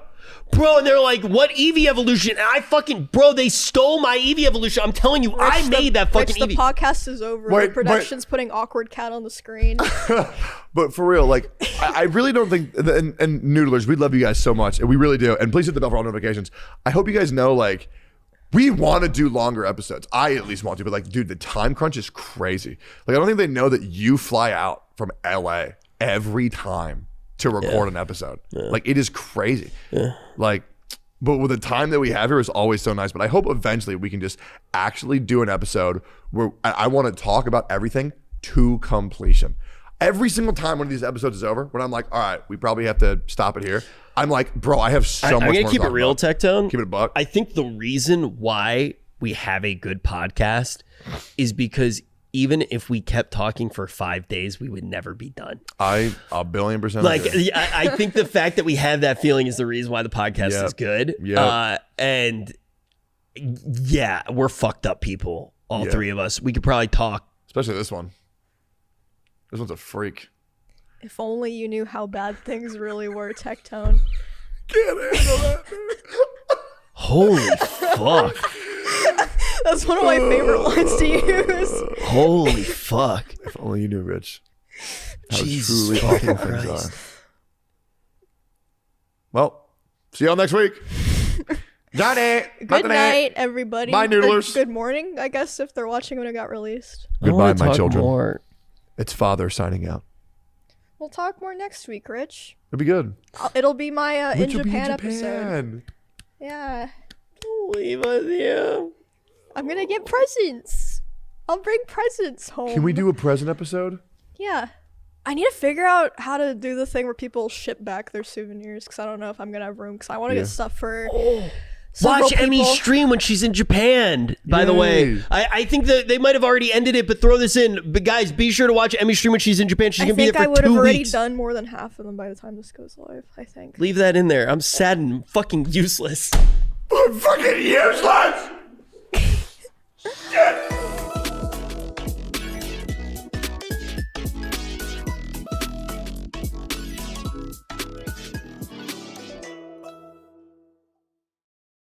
What is happening? What is That is such a happening? tiny... Wait, I think that's her with The Incredibles.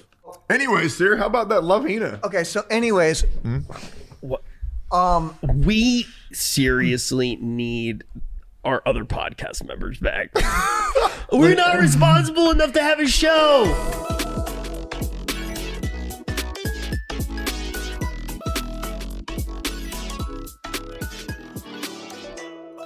Hey, yo, what up, Noodle Nation?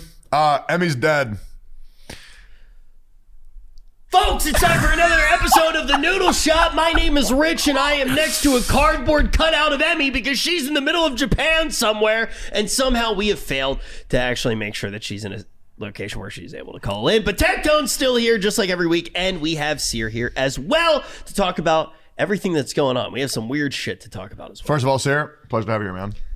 Sup, weebs? It's an absolute pleasure to make my appearance here today on Noodle Shop. I've been waiting for it for a long time. I love anime. I watch a lot of anime. I watch a lot of hentai, and I just want more of it. And I want to talk to y'all about it. It's so interesting to have you on the show because I feel like you probably know very little about anime, but somehow you've been impersonating an anime character your entire life. Yeah, I mean, it's very, very easy. There's not much that it takes to make an anime. I think anime is simple. I think it's lowbrow. And I think mimicking anything anime or anime tropes anybody can do after watching 5 minutes of Dragon Ball Z or Bleach or some Yeah, shit that's like true. that. You know, it's good. We've actually talked about Seer the most out of any Wait, person. Emmy's calling me. Oh, Jesus Oh. Christ. Dude, where is she? Hello? Hello? Hello? Hello? Hello? Emmy? Emmy? Emmy? Techie? Seer? Where are you? I'm in Japan.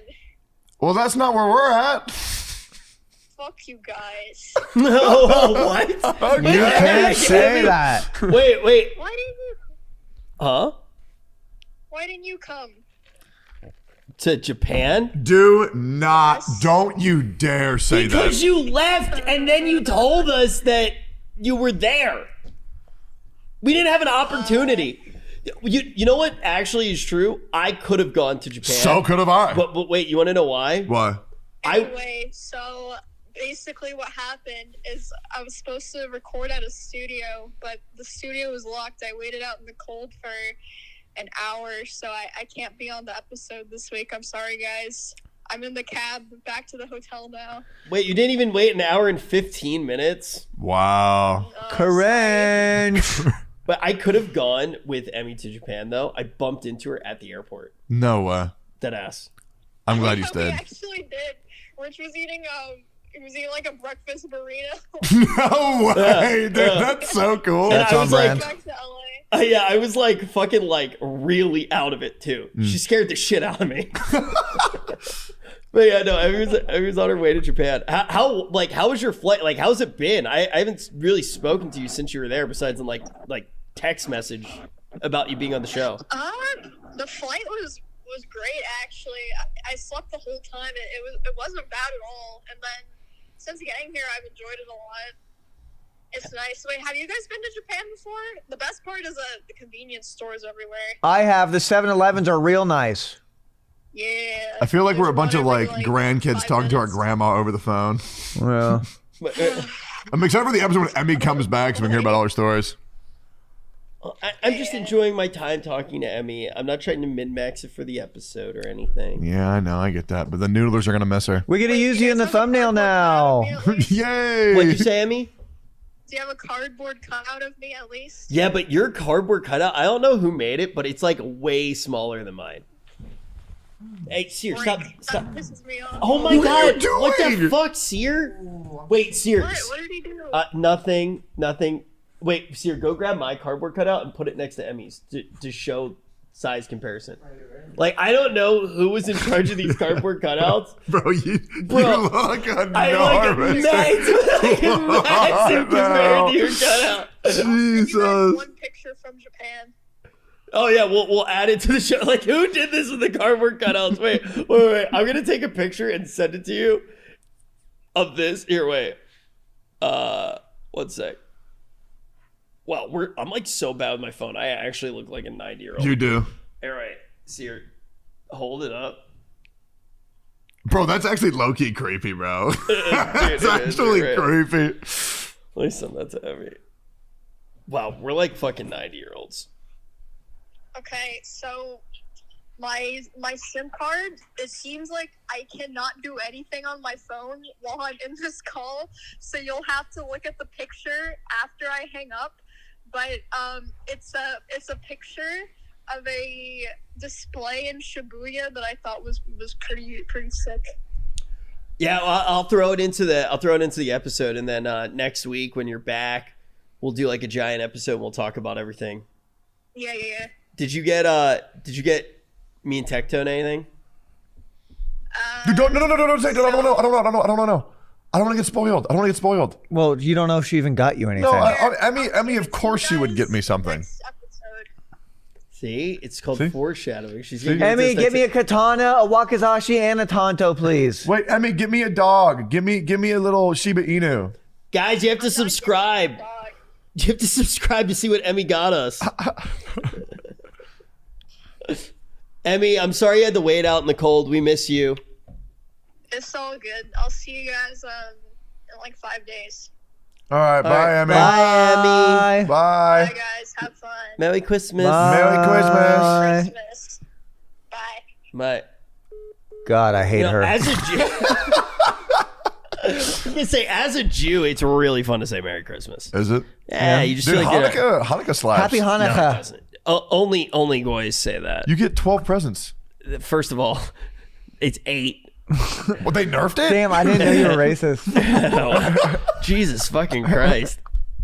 When did they nerf Hanukkah? I don't think they nerfed Hanukkah. I think you got your holidays I thought it was confused. for 8 days the lamp burned bright, thus became the miracle of. Okay, that's 8 days. Wow, you actually know like the deep cut good song. Yeah, Really? light the menorah, let it burn, let it shine. Light the menorah, happy Hanukkah. Dude, it goes. Yeah, or brother. Dreidel, dreidel, dreidel. That one I sucks. made him out of- That I hate that song. Why do you but know those? It's not a bad song. I just personally dislike that one. But the song that you were singing bangs. Dude, The I went Light to- the Menorah song bangs. I went to a Jewish school in 8th grade. Wait, really? Why? Why? Yeah. I was fucked up. Public schools wouldn't take me. Whoa, what does that mean? Oh, dude. What does that mean? So What, the I was- Jewish school for delinquents? I was so fucked up. They wouldn't allow me in public schools.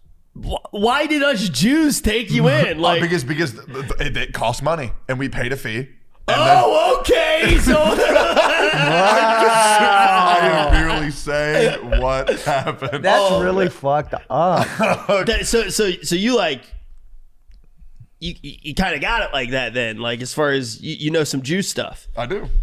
Dude, the same thing happened with me for 9th through 12th grade. I went to a public school. I went to a new town in Texas, El Paso, Texas. Went to a high school. I'm not going to say which one. I got assaulted by my science teacher. Bro, Okay? Techie, I'm going to keep it real. Yeah. If I heard all of the stories that you've told me Yes. before I met you, Yes. I never would have met you. Your stories are terrifying. Yeah. I love you to death. Yeah. I love you to death. But your story will be like, oh, yeah, dude, I fucking stabbed someone, dude. Oh, yeah, it's fucking crazy. Totally that fucking loser's fault, though. Why did your science teacher assault you? Yeah. What situation happened? Did you do a chemical wrong? No, so what happened was we were all, and this gets us somewhere. So we were all sitting, also, my Spanish teacher was racist. Okay, so I'm sitting in my... let's just go through all of your teachers. It's just the two of them. The two of them why I had to leave. So, science teacher, we were sitting down in a classroom, okay, and I'm a talker, okay? I talk a lot. I like talking. I like connecting with people, okay? So I had the reputation of being known to do a little bit of chit chat from time to time. And my science teacher said, now everyone just be quiet and we're gonna listen for a noise, okay? And he tapped this little metal object and he said that when it starts resonating, it's gonna make a little, like a low pitched humming, okay? And we wait, nothing happens. 30 seconds happens and I finally hear the noise. I'm an excitable guy. So I hear it and I go, whoa. That's all I did. Yeah. He comes up to me, puts his hands around my neck, strangles me, and just says, shut the fuck up for once, John. No, he didn't. I will call my dad. Okay. I keep it real, and I'm not trying to be insensitive. Techie, I believe you. I believe Okay. you. I bet when he tells the story, it's a little bit different. Yeah. That's all I'm gonna say. I bet when he tells the story, there's a lot of other shit before the crystal. Like for him, you're on season 4 of the anime. You know, your season 4 is like the series finale. You know. Yeah, no, I get that. So for him, he's probably like this motherfucker. He's probably got like fucking. He's like wakes up at 5 a.m. and he's trying to grade your fucking tests. He's Yeah. like that shit. He was on his fucking Game Boy playing Pokemon. He's like, and I fucking snapped. I doubt he's proud of it. Yeah. I doubt he's proud of it. No, I don't think so either, man. I bet he regrets it. He's probably in jail.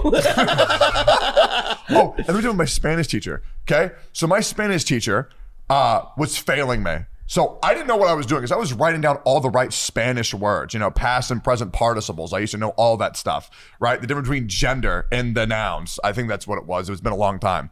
Regardless, Conjugations. that's got to be the word. Yep. Anywho, I copied off of another dude's test, verbatim, or the exact same words on both papers. Okay, we turned them in. Now, if you get caught cheating, it's 0, and you get expelled, right? So if I was caught cheating, I would have been expelled, but I wasn't. She gave the guy who I copied off of a 94. She gave me a 16. Okay, I go up and I say, hey, me and this guy have the exact same answers. Why are our scores different? And she says, bring in your father. I am not speaking to you. And I'm like, okay, keep in mind, I'm also, just for clarity's sake, I am the only white dude in my class. Okay, so I didn't know the language. So everybody else pretty much knew the language. I did not. Okay, I had to take it. I bring my dad in, and she says, I will only speak to you in Spanish. So he couldn't even get an answer out of her. What? Yes. Is that not crazy? What is that? Tell me how I deserve that.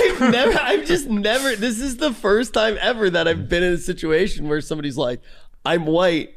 And it's really hard. I've just never been in this situation. I don't know how to react to it, Techie. I'm so sorry. Let me tell you why it's hard to be white. I have not fucking heard that one. It's a first for me. That is not what I was trying I'm so to say. sorry. Everybody was speaking Spanish around you. Your daddy had a comment. Dude, you want it? I have a similar story though. I have a similar story, no joke. It's slightly different, but it reminded me. So I actually didn't take. I took Spanish at one point, but when I was in high school, I took Latin. Yeah. That language is deader than my stream. I don't know why the fuck I was doing that shit. But I took Latin, and there was this one girl who would cheat off of me every single time, and I was quite good at Latin.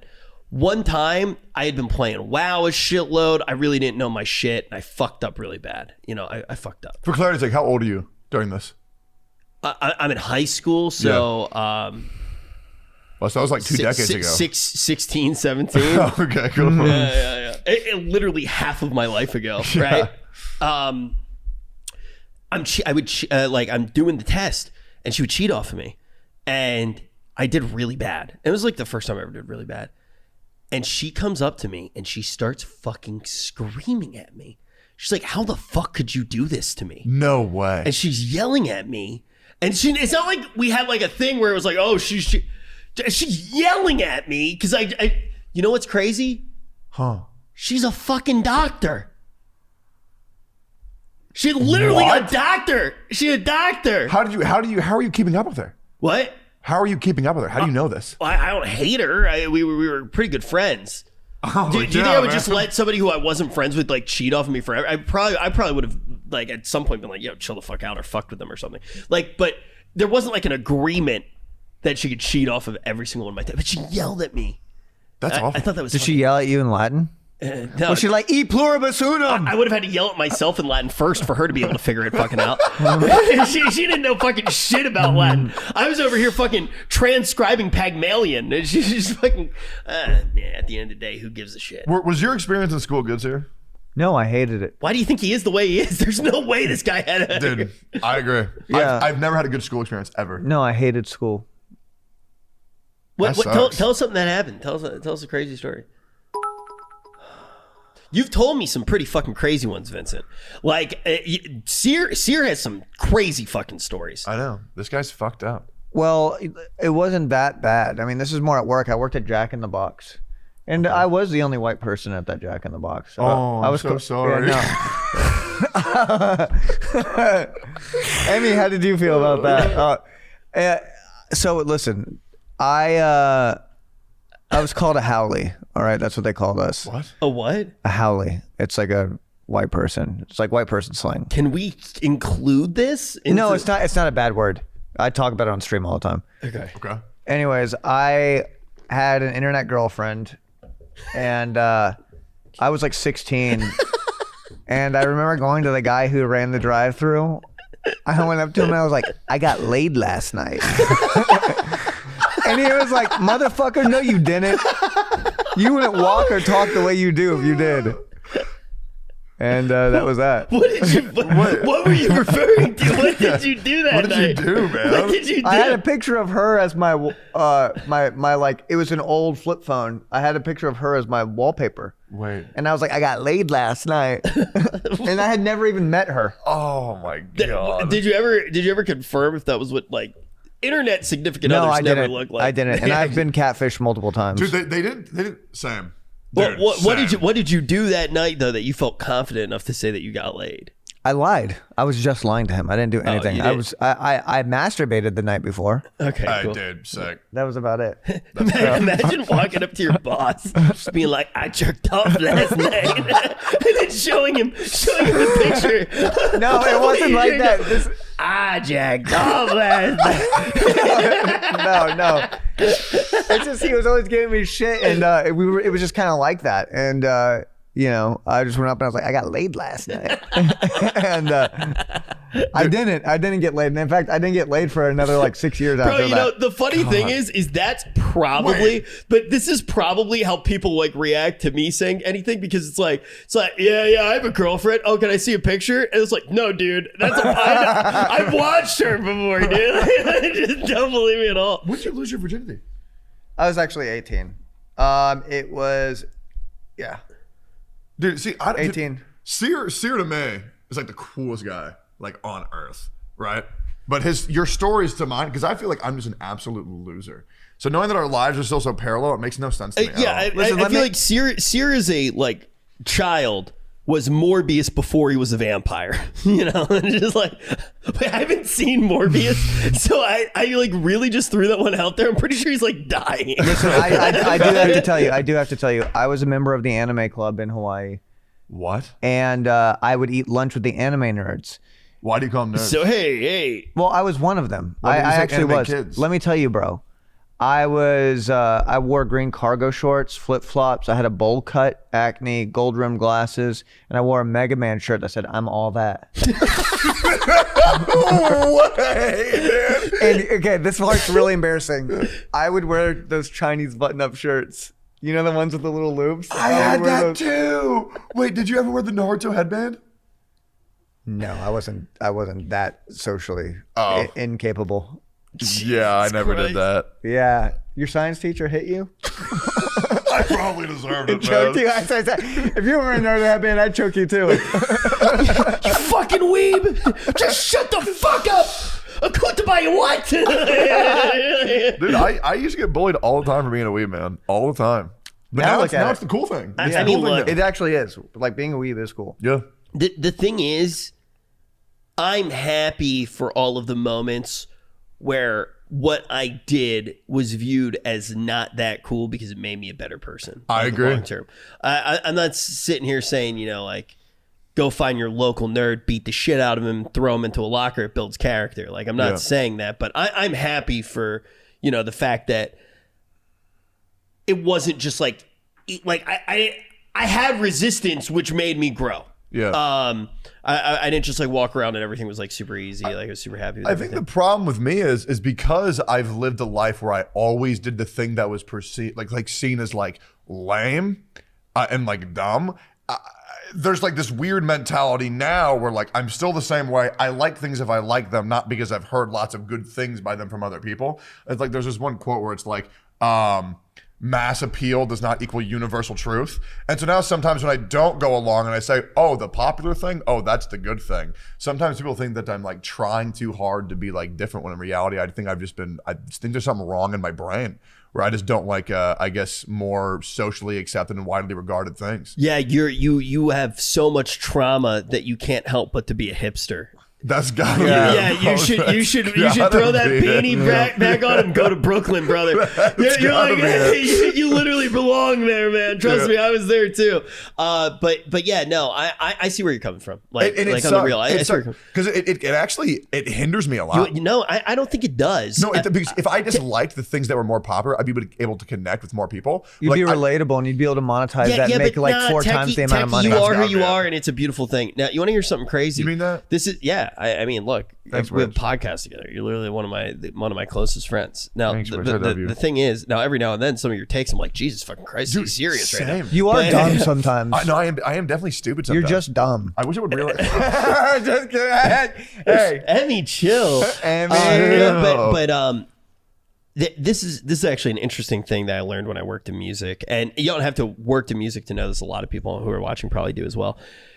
There is a thing where humans do really like patterns. Not surprising. It makes a lot of sense why we would. You would gravitate towards something that is known because if you've experienced it before and you're not dead, it's probably safe, right? So that is like people gravitate towards things that they already know, smells that they already know, things that they already know. Continue. I'm not quite grasping, but yeah, keep going. So the reason I'm bringing it up is like music, for example. Yeah. You know, sometimes you'll hear a song that ends up being super popular, but the first time you hear it, you're just like, that sucks. Radiohead for me. Okay, that's wrong. But, No, when I first heard Radiohead, I was like, what the fuck is this? But the thing is when it's really popular, you're going to hear it a whole bunch. Now, the thing is after you've heard something a bunch of times, you're used to that pattern. Yep. And music is very mathematical. It's like, and now you recognize that pattern as a human being and you've heard it a bunch before. You're going to have the same way that you can hear that ambulance right now and that evokes an emotion in you. That music is safe. So you are going to gravitate towards it. And that's why a lot of the times the mainstream things, so many people, it takes on a life of its own and so many people end up liking it. When I worked in the music industry, you would actually use that to your advantage. You worked in the music industry? Yeah, before I even graduated college, I for years. What did you go to college for? I went to NYU in a program where you kind of like created your own major. That's cool. Yeah, but I was basically doing a creative writing major, a computer science major, and a video game design thing, kind of all at the same time. So I was very focused on games. But in the music industry, you spend a shitload of money to make sure that the songs are just heard by everyone.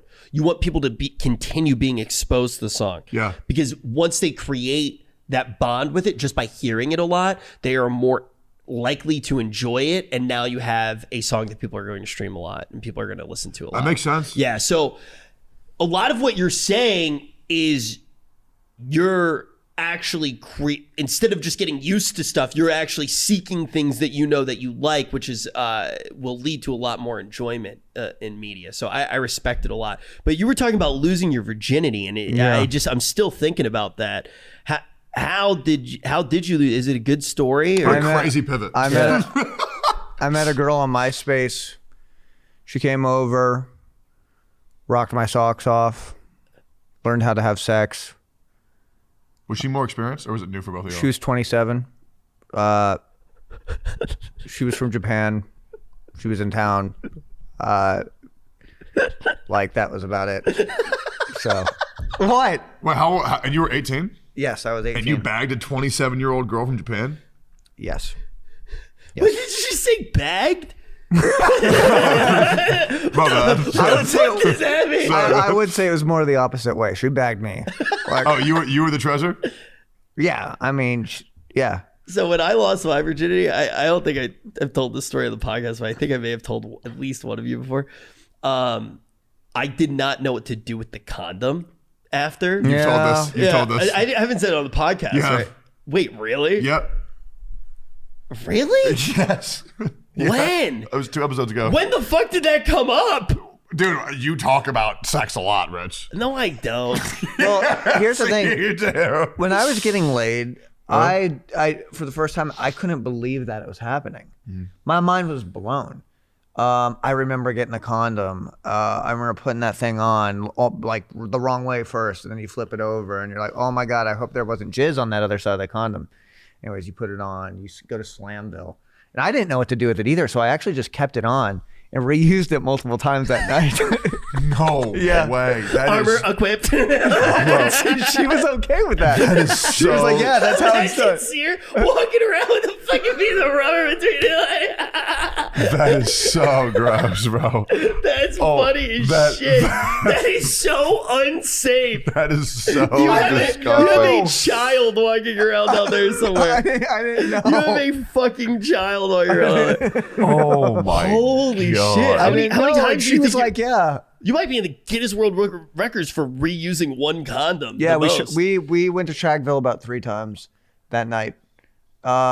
We did go to sleep after that first shag. Chicks love it, by the way, when you refer to when you have had sex with them as Shagville. They go crazy over that. I really don't They think that's a love that. thing. They love that. They're like, oh my God, he took me to Shagville. Everybody prefers that. I shagged her rotten, baby. Yeah. Dude, that's crazy. I shagged her rotten. Oh I think we should bring back that phrase. I don't. I really don't. It's hilarious. I really do Come not. on, say Jeez it. Louise. Say it. I shagged her rotten. I shagged her rotten. That night. I took her to Shagville. Dude, oh my God, this episode is so fucking unhinged. Like, it's so fucking bad, but like, why? I don't want to stop. I feel like we can. I feel like this is like the one episode that we. What the fuck did you? It was a combination of me pointing at you. Stop doing it.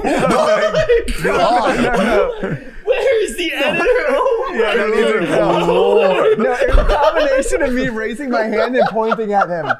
You know when you like say 2 words at the same time? It was one of those things. Yeah. Oh, God, jeez. I'm so glad that Well, wasn't in you stream. got my attention now. What do you want? I'm so Jesus glad that wasn't fuck. You even stood up, bro.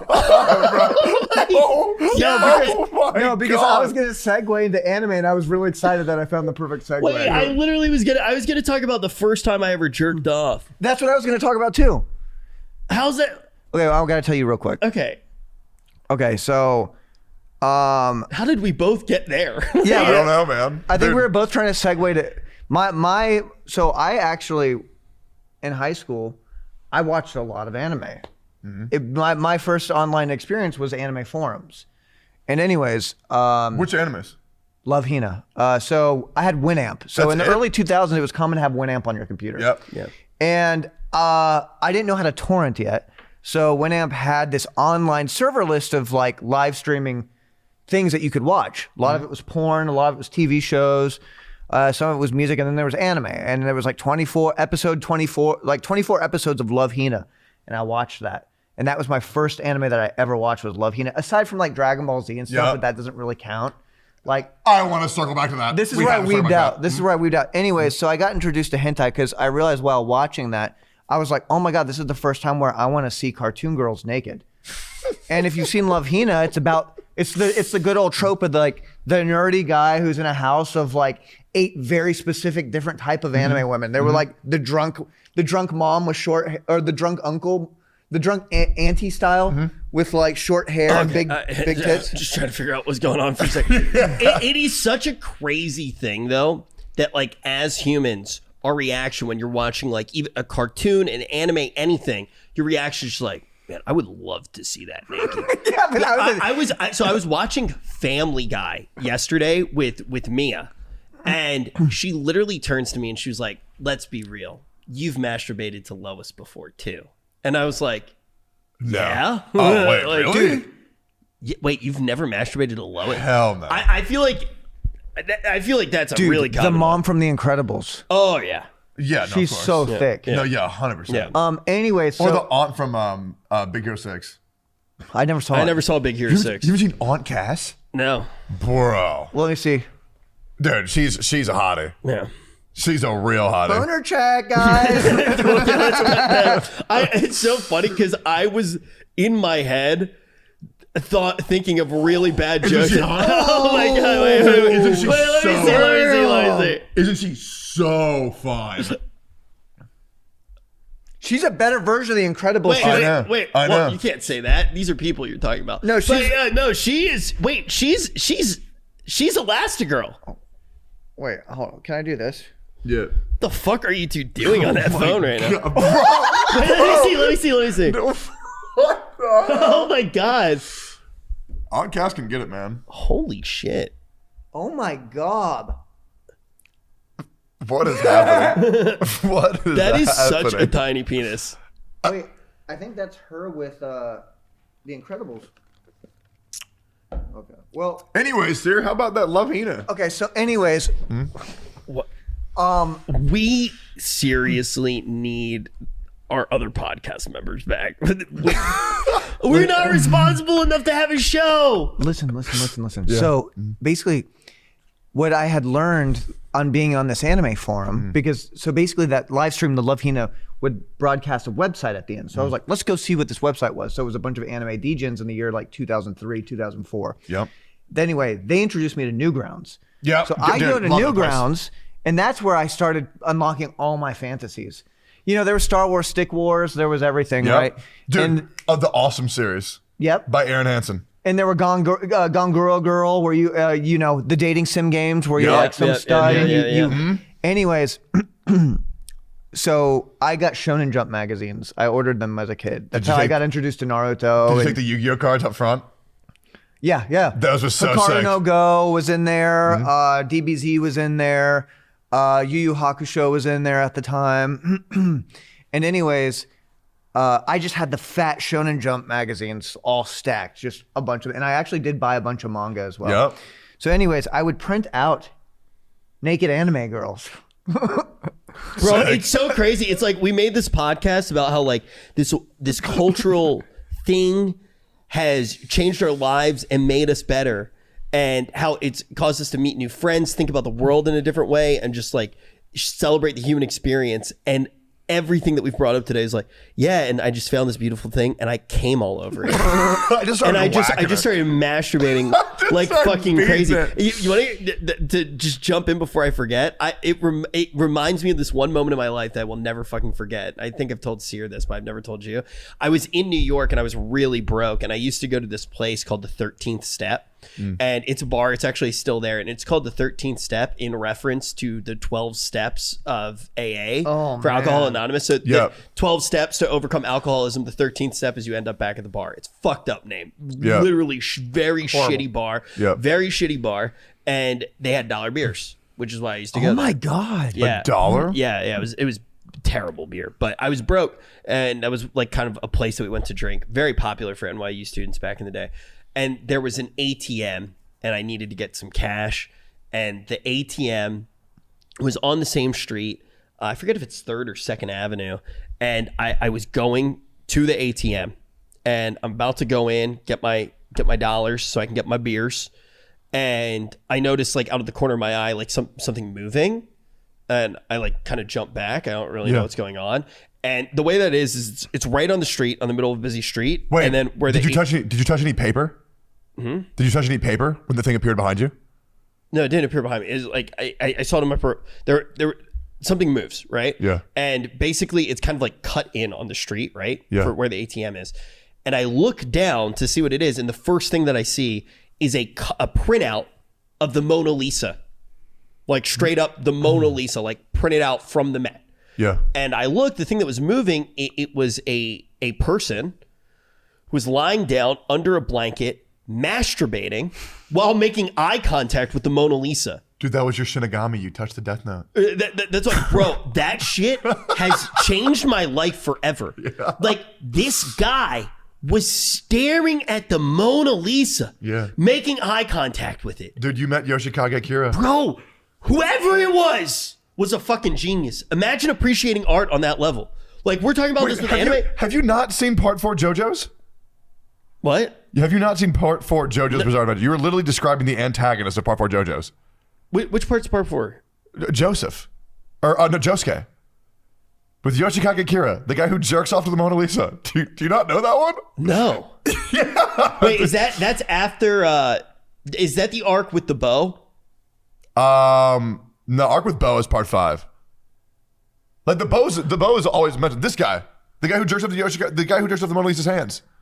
He even says like I ejaculated from Mona Lisa's hands. You were literally describing a main character of JoJo's. I have not seen this one. It is one of the best arcs. It is so good. The first half is slow. This can't be. This has to be after the bow. Well, the bow is like always kind of mentioned. Like the bow. No. So basically, I watched Stardust Crusaders in Egypt. Yeah. I finished that, and then the arc after that is when the bow's introduced, and I made it about halfway through. I couldn't get into that one, and then I started watching back from the beginning, and then I skipped everything and I watched Stone Ocean. Well, part 3 has the bow. Part 4 has the bow. Part 5 has the bow. The bow is introduced for the first time after Stardust Crusaders. No, it's at the end of Stardust Crusaders. Because the Yaba. No, it's at the start. Okay. The old lady from part 3, I believe, correct me if I'm wrong, Noodlers, I believe you could be right. I'm not saying you're right or wrong. Cool. The first time that I remember it is after Stardust Crusaders, about halfway through the season, and I stopped watching that season. It's the same season where there is like the manga artist who's like, you remember that crazy episode? That episode was pretty good. Wait, Rohan Kishibe. Yes. Yeah, so Rohan Kishibe is a character based off of the author of JoJo's. Yeah. So he made himself a character. Yeah, that episode is super cool. Just like how One Piece Film Red. I'm not sure if you've seen it, but it's really good. So I was about to go see it. You should. So man. me and it's I were going to see fun. it together, and then she was like, I thought it was really funny. She goes, "I'm down to see it, but let me get caught up first." She hasn't watched it anyway. All right. I was like, yeah, let's start catching up. It was so funny. It was so funny. Dude, they literally, the entire premise of One Piece Film Red, first of all, it's a very good music video. It's not really a movie. I love it though. I would like that's kind of what I heard. Enjoyment-wise, I tend to hate musicals. No, dude, because this music is made by Otto. Which is it incredible. sung through though? That's the thing that annoys me. So her power is that her music can like unite people, and it can also like torment people. It's so sick. And then it introduces this cursed music, which is one of my favorite songs by Otto. I don't want to spoil it for anybody who hasn't seen it. Also, I got this comment where it says Tectone doesn't defend his takes by saying it's an anime, but it's an anime podcast, so why doesn't he just spoil it? Why would I do that? I don't. Leave me a comment. Do you want me to talk about shit that's like spoilers in anime people haven't seen? So I feel like that's not a good idea. Actually, I thought about it. I feel like that's not a good idea. I talked to Asman about it. Yeah. So what I think we should do is eventually one day have something that like maybe like a Patreon or something like that. Yeah. And on that we watch the things that we're going to talk about. Yeah. Like a week, it comes out a week before, so it gives people an opportunity to watch it before we talk about it, and we'll do like kind of commentary on like, let's say we were watching an episode of Chainsaw Man. Yeah, we'd all get in a room, we'd watch it together the week before, and then put it up, we'd be talking about, and then everybody knows kind of some of the things that you're going to be talking about. Yeah. So it's not really a spoiler. The entire community is involved in it. But Asman and I were talking about. But like, how to for do example, it. like, I saw a comment, and I'm probably just getting one guy, but it had probably like, just get one guy. it had like 100 upvotes where it was like, Tectone's takes are so bad, then he uses the fact that it's a spoiler as a cop-out to defend himself. But it's like, I'm not going to go on the podcast and tell you how Attack on Titan ends. Why would I do that? I feel like that's just bad. Why would I talk about the manga ending of Attack on Titan? Don't worry about stuff like that. Let's go back to talking about Khan. Yeah, I'm down, man. But yeah, no, basically I saw this dude jerking off to the Mona Lisa. It's crazy. Yeah, Yoshikage Kira. Bro, I have like proof of this happening, so I'm not worried. Yeah, you recorded it. You started filming him? That's big. No. He joined him. I can describe taste that no man should know. But yeah, My no, God. the thing is that really has gotten to me. I was like, I don't get the Mona Lisa. Like, I do not understand it. I don't get it either. You know what else I don't get? Supreme clothes. Bro, this is so old. I like this hoodie. Dude, that is a legit, unironic Supreme clothing item that I actually think looks good on you. So I I don't never thought I that didn't ever. realize it was Supreme. I don't Yeah. really care about like brands that much, but if something's good, it's good. And this is good. I just want to point out that everything on your body is a brand. this blanket, Oh yeah, that's true. airport. Airport. My Yeah. shirt Airport and my blanket? hat, OTK. My underwear, funny enough, Yeah. Myths underwear. Bro, I'm dude, wearing Myths underwear. Dude, you even branded yourself as OTK, dog. You branded chat. They're not gonna be able to see that. Oh my god. DTK. How cool are my shoes, by the way? What brand? Kith. Never even heard of them. It's like a New York sneaker shop. It's like real shit. Like I don't even know what that means, man. it's just like legit. Like if you've been out there and you know, then you know. Then you know. 80% of my wardrobe is from Goodwill. I don't care. It's just clothes, man. It's just clothes. I like how things look, and I don't think there's anything wrong with liking to get certain clothes and look a certain way or not. It's whatever you want. I Yeah, think you're great. yeah. I think whatever's chill. A lot of my leather gloves that I wear, I get from Amazon. Yeah, I just hate how when you get them covered in blood, how they shrink sometimes. Yeah, that's why you get a bunch. Yeah. Bulk orders, actually. Yeah. Yeah, man. Yeah. Yeah, I hate that. Can come in handy every now and then, but yeah, Seer, it's crazy. Like, there's one thing that I've always wanted to confront you on. And I think now's actually the time. What? Your film background for a very long time was from Cowboy Bebop. Yeah. But you've never actually watched it. No, seen it? I've never actually seen Cowboy Bebop. I know What the made you- vibe. I know the music. I know the Yeah, characters. so what made you select it as your... I'm not was- saying that you can't do that. I'm just so curious how it happened. It's just such a badass picture. Like he's just smoking, she's just chilling. Like Dude, we can watch it in a day if you want. Yeah, I will, you I will can. no joke. I will come over. I will watch all of it with you. If you want a buddy. We can even mirror cam it on stream. okay, yeah. But I mean, I would wait, be down. you want to watch it tonight on stream? I'm down. I really want to get Seer to watch Odd Taxi. So also a good one to watch Have together. you watched it yet, Rich? No, that's why I'm saying it's a good one for us to watch together because we could do it. Techie, what makes it so good? No, How we're could gonna it- do it. I'm But not wait, Seer, I want to know when you see something like that and you're like, this is so badass. In fact, that I would put it as a Yeah. wallpaper. Does it make you want to watch it a lot? Yeah, Like, it was does, it always but in I the back just of your never get mind? around to it. Okay, No, But it's still I'm, badass. I'm being It's the real, dude. vibe. I think Odd Taxi is my new #1 anime of all time. What? I have watched it 3 times this month, and I'm gonna watch it again. How do you do that? There's nothing I have ever liked that much where I've rewatched Because it multiple times a month. I love going back and noticing, wow, they foreshadowed that, and they're like, see, you rewatch stuff so fast. That's not me. Like I do it's rewatch stuff. only 13 episodes. Yeah, but still, like after I watch something, I don't want to rewatch it for like a year or Well, so. no, but this Odd Taxi's different because the more you watch it, the more you get how brilliant the writing is because of how much they foreshadow from an earlier point. Like there are things foreshadowed in the first episode that get paid off in the last episode. so it has good writing. Exactly. And there are things that seem so minuscule.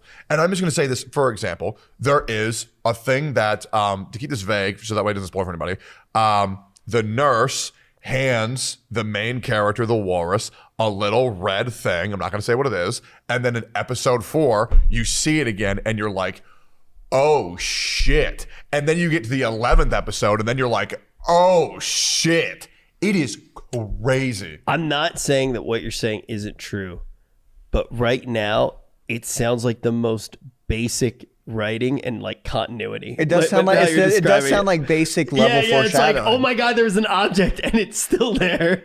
It sounds like object permanence. Like, I want to see I want to watch it. I believe you. I've counted. There is somewhere between 9 to 10 main storylines foreshadowed in the first episode that you get to see the end and the middle of everything throughout the entire show. It is in every single episode. It gives you another breadcrumb, something to know. How does this end? Will we see the payoff? And you see payoff for everything. And the 4th episode is about me. There's a character who is literally me. It's insane. Okay. But okay, not that much, but like majorly he's about me. But I not the now part want to where- watch it now to see how it compares to the way you've explained it. dude. And you're this character. So I am the little guy introduced in episode 4. You're this guy who's a porcupine. For anybody who knows Sear, he's very similar to the porcupine guy. And then He's a fucking porcupine? Yeah, and then these are animals? Yes. And then Rich, you're the hippo from episode 1. And anybody who watches the show will understand what I'm talking about. They're animals. Yes. They're animals. Okay. Well, hey, It's I'm sick. open-minded. Dude, I want y'all to watch it so bad. It's like I have never. Go ahead. Sorry, I'm freaking out. I love it so I'm just much. laughing because just the idea, like out of context, you're going, there are animals, you say? Well, I'm open-minded. Like, what is going on here? Oh my god, bro! The show makes me so happy, and the dude, Noodlers, Okay. Odd Taxi is my #1 recommendation right now, and I will let you guys know it's a show where the more you pay attention, the more payoff you get. It is just beautiful, man. I think it's one of the most underrated anime of all time, and it makes me so happy. There's no fan service, nothing. You know It's just what makes me, beautiful writing. you know what makes me happy that I just learned? You. I have a new hobby. Oh, what is it? Built my first Gundam model. You built a Gundam? Yeah, he's been building Gundams. I have 2 at my house right now. Oh my god, can we build one tonight? Can you bring it over? I want to play Pokemon. Okay, that's fine. Oh, by the way, we should actually talk about yeah, that. we should actually talk about why are you? It's people like you. You're actually the Yeah. problem. Why they keep putting am. out games I am the problem. of that quality? You wanna know why? You're right. You're a Pokemon that turns into a fucking motorcycle. It's like Dude. Oh, really quick, because we're going to talk about Pokemon for a while, because I do want to like really get Yeah. into this. Yeah. All noodlers, asking you a favor right now. I am super in to building Gundam now. Yeah. I just did the first one, and I'm kind of all in. Send me, tweet at me, comments below, anything. Tell me what I should build next. I have like two $700 models at my house. Like top of that, like metal builds. Like they are top. So here's a question that I have. They're called, I think it's called like a unicorn. It's a unicorn. I watched a YouTube video of like some of the unicorn ones. You can actually get the LEDs in them and stuff like Yeah, that. Like, yeah. The thing that I'm kind of curious about though, I feel like it would be pretty terrible to build them with another person. Well, I have 2 of them, bro. We can build them side by side. oh, now that sounds pretty. That banging. sounds pretty cool. We have a I could race. see a way where like if you're doing it together, it could be kind of cool. There's something about like I kind of RP when I do it. Like, yeah, like I'm thinking to myself and I'm like really building a gun. Like, am I a freak? Like, and I'm Yes. You're engineering it. and You got all the pieces. I put on a bandana while I was doing it, and I was listening to Led Zeppelin, Wait, that's actually sick as fuck. I love that. and I was just like getting in there. I got my Cutting the pieces Off out, stream? Off filing stream them. too or on stream? just off stream. I was Dude, it really, is so I hard really for me to fucking like find it. time off stream to do things that I like. It's It's so a lot hard. easier for me considering I haven't streamed in like 2 months. Well, for me, I just have more fun with chat. I love streaming everything I do. Like the other day, I went to Target and just streamed there for 4 hours. Me just getting groceries. Look, I thought about going live while I was building it, but You weren't sponsored, so what's the point? yeah, right. No, it was really nice Yeah. to like slow things down and like clear my head. I'm a really big fan of building these. I think we're gonna do like at least. It looks one a week. damn good. Yeah, I was sending Sear some pictures. I actually sent you a picture too, but it was like super late. Look, at I'm night. gonna show you this picture. Really? Yeah, I I called you yesterday, and then Yeah, I remember that. Accident. and then after that, I like sent you a text, and I was like, dude, check this out. I sent you a picture. What is that? I was sending Sear has some pictures like as they were getting built. It's a damn good pic. You know what I did? I It angled looks full size. Oh my God, how did I miss this? Wait, you built Yeah, this? look at that. Yeah. Isn't that sick? That is amazing. Wait, And it hold on. looks like a mountain in the background or something. Yo, I'm hoping the editor put this image up there for the noodlers. I can send. I can send. Yeah, some send it. others. So make sure we don't forget. I Yeah. really want to. How That's do you dude. take That's that incredible. picture? I got like sandpaper too to make sure that there were like no blemishes on it. I really like it. Damn, that's a good pose too. Yeah, I think that was before I did like all of the gimmicks as well. I really like. I really like it. I wish I started it a while ago. My problem with Gundams is I think they look very cool. I need help from the noodlers. I don't know what's the best one to get into for Gundam. I've tried Iron Blooded Orphans, and it's pretty good. It is pretty good. I'm not gonna say it's bad at all. You're saying for the actual show. Yeah, for the show, but it's not really hooking me like I was hoping it would. You know my problem with like getting into the Gunpla thing now? I really like building them. Yeah. I don't know where I'm gonna fucking put them. Yeah. Like Here, put them here. would you guys be okay with that? Yeah, build them, put them here. That'd be cool. If because I need a place to keep You're them. gonna have to travel with it. Imagine how cool it would be if you built them on stream, the noodlers can watch, and then we put them on set. And that way anybody who showed up to our streams can be like part of that moment. Yeah, I was thinking about like, having that as like a side piece of content. If Dude, people want to see it, it's not a big deal if they don't. Like, Twitch.tv/Tectone, Twitch.tv/Rich W. Campbell, Twitch.tv/Seer. yeah, and also, I mean, for the Gundam thing, because it's so like kind of unique, you could just stream it on like even like Noodle Shop TikTok or something like that. Yeah. If people want to see it, if not, it's totally fine. I'm gonna do it either way. Dude, that's the thing that I want to do on TikTok is I want to show the noodlers how fucking gross I am at identifying anime openings in like half a second. You love music. From the first hit of like any anime opening, I will know it instantly. So much so that when I do the anime quizzes on stream, my chat thinks that I'm cheating. That's how gross I am. like you at them. pre-watched? Yes, but I know them instantly. Like for example, Fairy Tale. Any song that has a flute in the anime opening, I'm like, oh, that's Fairy Tale instantly. Or like if you hear Tokyo Ghoul and you hear that, oh shit, it's like Tokyo Ghoul instantly. Speaking of which, Pokemon. Yeah, let's get back to the Let's Pokemon bitch. thing. So, for anybody who has not been paying attention, Yeah, new Pokemon came out. This is coming out this Monday, right? it already came out. No. But I'm saying this episode. Oh, yeah, is coming yeah, out yeah. this Monday. Yeah. So the newest Pokemon came out probably 2-3 days ago at the time that we're recording Yep. this. So we don't know if anything's going to change Nope. in the time that comes It's out not on the gonna Monday. change. I don't think it's going to. Just to cover our horses, may as well throw it out there.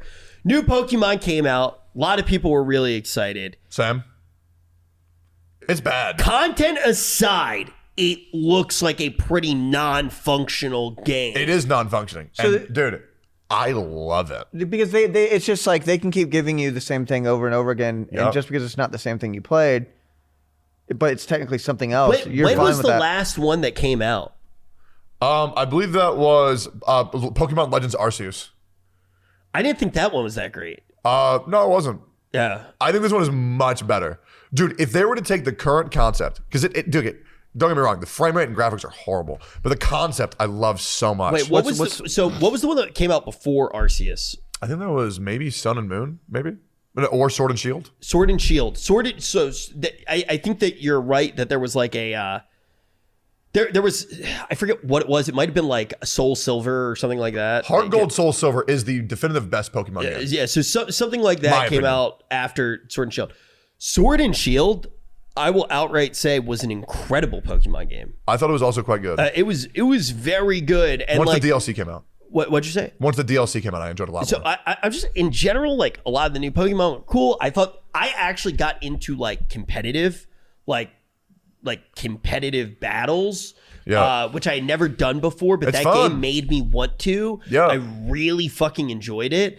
I thought that was a fantastic game. I spent a lot of time playing that. So it's kind of crazy to see recently. It doesn't seem, and correct me if I'm wrong, it does not seem like this one is an outlier, like it was a mistake, like somehow something came out with a memory leak or they just missed the mark. It seems like there's been a steady... There is a memory leak. Yeah, I know that there's memory leak. okay. That's why I said that. But what I'm saying is, it doesn't seem like this is an outlier. It seems like it's part of a downward trend right now. For Pokemon? Yeah. Listen, don't get me wrong. Graphics and frame rate aside, like that part of it is awful. And that I'm not saying that it shouldn't count. You said you like the concept. What is it? The concept and the core gameplay is so fun. The way that shiny hunting works is so fun. Even the new egg system is so fun. How is it different? Okay, so first of all, here's a really cool thing. This is a glitch. And I actually like when there's glitches in my games. Okay, so there's a 2-hour tutorial, right? You take you through the island, you get the tutorial, you go through it, and then you get to open up the overworld. But in the first 5 minutes, you get the ability to throw a Pokeball, okay? And there's this big-ass mountain. So if you throw the Pokeball at a Pokemon outside of the tutorial zone, you will teleport out of it, and you will skip the tutorial entirely. Ooh. The game is so broken. It reminds me of like Skyrim, right? Yeah. So we're like, it was super broken. There are areas where it's like level 40, 50 that you're not supposed to get to until your bike gets an upgrade. But the game is so broken. You can just like glitch your way through them? You can glitch through everything, dog. It's so cool. There was this dude who was playing, and this obviously, some people see this as a negative, and it definitely is, but I think it's so funny, I don't care. Dude's walking around, and a level 1 shiny Groudon just appears behind him because it's an error in the code. Same thing with a black Rayquaza. It is like the Wild West in this game with how broken it is. And dude, I don't care, bro. I'm going to play the Pokemon game regardless because it's Pokemon, and that's why I'm the problem, right? Game Freak knows that I'm going to play it no matter what. I truly don't care. I just want to play Pokemon. Pokemon, dude, I used to have dreams of being a Pokemon master when I was a kid. I did too, man. Oh my gosh. I would actually pray to God. I was super Christian. Same. I would pray to God, please let me wake up and Pokemon are real. Yep. Yeah. Dude. And I was like 10. I was the same age. Like, Yep. I was ready to become, I wanted my life to be adventuring in Pokemon and Pokemon trainers and Yep. like, and gym masters. I wanted that. I cried. I when wanted to found out- escape my reality. Same. I cried when I found out that Squirtle didn't exist. I didn't know. I literally thought that Pokemon were real for like 3 years. Oh my God. And then I was told, hey, you know, like this. I thought it, this is gonna sound weird. I thought it just existed in Japan. I thought Pokemon was just what happens in Japan. Oh, damn. That's bro, I was a little kid, man. I was a little kid. And I was like, bro, fuck, I gotta go to Japan, bro. I can get Catch myself some Pokemon. Get a Squirtle. Yeah. I was a little kid, man. Come on. Was this before or after you got strangled? This was way before, man. Oh, dude, the story gets really dark. It gets really dark, but I'm not doing another Tectone Gets Dark story. No, go. I want to know. I want to know how would the you- kid that thought that Pokemon were just animals in Japan. I want to know what happened to him. Okay, if this is too dark, let me know. Okay. When I found out that Pokemon didn't exist, I lost all purpose in life. Yeah, I mean, leave the stage. It's probably a good call. I was in like maybe 1st or 2nd grade. I sat in the kitchen and I held a butter knife to my throat. And I was going to kill myself. And then my family came in, didn't stop at me. They laughed at me until I got up because I wanted to be a Pokemon trainer so bad. Spoiler alert, I didn't die. Anyways. Oh my God. Yeah, dude, it was my reality.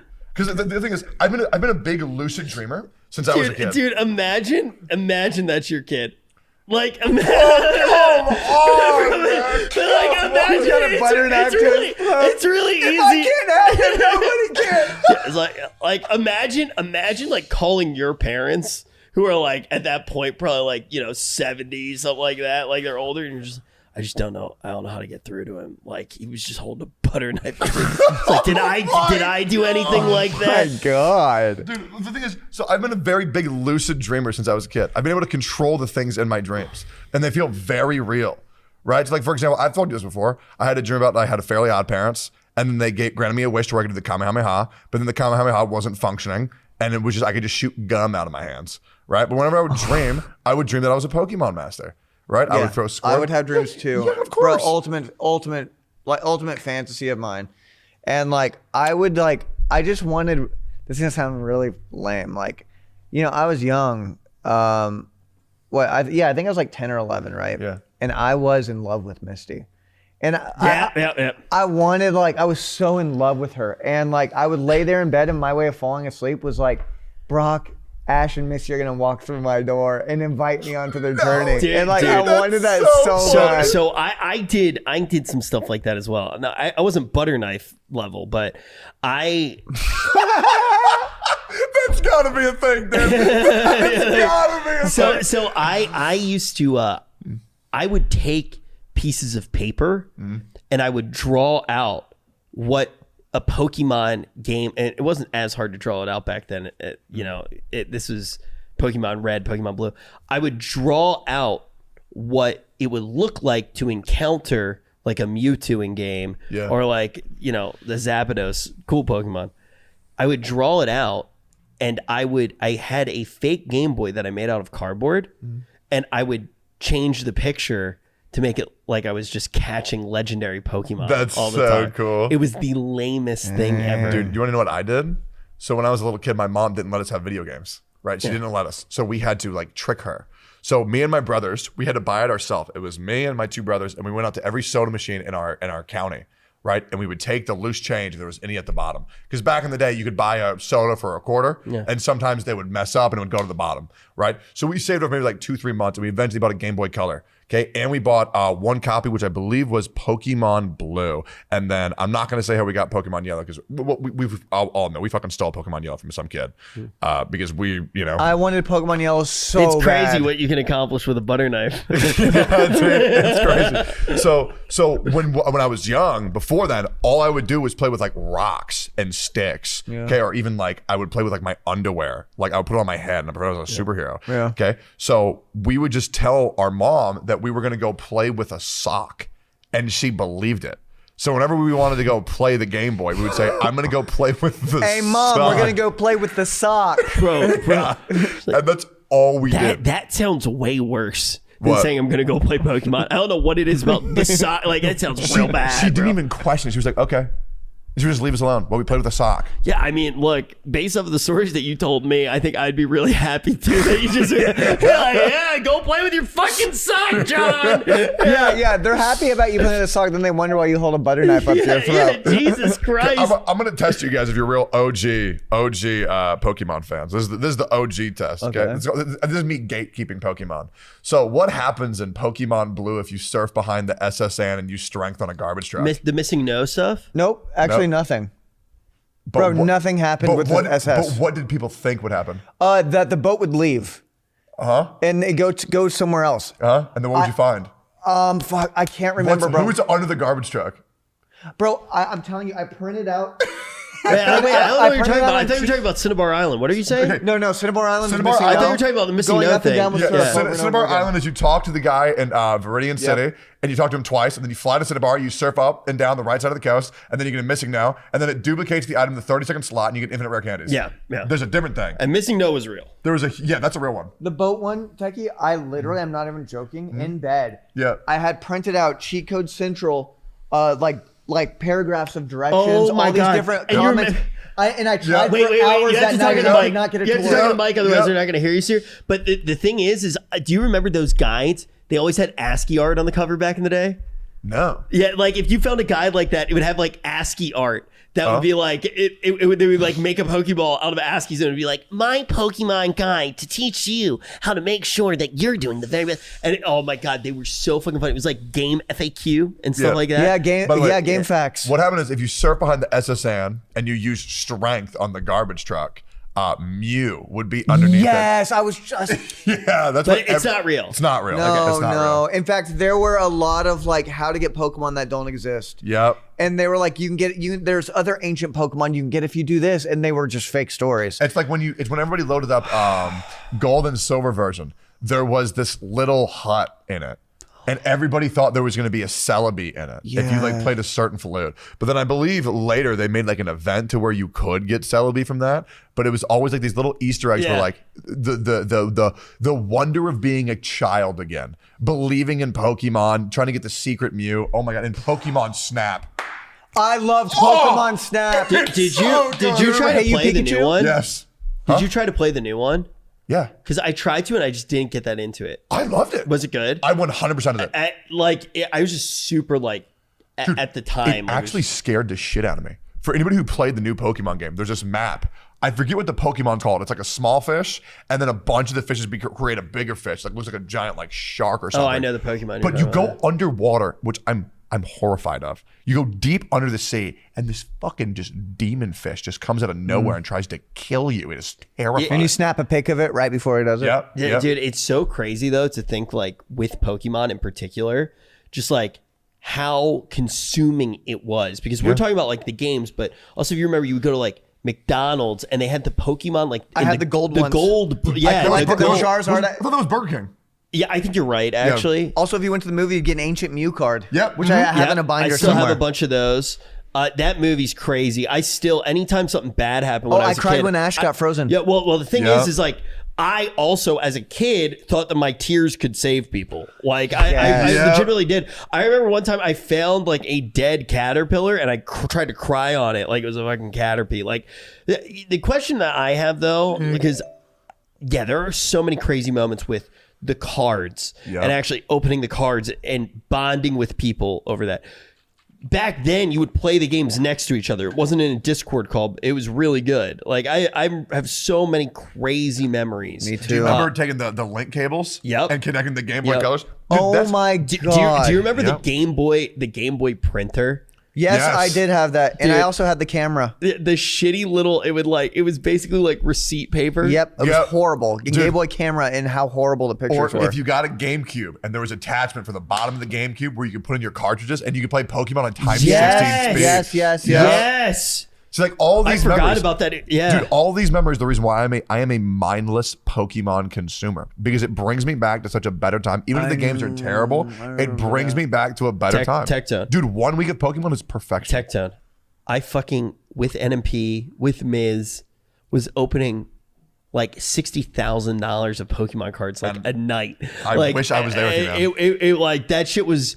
Trust me, I understand how good it feels to go back. Dude. But my question, Yeah. you talk about, because I have similar things where like at night, you would imagine being in this scenarios. You would think it in your head. I would be listening to the music, creating the ambiance, staying up all night, drawing it to imagine myself in it. I remember there was this like floppy disk I had that was Pokemon stickers, and I could make like these stupid things. I print them out and I stuck them all over my wall. My wall was covered in them. Do you still mentally ever do stuff like that, or did you lose the beauty seer of like being a kid? Oh yeah, that level of imagination has definitely been fried in my brain. You don't have it anymore? Definitely, but it used to be so strong and apparent, and the world of Pokemon was so magical to me.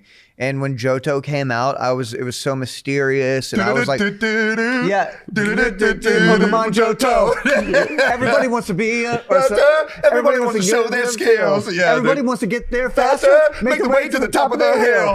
Each time we come. Like, bro, I'm not saying that in 20 years, and I know. still remember. I know. Bro, it's insane. And One more step up the ladder. I was so dumb. Like, bro, I was so dumb that when Gold and Silver came out, I thought that while I was in the world playing it, because it took place in Johto, I thought that if I like could glitch the game enough, I could go to the other region, Yeah.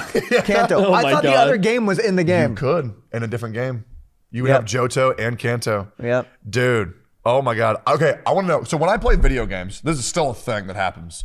I brought this up with one of my good friends. I think it was actually probably Wake. When I play video games, I don't know about y'all, I don't think I'm in the real world playing a video game. I think that I'm in the video game when I play it. Like, You're immersed into the game. yeah, like when I play WoW, I don't think, oh, I'm sitting at my PC playing WoW. I'm like, oh yeah, I'm this character. I'm in the game. I actually, I realize I've always done that. Whenever I get the opportunity to play an MMO, or whenever there's a character creator with like elves, or like you can play a Tauren or something, I always end up playing a human because it allows me. It just allows me to immerse myself into it more. There's a bunch, And I know that's boring. Well, there's a bunch of different types of gamers.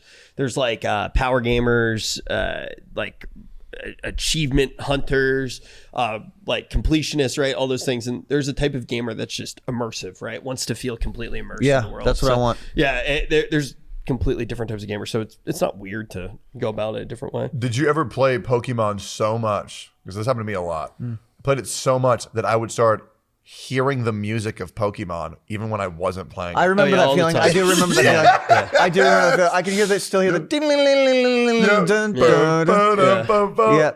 And yeah, oh man, I have so many. Dude, I remember like moments where I was like, no, I'll just sit in the car. And my mom was like, you're going to die in the car, Richard. You're going to die in the car. It's too hot. And I was like, leave me the fuck. Dude, I would cut class, say I had to go to the bathroom. I would pretend that I had diarrhea every day. And I would just sit and like fight Pokemon. Like, You know what's in the game crazy? with- huh? I had diarrhea every day. That's sick. Can I tell you? Good. I remember trying so hard to get red Gyarados in that lake. Well, you can get them for free. Huh? You can get red Gyarados for free. Where? In Pokemon Gold and Silver, if you go to the middle of the lake, it was a guaranteed encounter that you got red Gyarados. Yeah, but you still had to like. It wasn't guaranteed, right? It was. You just walk up to him, talk to him, throw the ball. Why do I remember? I remember at one point having a panic attack because I couldn't, like, I lost it. It was a Pokemon where you had like a one-time opportunity.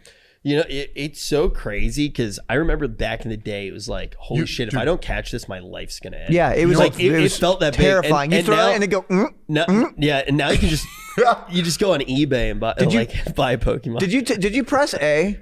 Hold B? Yeah, there were different things you would do. BA up. I was a big BA up and also just a B holder. For anybody who doesn't get the context, what we're talking about is when you threw a Pokeball, everybody had the ritual. Yep. Okay, some people spammed A. Some people did, what'd you do? I was a B holder. Yeah, I would do BA up on the second one. I would smash A. Yeah. Oh, I think I smashed A and held like.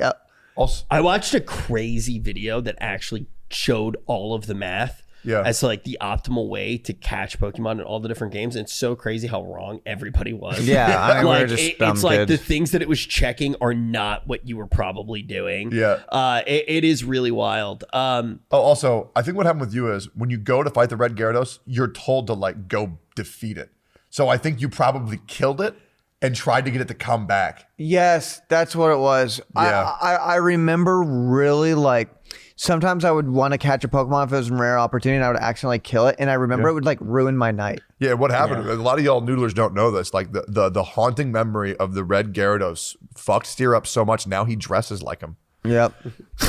Dude, he was so beautiful. Bro, the red Gyarados was so beautiful too. Bro, the thing is too, there were so many other ones. Like there was Pokemon Coliseum. Yeah. Yep. Pokemon Stadium. Pokemon Stadium, What yeah. was it? What was the There's Pokemon Stadium, which was for the GameCube, and that gave you, or Pokemon Coliseum, which was for the GameCube, which what gave was you the Jirachi. one where all the Pokemon were evil and you were trying to Oh, I know what you're I talking think that was about. Pokemon XD, I think.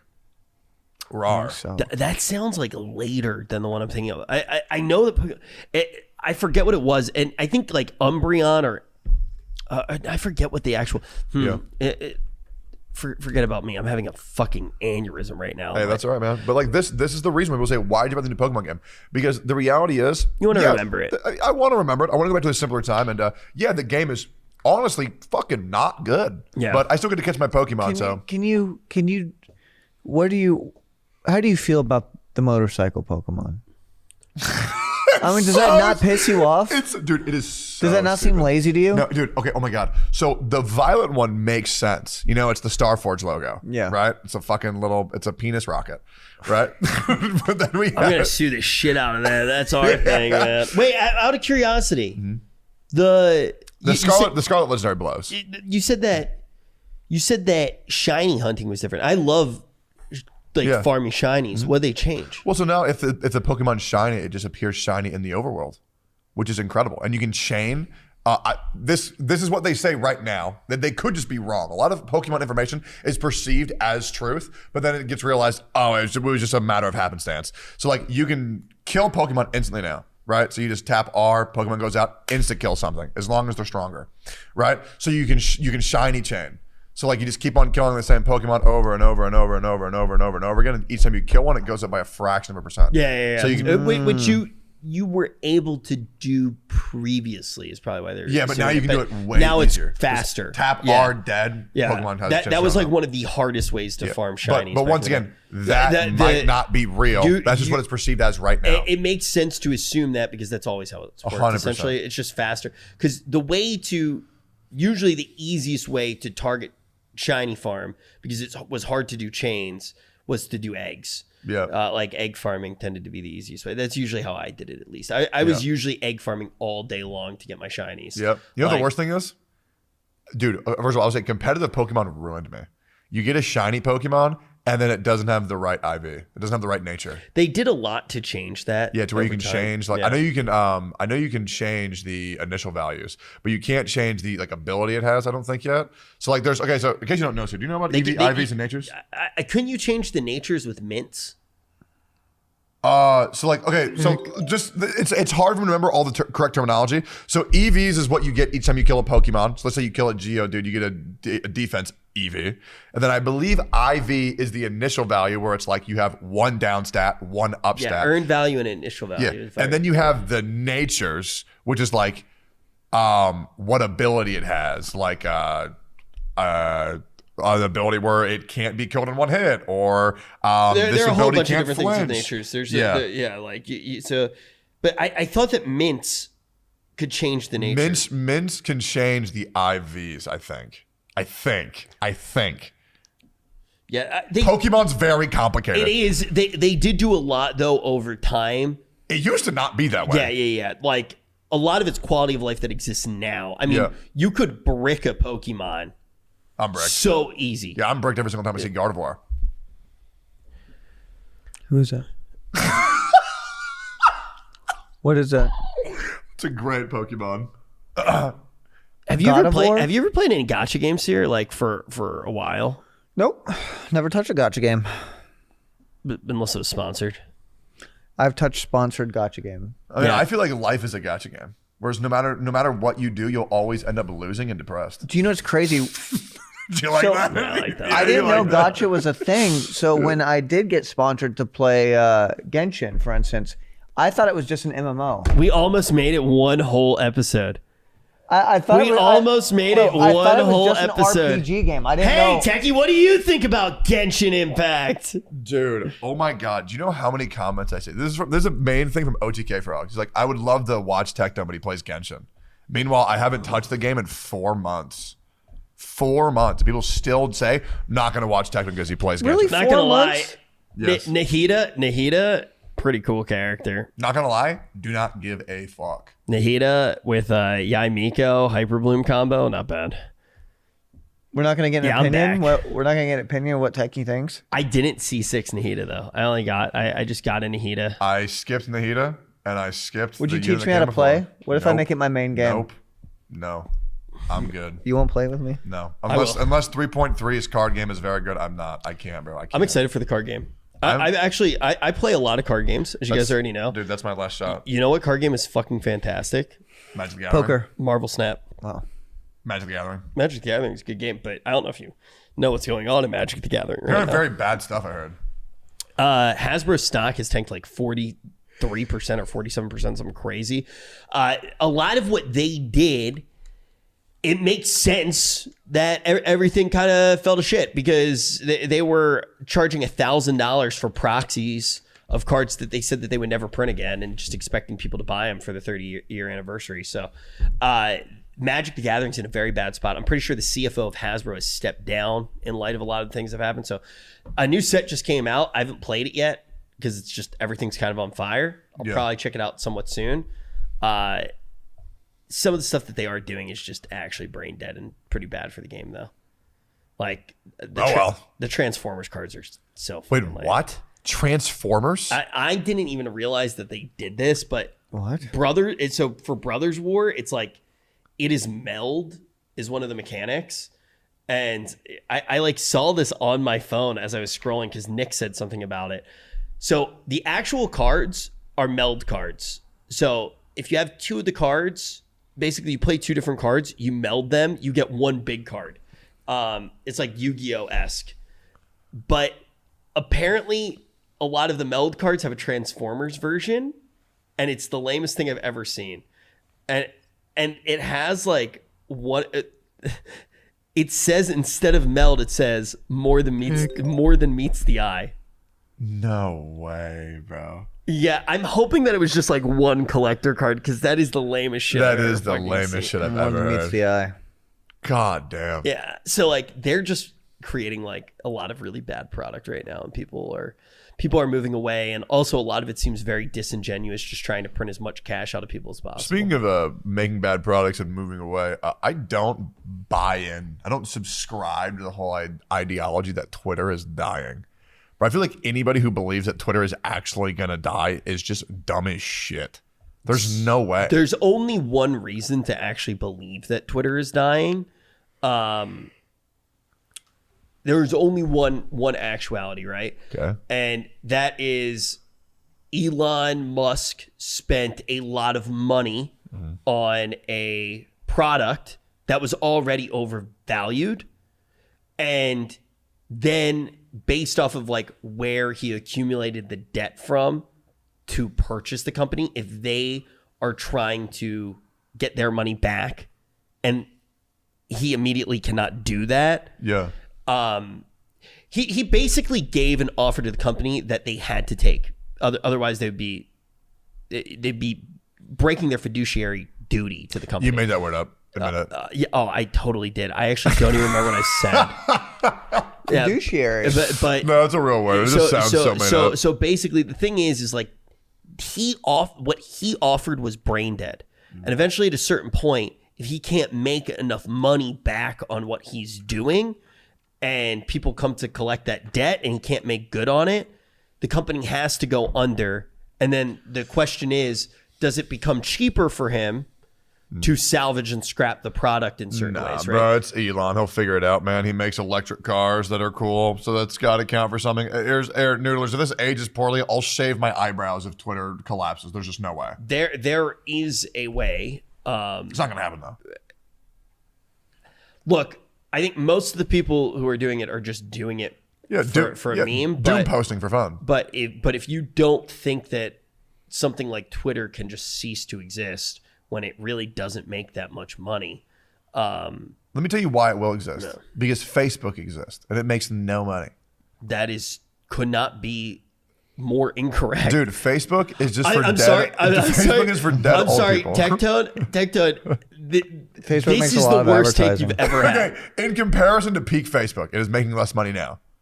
Actually, Facebook used to really struggle to make money, but now they make so much money off of advertising. Tectone, Facebook makes a lot of money. But nobody uses it. No one uses it. I think you're underestimating the boomer demographic. Okay, I'm going to Google this right now. Okay? Facebook's active user base. I feel like this is the first time ever that Tectone's fact checked something. No, I fact check everything, baby, and then I talk about it on the next episode. Active user base, Facebook active user base. What you should be searching is their revenue. Yeah, search Facebook revenue. All right, no, because I'm talking about the platform is dying. Like it's much less used than it used to be. Oh, you're not taking like a million things into account. Like Facebook's API is incredibly prevalent. Like, do you have a Spotify account? Yeah. What is your Spotify account linked to?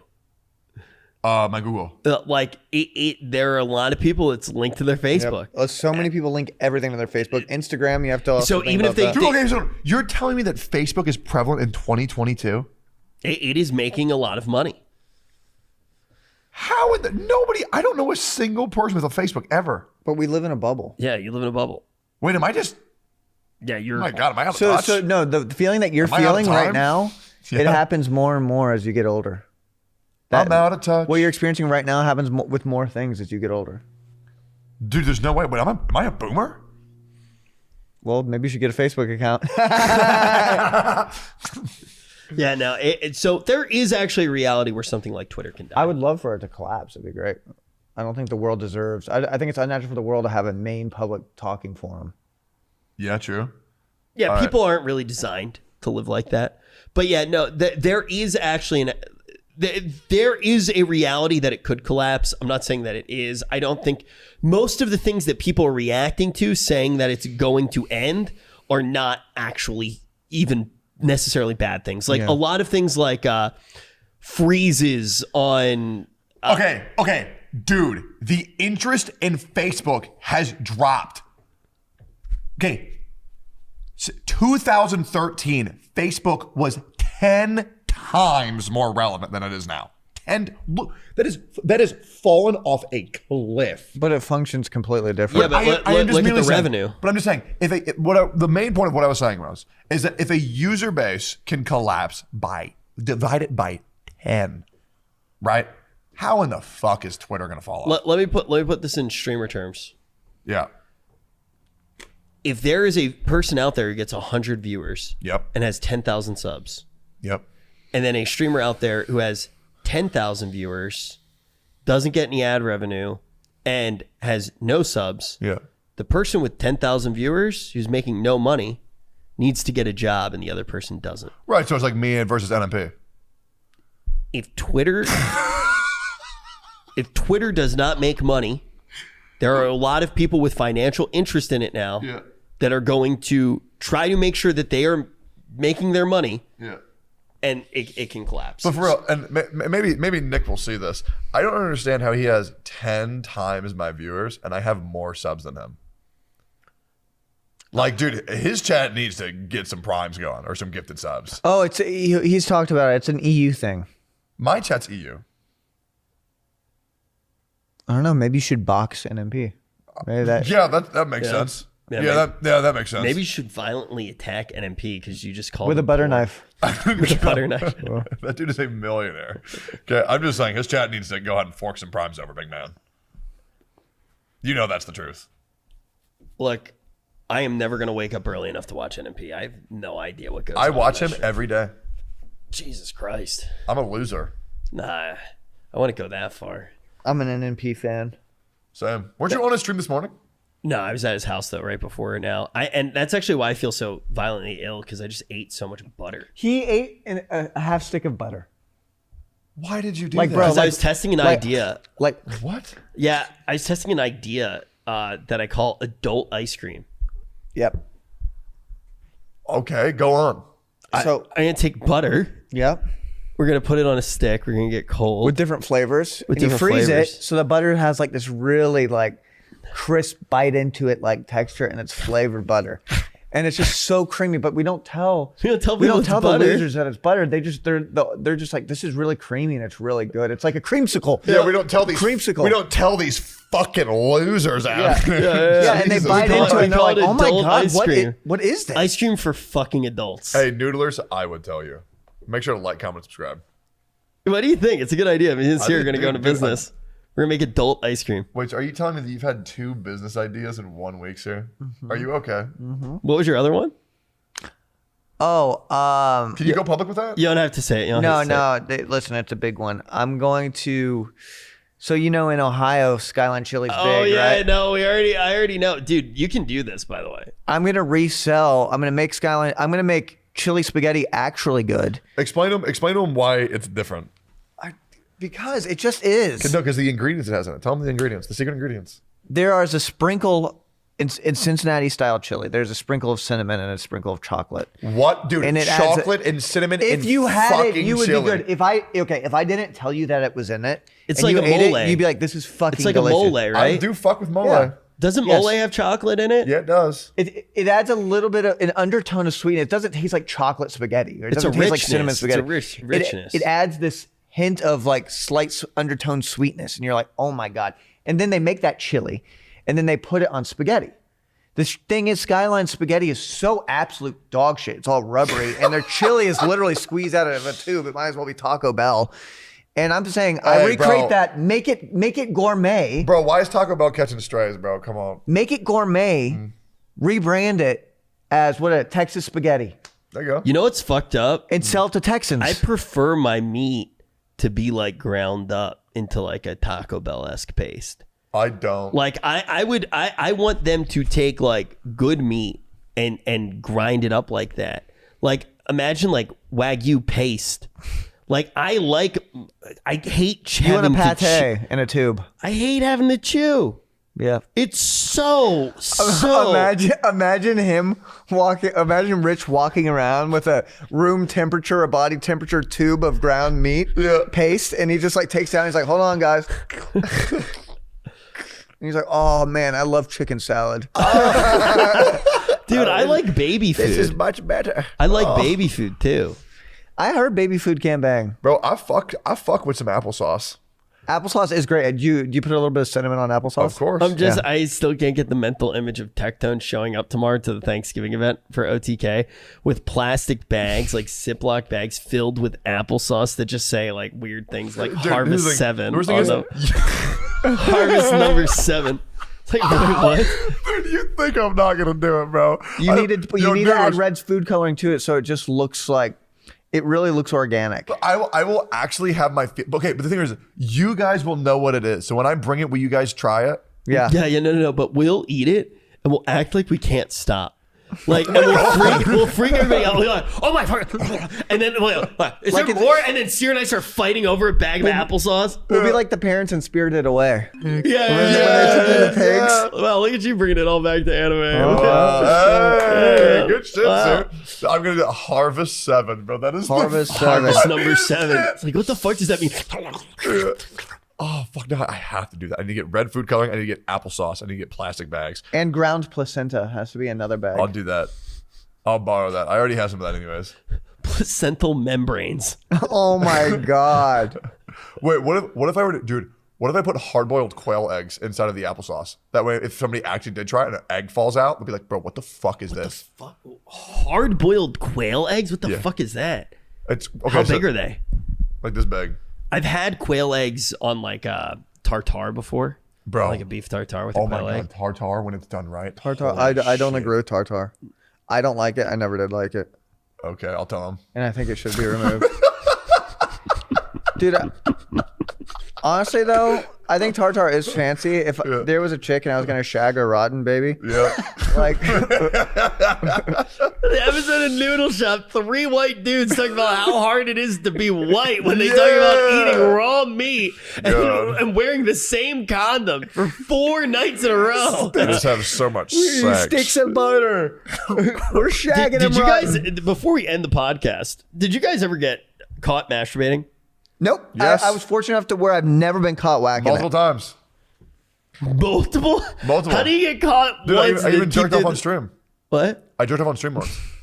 Guys, be sure to like, comment, and subscribe. This is a fantastic episode of the Noodle Shop. Next week, Emaru's going to be back. Thank God.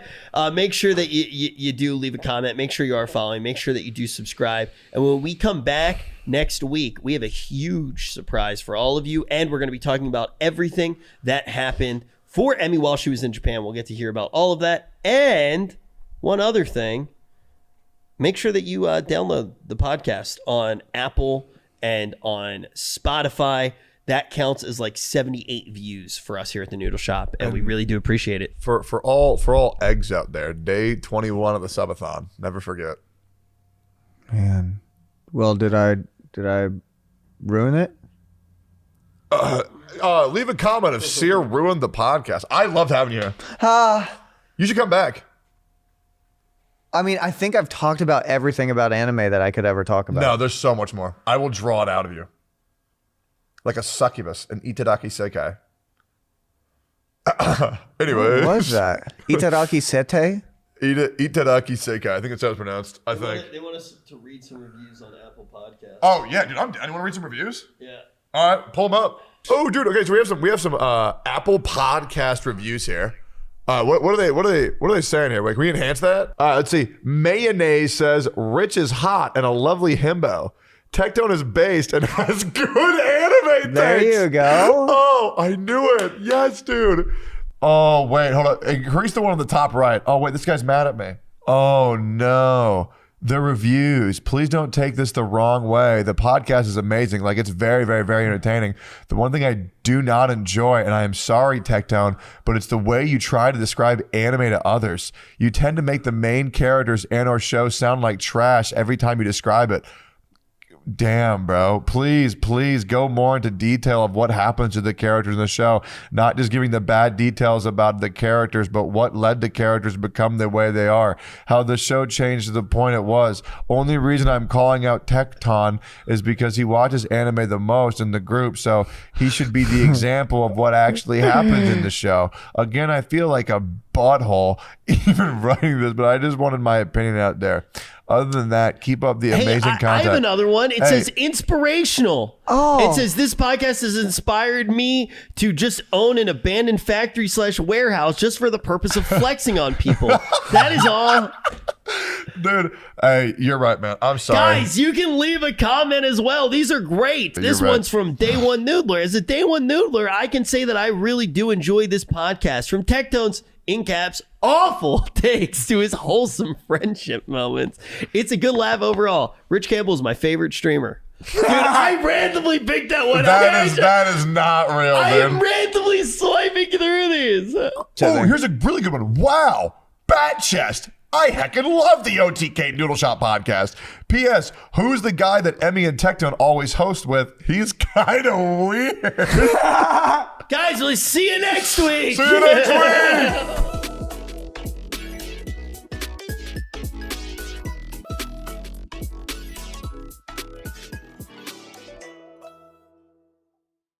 Me on a trip to play Fortnite today. You can take me to Missy Meyer, but not Loot Lake. I really love to chug with you. We can be pro Fortnite players.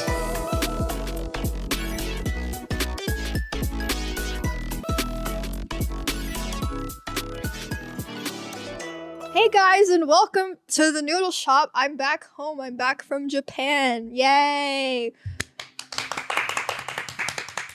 Thanks. I'll be real. I missed 2D Emmy. What? Sorry.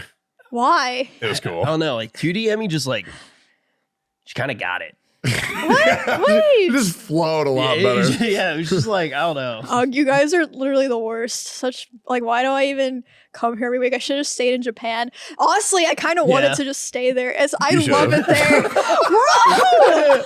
It's so Look, annoying. we actually we have a little bit of a budget on the show now. We could get you a plane ticket back right now. Oh my god, you guys were literally on the phone like, we miss you, Emmy, and now that I'm here, it's like completely we're different. fake. I don't get it. We're straight up God, fake. so many It was- fake it people was in this weird. world.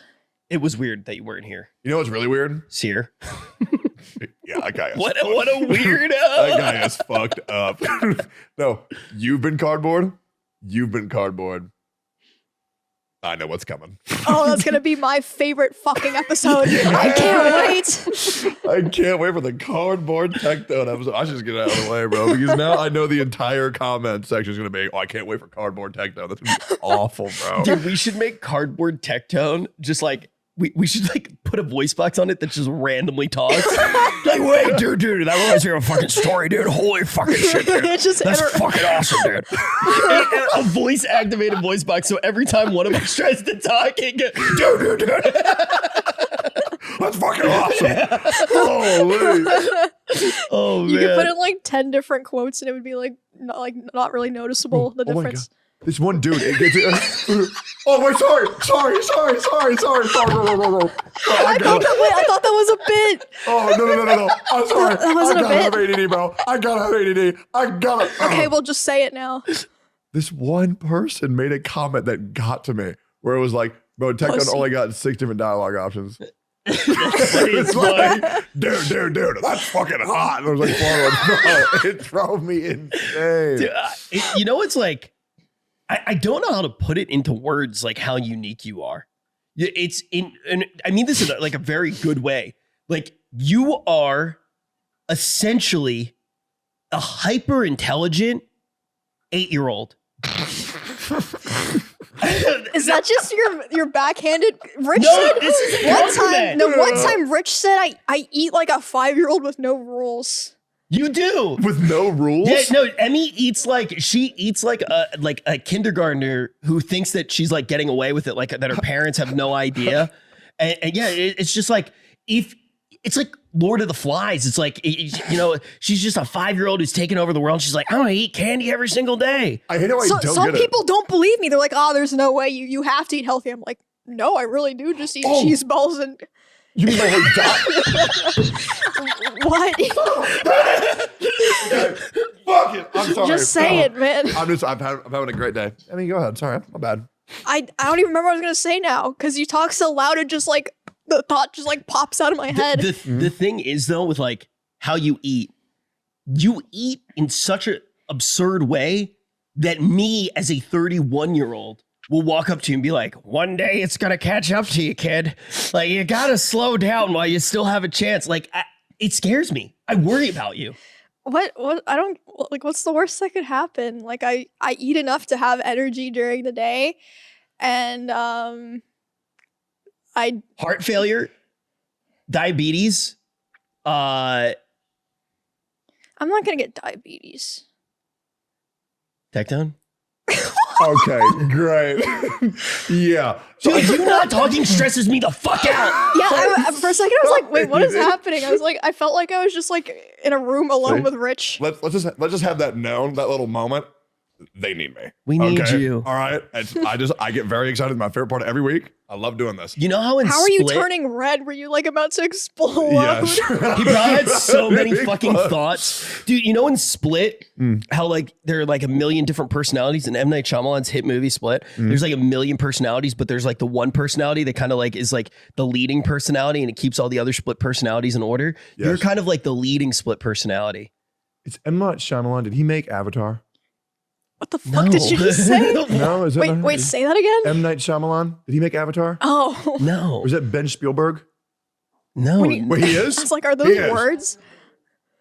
Oh, wait, not Last Airbender. The other one, the blue guy. Yeah, no, I don't know how I knew that you were talking about. I knew you were talking about Avatar, not Avatar: The Last Airbender, Well, yeah, weird live action. movie. Who made Avatar? So I heard some crazy shit about this. It has to be it has to be the third highest grossing film of all time when the new Avatar movie comes out to break fucking even. And I have never rooted for a show to fail or a movie to fail more. Because, bro, that would be hilarious. Can I be real? Ain't nobody. Okay, one guy Wait, comes it like, would have I to be care the third highest grossing to break even? of all time to break even with how much they've spent. But here's the thing. Wait, why would they do that? Because they actually are still going to make money, and here's why. Okay. The plan, what they're doing, they're essentially building a franchise, right? Yeah. So you can invest and have that movie be a loss leader, grow your IP, and then do 3 more movies after that at a much lower budget. People are going to go because of that. And then on top of that, think about how much money they're probably making in licensing already with Disney World, right? They have 2 new rides in Animal Kingdom. So building out that world, even if it doesn't make the money, it'll probably still make money long term. That's the thing that's fucked up about having a lot of money you can't lose. But the other thing is, though, is like it was a all flash, no substance for me. The story was about as innovative as like, I don't know, a McDonald's chicken sandwich. I still think what, about the original Avatar movie? Yeah, it was just like, all right. Yeah. I mean, I thought when I watched, I thought it was good, but I was like, why is this the highest grossing film of all time? It's kind of boring, bro. I still think not about bad, I still but- think about when they have the brain sex, when they connect their hair together, and I'm like, holy shit, like that's real love. That's hot. I think about that all the time. No, it's like beyond that. It's like beautiful. Like they meld their minds, and like I think about that all the time. Like, why can't we do that? Think about how few problems the world would Are you have. gonna cry? Sorry. But the thing is that same thing happens in, I don't know if you guys have seen it, but you would both really fucking like it and we should all watch it together. You guys ever seen The Dark Crystal, the original one, the Tim Henson? I haven't seen the original. Oh, there's one I saw scene. the newest one, though. Wasn't bad. I wish that they got more. It felt like it took like a little while to heat up. You're talking about the Netflix series? Maybe. We'll It's watch the not movie. that new. Listen, I'll be real. It's like 2 years now, I think. Yeah. I'm not watching shit you recommend me until you watch Odd Taxi because I've been asking you for 3 goddamn weeks, Rich. And I'm about at my wit's I end. will watch it. I will say the reason that I haven't watched it is because I'm currently rewatching with Mia Hunter x Hunter, and I am current now on Chainsaw Man, and the new Damn WoW good expansion show. came out. Okay, can we talk about Chainsaw Man? Why does the show feel so much like 10 million times more sexual than the manga? I'll I say guess it. just having it animated is different, but it did not feel that sexual when I read it. Bro, it's hot. It's hot. Oh my bro. God. It is, bro. Oh my God. I barked at my phone when I was watching it. I was literally watching it and like out of nowhere, I was just like, barking at my OLED and like, holy shit. Like Yep. that is like, now I'm going to say, based off of what I've seen so far, it's very good, but Full Metal Alchemist Brotherhood is a more impactful story. Okay, I am not transferring off this yet. Okay, from our brotherhood, I'll get into that later because I have something very irritating to talk about, bro. When I read the manga, I was like, "Oh my God, Makima power, goated, like best girls of the show, bro." Kobeni in the anime, oh my God, dude, the sloppy blowjob devil is so fucking sick. What? Did you see Tectone had a tweet? He had a tweet where he changed the subtitles to say I made a pact with the sloppy blowjob devil, and he got like Why 100. would you do that? It got 100,000 hearts on Twitter. Yeah, it got 100,000. like 100,000 likes. And you know what's funny? without knowing that you did that. Yeah. At basically the same time, I tweeted and I said, Chainsaw Man is just porn with good fight scenes. And people just kept screenshotting them like mine on top of yours. Like it's just and then you're just like sloppy blood. There it is.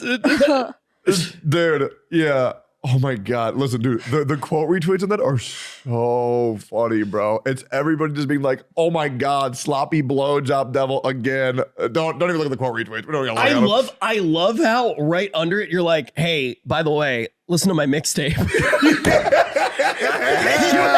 had a good tweet. You went right to the mixtape. Hey, that shit got 2,000 hearts in 30 minutes. And I was like, Wait, is this a thing? Oh, what? Like that reply, scroll down. Which one? Yeah, Maverick recognizes fans, scope any animated portrayal of feedback, and will actually canonize the sloppy blowjob devil. Yeah. Is this because of your tweet, or is this like a no? That's running real. joke? That's real. There's gonna be a blowjob scene. A sloppy It's a sloppy blowjob. Please, I'm too gullible. I can't take this. I'm Please, fine. I love don't do this to her. Oh my God, the way that they censored the puke. All of the memes around that were killing me. Yeah. Like, cause I said something like, God, this show's so fucking hot. In a reply to somebody on Twitter. And they were like, you like this? And it was just like censored. Like, it was so funny. Yeah. Here's what I don't get. They censor puke, but they can just show people getting ripped to shreds by chainsaws and like having their head ripped off. Dude, and then also but that's cool. Puke is gross. Okay, but okay, so when there's like another. Do we have to worry about spoilers? I say fuck it. We actually did a poll. We don't want to do spoilers. Fuck you guys. Fuck you guys. Well, here's the thing. There's obvious. This will always be a controversial thing. But like, I would feel absolutely horrible if somebody was enjoying our show and then all of a sudden we say, "Oh, by the way, what do you think of the Attack on Titan ending that happened like this?" I didn't see it. Right, that would be awful. Like, I don't want to ever, because some people enjoy anime so much. I would hate for them not to experience that in the truest form on like in the internet. But if they want to talk to us, they can go to any of our streams, especially Emerald's. This isn't a spoiler. Yeah, especially mine. I think there's something wrong with me because I have never ever been bothered by spoilers. Like, I can still fully enjoy a show, like knowing what happens. I have had a opposite experience. It's because you're smart. Yeah. What? Wait, what? Why is the compliment I gave her make you sad? It makes me sound like you're calling me dumb, Rich. For what? You said you don't mind it because you're smart, and I mind it because I'm dumb. Wait, I didn't hear you say that you mind it. That's okay, Rich. Rich, you have to realize what you just did. You not only insulted Tectone, you insulted thousands, tens of hundreds of thousands of people that do hate spoilers. They're not mutually exclusive. You just appreciate story at a very high level. Okay, let's be real here. she likes her Mob Psycho's her #1 anime. Okay, that's Pretty Colors, the show, bro. I don't like it because of the. I mean, okay, I do appreciate. It's harder. I am more. You like Pretty Colors? I'm getting upset. Yes. It's easier for me to appreciate a show when the visuals are really good, but it's not necessary. I agree. But I do factor the animation quality into a show being like into a show's overall score. I agree. I know you're not all about Pretty Colors because I showed, fun fact, everybody watching, I showed Emmy Golden Boy last night. I loved it. It was so funny. Specifically, I showed Emmy episode 5 and episode 1. So the swimming one and then the office job one. Bro, I've seen Golden Boy like probably no joke like 30 times. Oh, you showed us on like episode 3 the swimming scene. Yeah, the swimming and it was hilarious. It's such a good. Normally, I don't really like the like horny woman obsessed like trope for some characters in anime. Yeah. But Golden Boy is just so funny. Like the voice acting for the English dub just makes it. It's so good. It's so bad. It's good. Oh, also, we had Wake over there, Simply there. My buddy LaRoe, Frame, myself, we were just all watching anime last night. That's sick. It was awesome. Dude, the horny, obsessed like guy character. I don't really like that gag. Like Grapehead Boy in My Hero. I don't find it funny. It's not. You know, it's like almost never funny. Sometimes it is. You want to know the other show that it actually really made me not enjoy it a lot of the time was Sanji in One Piece. There are and I would say that Sanji, some of the time, you know, it's one of the better ones, but other times it just like completely takes me out of it. He is the roller coaster. Bro. He's the roller coaster. Yeah, He's the highest good. highs, yes. The like, oh my god, that's One Piece in general. Yeah, right? not like dude, all that shit in One Piece, like Brooke chasing panties, Sanji liking like the over infatuated with women, bro. It's so annoying. You know, actually, the anime that did it the best, Pokemon. With Brock? Brock. That's actually true. Holy shit. I think it's because with Brock, it doesn't feel that creepy. Yeah. It feels more like wholesome. Like he just really loves women. I don't know. It's bro. also kind of. I mean, maybe up. I'm not like. Do you think it's? Maybe I'm just not remembering No, that but well.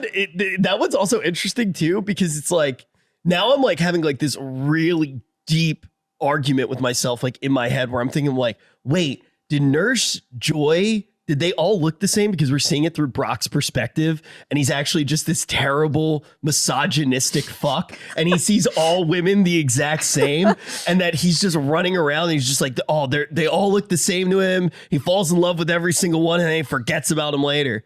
It's sad, man. Pokemon just got destroyed for me, and I think I just did it to myself for no Dude, reason. you're overthinking, dude. It's like the Ed and Eddie, what one of my other favorite animes, that they're in purgatory.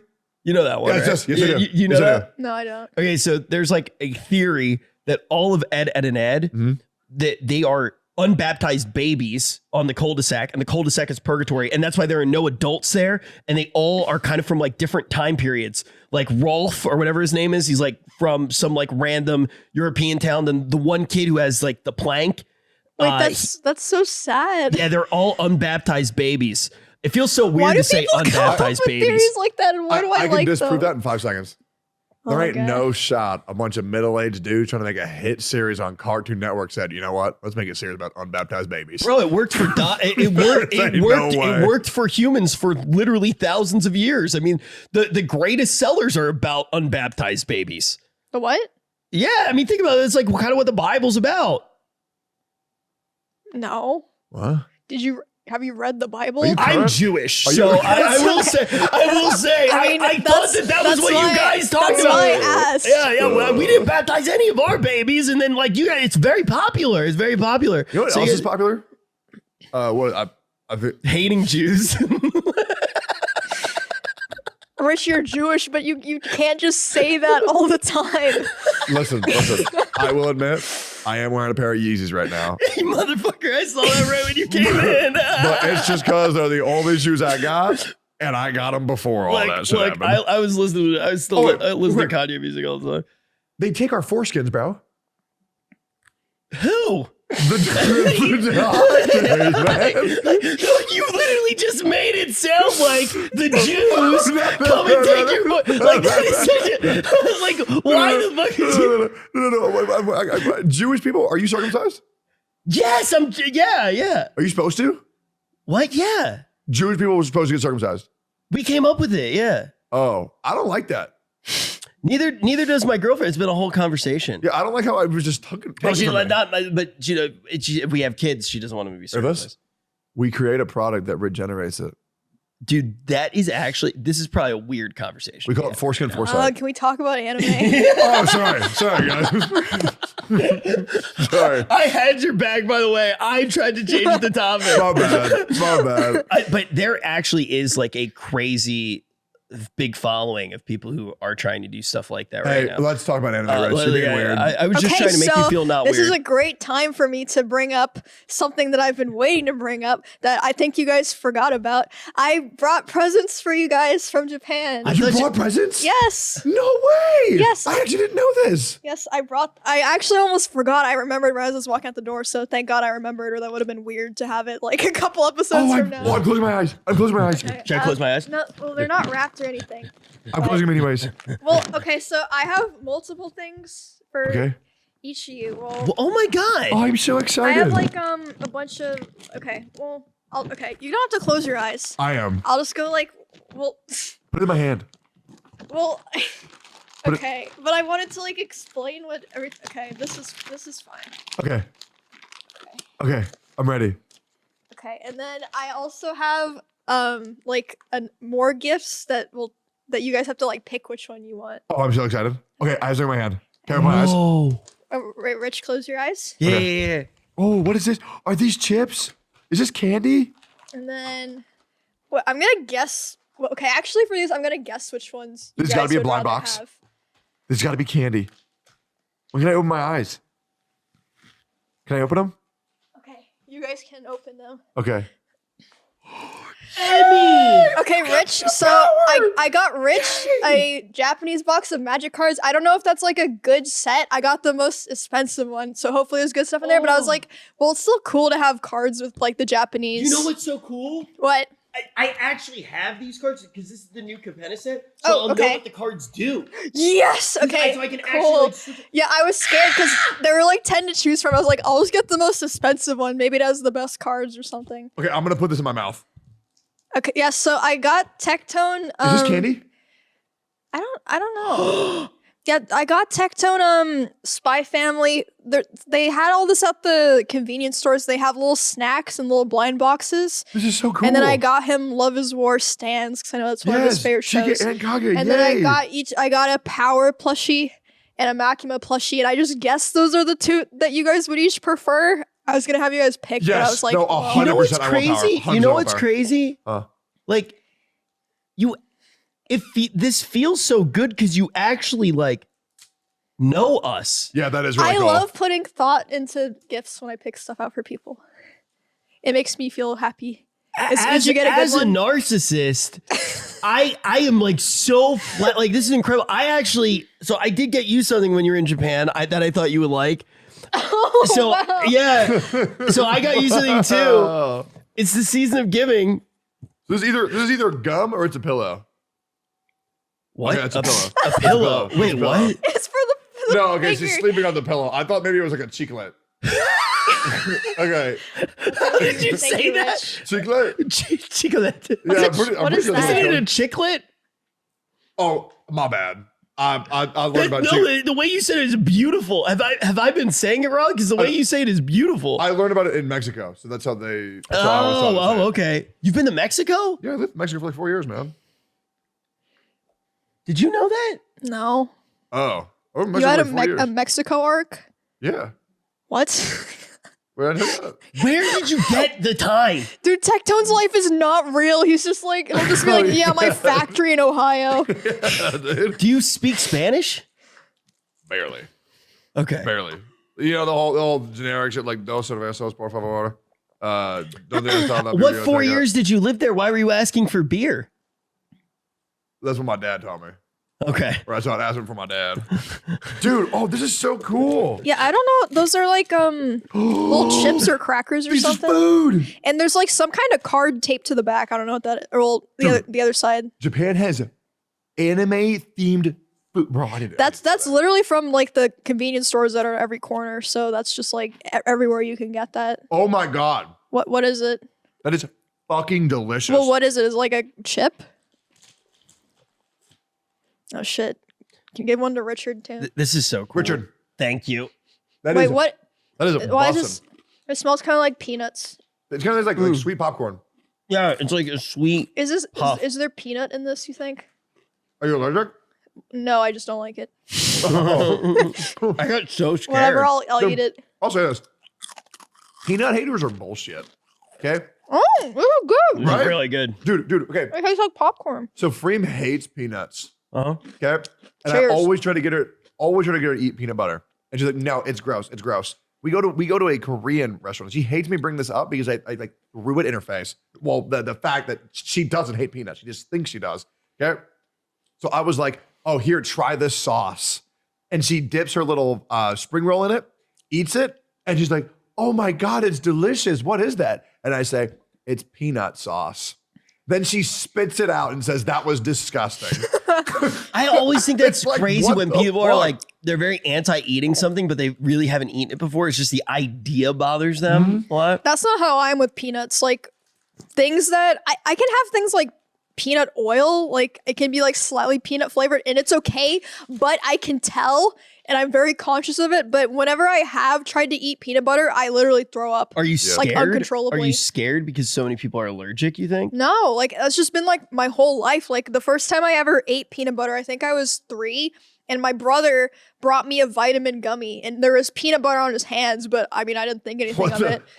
Why? I don't know, because he was eating peanut butter, and then his mom. So my brother's covered in peanut butter, right? Our mom was like, "Okay, bring your sister the vitamin," and I was like, "Oh, there's peanut butter on it, but whatever, it's fine." I ate it. I literally threw up Wow. because it made me so nauseous, and I'm not allergic. You have Wait, so you deep-seated taste aversion. Yeah, I mean, that's the thing. So Yeah. you're a peanut hater. yes, but And you're not like it's- the other people? I really don't think it's a mental No, thing no. because I want. It's like I'll see like peanut butter cookies and I'm like, oh, I wish I could eat those, but I know it's gonna make No. me sick. Taste aversion is like a very hard thing to break.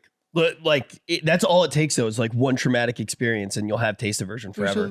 That's how strong the brain is. Can like you see- Did you open the card? What is that? Yeah, it's a little Anya sticker making a snowman. Oh, Anya is so cute. Oh my Cute. god. the taste aversion is Thank you, crazy. Yeah. I cannot put into words how much I love this because straight up, I literally collect magic cards in different languages. Oh, really? Yeah, That's perfect. like so then. I have like a bunch of German cards. Like one of my favorite magic cards is the Morrowind Thoughtseize in German. It says Gendetten like it's like 8 pages long just for the title. So like I love seeing how different the cards actually look. Yeah, so I like thought that can they put were these kind of next to each cool. other. Yeah. This is really cool. So thank you. This is going right in the binder. Yay. And hopefully with how it's going right now, there won't be magic cards very soon because Hasbro is destroying it. Yeah, I heard about Wait, that. what happened? What happened with that? I haven't heard about this at all. Okay, so the short story is they started to just change how they were printing cards. They made it so like a lot of the cards were a lot more expensive and they were also more frequently putting out cards. And it all kind of fulminates in something that happened yesterday, I believe. Was yesterday Monday? Oh, 2 days ago. And they did Magic is 30 years old. For the 30-year anniversary, they released a set that cost $1,000 for 4 packs of cards. What? Yeah. And From the maker? yes, and they were non-legal cards. So they are not like legal to play in a tournament or in any Magic format. Okay. So they're technically proxies. And they printed a bunch of cards that they said that they would never print again. There's a thing in Magic called the reserve list. I think you mentioned this last podcast that I was Yeah, here. I mentioned kind of some of Wait. the stuff they were doing. This was like the big one. They reprinted cards they would never reprint. Yes, because basically Magic has a thing called the reserve list. That's fucking awful. yeah. That actually makes me So, really angry. Yeah, because the thing is like as somebody who collects Magic, the reserve list is basically the list of cards that they'll never print again, which yeah, that like decreases the value Yeah. of everything. Exactly. So it basically what they did was they printed Black Lotuses in this set, No, they fucking did but not. they're not tournament legal. And they're like, so like, I'm imagining that these Black Lotuses have no value, but as somebody who pays a lot of attention to the marketplace, Black Lotus value of alpha, beta, and basically all the Black Lotuses are dropping in value by a crazy amount. And Hasbro's stock has dropped by, I believe it was 47%. Holy last time I checked. Yeah, because they are getting basically raked through the coals for destroying Magic. And somebody stepped down one of their seats. Has it started to upturn now? Or is it still on a crazy downtrend? Looks like maybe it's past few days has gone up a little bit, probably because of holiday presents. But Dude, yeah, like look that's at that. awful. Oh, Wow. look at that stock. So a lot of this is kind of around the fact that they are just destroying Magic the Gathering. I was not expecting to get this furious at that. Yeah. Like, what else is sacred? Like, Magic the Gathering has been around my entire life. 30 It years. Black actually Lotus. is sad. Yeah. Yeah. Black Lotus has been something that I've always envied. Like, been like, that is so cool that exists, and they just spit on it. That's like almost an end of an era. Why did bro. they even do that? Because think about it this way: if you have a Black Lotus and it's worth a lot of money, and you sell it, you make a lot of money, or you kind of have invested in it, and it continues to appreciate in value. Where is their cut? Right? I think that's a lot of it. And Well, then they can yeah. just keep selling cards, and the game will continue to have a grow. following. Yeah, you're not wrong. Although I will say this: people who buy card packs, they're stupid. Okay. No, No, but if somebody's trying to build a deck and they think, oh, I'll buy a bunch of packs of the sets that I need. That's dumb. Here's what I'm going to say. Pulling for fun is different. Look at this. What Emmy just bought me right now. Yeah. This is a Commander deck. It's a predetermined deck. Yeah, but you want to hear something crazy? Commander is a game mode that was not made by Wizards of the Coast. It was made by fans of Magic the Gathering, right? The community of Magic the Gathering has created some of the most interesting game modes. As a community, they've pushed card games forward, and they've been there for 30 years supporting the game. What Wizards did was they spat on all of the people who even made this product a thing that could be sold. This is one of the most popular game modes in Magic, if not the most popular game mode in Magic, and it was fan made. And now they've just decided to spin on their fans. They deserve their stock to tank the way that it is, and I hope that they change what they're doing, because I've loved the game for 30 years. I've made incredible friends doing it. I have incredible memories even playing with you and trying to get Emmy to play. Yeah. You know, I love the game very much, and I hope that it changes, and I hope that they learn their lesson that they can't do that to the people that have made their game possible in the first place. Yeah. I mean, the reason I was talking about the buying the pack show, I think, was when I first started playing Yu-Gi-Oh! I didn't know you could buy singles. So I would spend like hundreds of dollars that I didn't have buying packs when I could have just spent $40 and just buy the deck. My opinion has always been, for people who are like trying to build a deck, you buy for commons and uncommons. Yeah. So like if you spend like $100 on a box of Magic the Gathering, you'll have all the commons and the uncommons that you need, and you just buy one box. Like I buy like one box a set. I have everything that I need, and then you buy the you buy the and it's singles. Fun. It's fun to buy a new set. Yeah, to have one. Yeah, it's that expensive. seems like the most fun part. I haven't really been a card game player ever, but that seems like the most fun part. Because you're hopelessly addicted to the waifu card packs that I showed you. I am not. I haven't even opened a new one in like months. In like 3 days, bro. That's not true. In like 3 days. The most fun thing about card games that sadly we don't have as much in the world. The real person connection. Sitting down at a table with friends or people that you don't know. Like, it is crazy how quickly you can become friendly with somebody when you're playing a game like Magic. It's almost like you have a reason to be sitting next to somebody and like be sharing a meal with them. Like, you learn it. You learn about them very quickly, and you have a very comfortable, non-awkward interaction. Hey. That reminds me, you guys would like this since you guys like cards. I went to the Pokemon Center in Tokyo. There's more than one, but I went to the biggest one. They have this area with all of these like card playing tables set up with glass between them because of COVID, and they set it up like a gym, so like people just go there and play Pokemon cards against strangers. That's so cool. It was really cool. Yeah. Oh, dude, I want to go to Japan so bad. We should all plan and go together. Like, what was your favorite part? Because you were there for 2 weeks. 2 weeks. Yeah, you were there for a while. I got invited again, and he doubled down. You know the anime man? Yes. Dude, he wants me to come stay with him for like 2 weeks. Do you know one of the most popular people who makes content similar to us? To us? Oh yeah, he's my best friend. Oh, super hot, super bro. I fucking love Joy, bro. I don't give a fuck. Bro, when he talks, like, look, I'm mostly straight. When he look, there are very few things where I'll be like, okay, maybe I'm a little bit gay, and it's all vampires. Yeah. And him. Yeah. It's like, okay, like when I was watching that new what's it called? Interview with the Vampire. Yeah. And there was that scene, we've already talked about it, where they're biting each other's necks and shit. Yeah. I was like, bro, holy shit. I want that. Like, I knew that I wanted to be bit by a man vampire. Like, I didn't want to be bit by a man vampire. Jesus, Rich. What? Nothing. What's wrong with that? Bro, I want to be I'm very open. No, there's nothing wrong with that. I understand myself sexually. You're just intense. I'm attracted to male vampires. Dude, like I want Joey to suck my neck. Dude, I would let Joey bite bro, I would suck on Joey's finger. Like, I would like, imagine Joey talking to you about anime and you're just sucking his finger. And bro, you know what else I learned that I really fucking like? Like, is this too far? I'm so glad you're back. No. I don't think this is too far. You can say whatever you want. I really like, and I learned this from Chainsaw Man, good boy. I love being called good boy, hearing good boy. Imagine Joey calling you a good boy. No, dude, that makes me so angry. Why? No. Fuck that.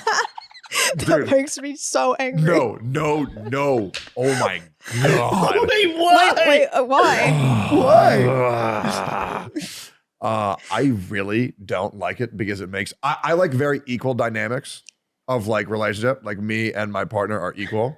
Like I don't like one being like having the position of power and me being underneath them. Like I hate that. I feel like I just feel like it's so fucking weird. Same thing with the whole like daddy thing. Like call me Okay, daddy. well, I agree. I hate the like incest stuff. Yes. Oh my Well, god. I know that like when people use those words, they don't mean it in like an incesty way, but I just think about my parents and I'm like, It's bro, some Freudian stop. shit. Dude, like for me, I just don't get it. I don't know what happened on the internet. I don't know what happened in the world. I like when two people love each other and they have consensual intercourse. I like that. I think that's cool. Not this whole, oh, I fucked this bitch because I hate her, and then I hit her, and then I choked her. Boring ass vanilla bitch. Yeah, but like, what the fuck's wrong with that, bro? Here's Here's what I'm gonna say. Once again, if you're What's doing- wrong with me? What's wrong with me wanting to get like pegged by a vampire? Like that's fine too. Everybody, as long as both people like it and both people are involved, I think power dynamics can be quite fun. No, I'm sure they can for you. I'm just saying for me. Yeah, that's okay. Yeah, just you don't for got to me. do anything you don't want to do. You just you find people that like what you want to do, and everybody's happy. Everybody has a good time. But Not everybody wants to have the Disney love story. Like, look, Disney. my girlfriend calls me daddy sometimes, but to her it probably means a whole different thing. But dude, when I see people who bang and they come out with bruises, Okay, well that is that's fucked. that's not common though. That's not very common. I don't think that's common. Oh, well, maybe I know some weird Maybe I'm people. doing something wrong. That's not me.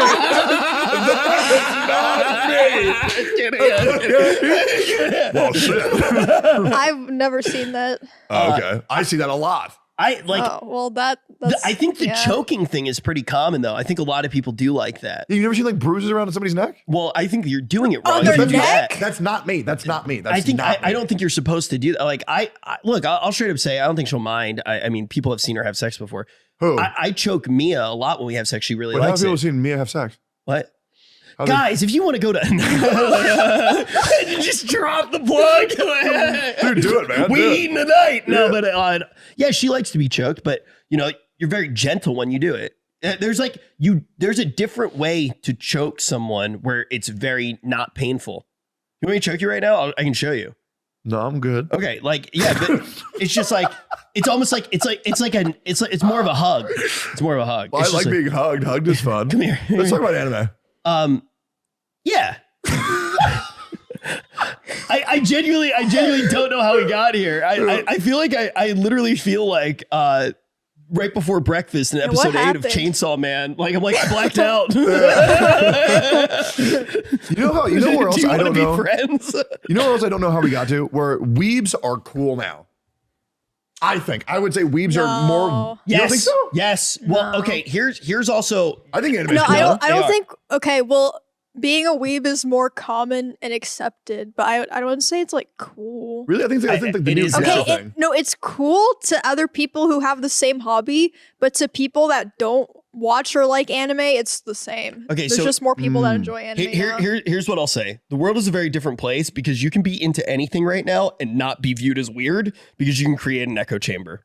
So like you can join Yeah, some. you can always find people that like the same Yeah. stuff you like, which is a good thing. Yeah, but it also like causes people to like have much more varied opinions on what is like normal, because if you're surrounded by people who do the same thing as you, inherently you are going to feel that it is normal, right? That's so true. I was thinking about that Yeah. recently because I started thinking what if I just stopped being a content creator and like went out into the world?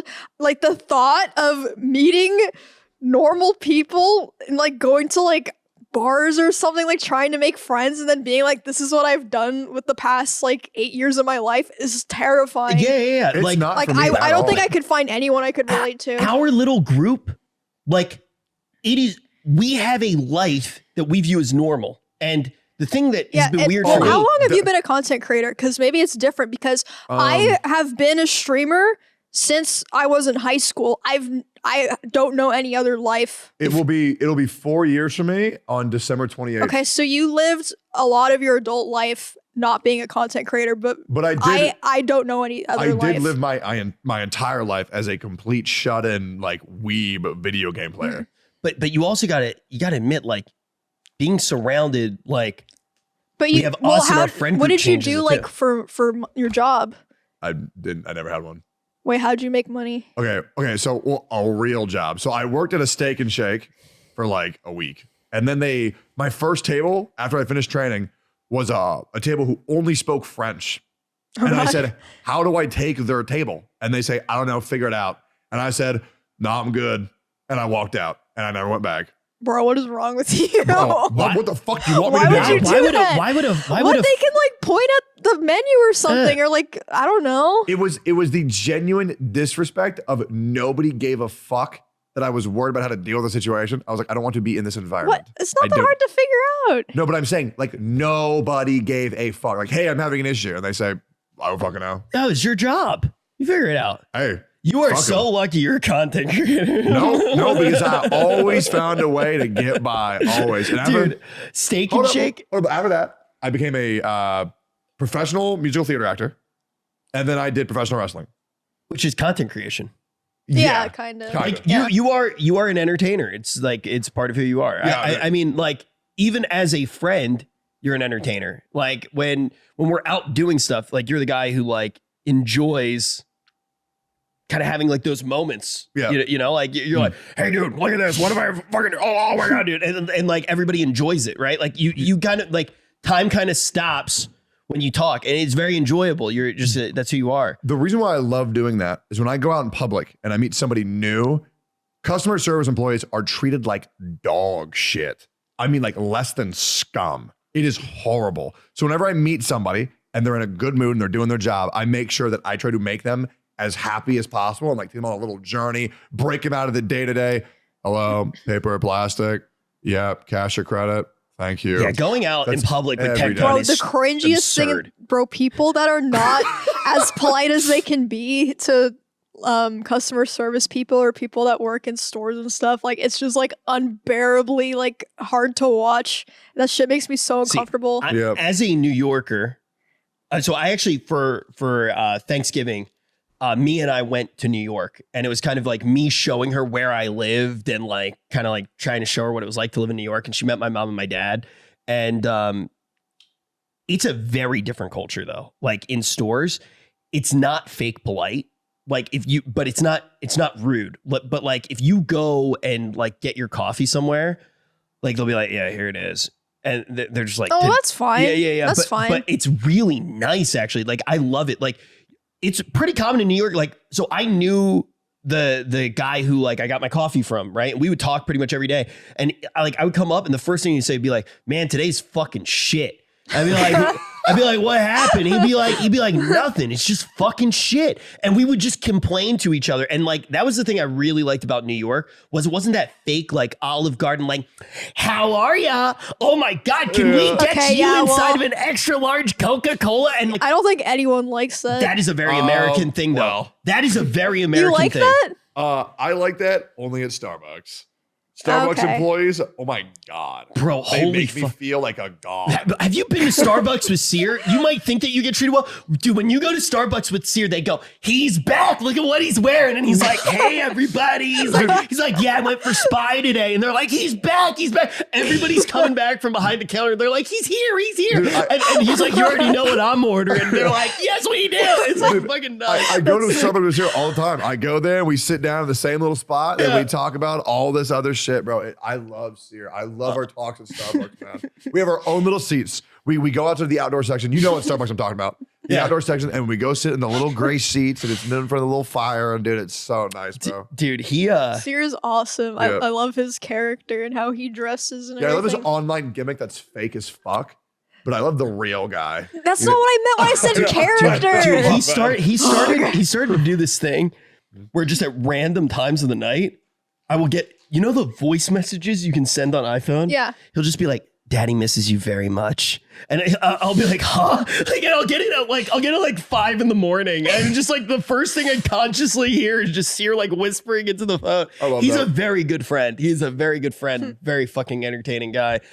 But yeah, it is interesting to see how different parts of the world culturally are just so different with how they interact, in whether it's the service industry or how you interact with strangers. And I haven't been to Japan, but I've heard that it's very different. They're very polite, but they're not like, they're very soft spoken and they're not like overbearing. Like they'll like just be like, hey, super nice. So they'll just kind of like leave. Isn't it? So one of the things I was curious about is what it's actually like to stream there, because like streaming is so, I feel like a lot of streamers are kind of very American with being more like, I'm going to be as loud as I want to be, like, oh, like, and it's not always as respectful. There are a lot of streamers who are very respectful of other people's spaces, but inherently it's a little bit disrespectful of other people's spaces. You're not asking every single person for permission, and you kind of have to have that in the back of your mind. And I imagine in a place like Japan, where people are probably naturally thinking about that more, was it hard to stream there? I was kind of worried about that. Like, I know a lot of people like wouldn't want to be on camera and stuff, and I was worried about like annoying people, but it didn't really feel like it. I mean, I'm not a loud person. I was never like yelling or anything. To other people, they probably like didn't even realize, like they thought maybe I was having a conversation with someone. People who yell. Fuck For real, that's what I'm saying. Jesus Christ. And then in stores so like in general, it was, the camera was never a problem, but in like stores and like close areas where I was like kind of near people, I kind of just made sure to like try to not put the camera on other people. And yeah, most stores didn't mind that I was shooting. Some stores, they were like, oh, please don't film in here. I was just like, okay, and I just left. So it wasn't a challenge at all. Can I ask your opinion? What? Let's say hypothetically, I had no semblance of respect for anybody around me whatsoever. Yeah, okay. How obnoxious would I be if I went to Japan with the same energy that I stream with? I mean, it depends on where you go, but honestly, from like the people that I met in a lot of the really packed areas, I think that a lot of people might just see you as like an interesting foreigner or something.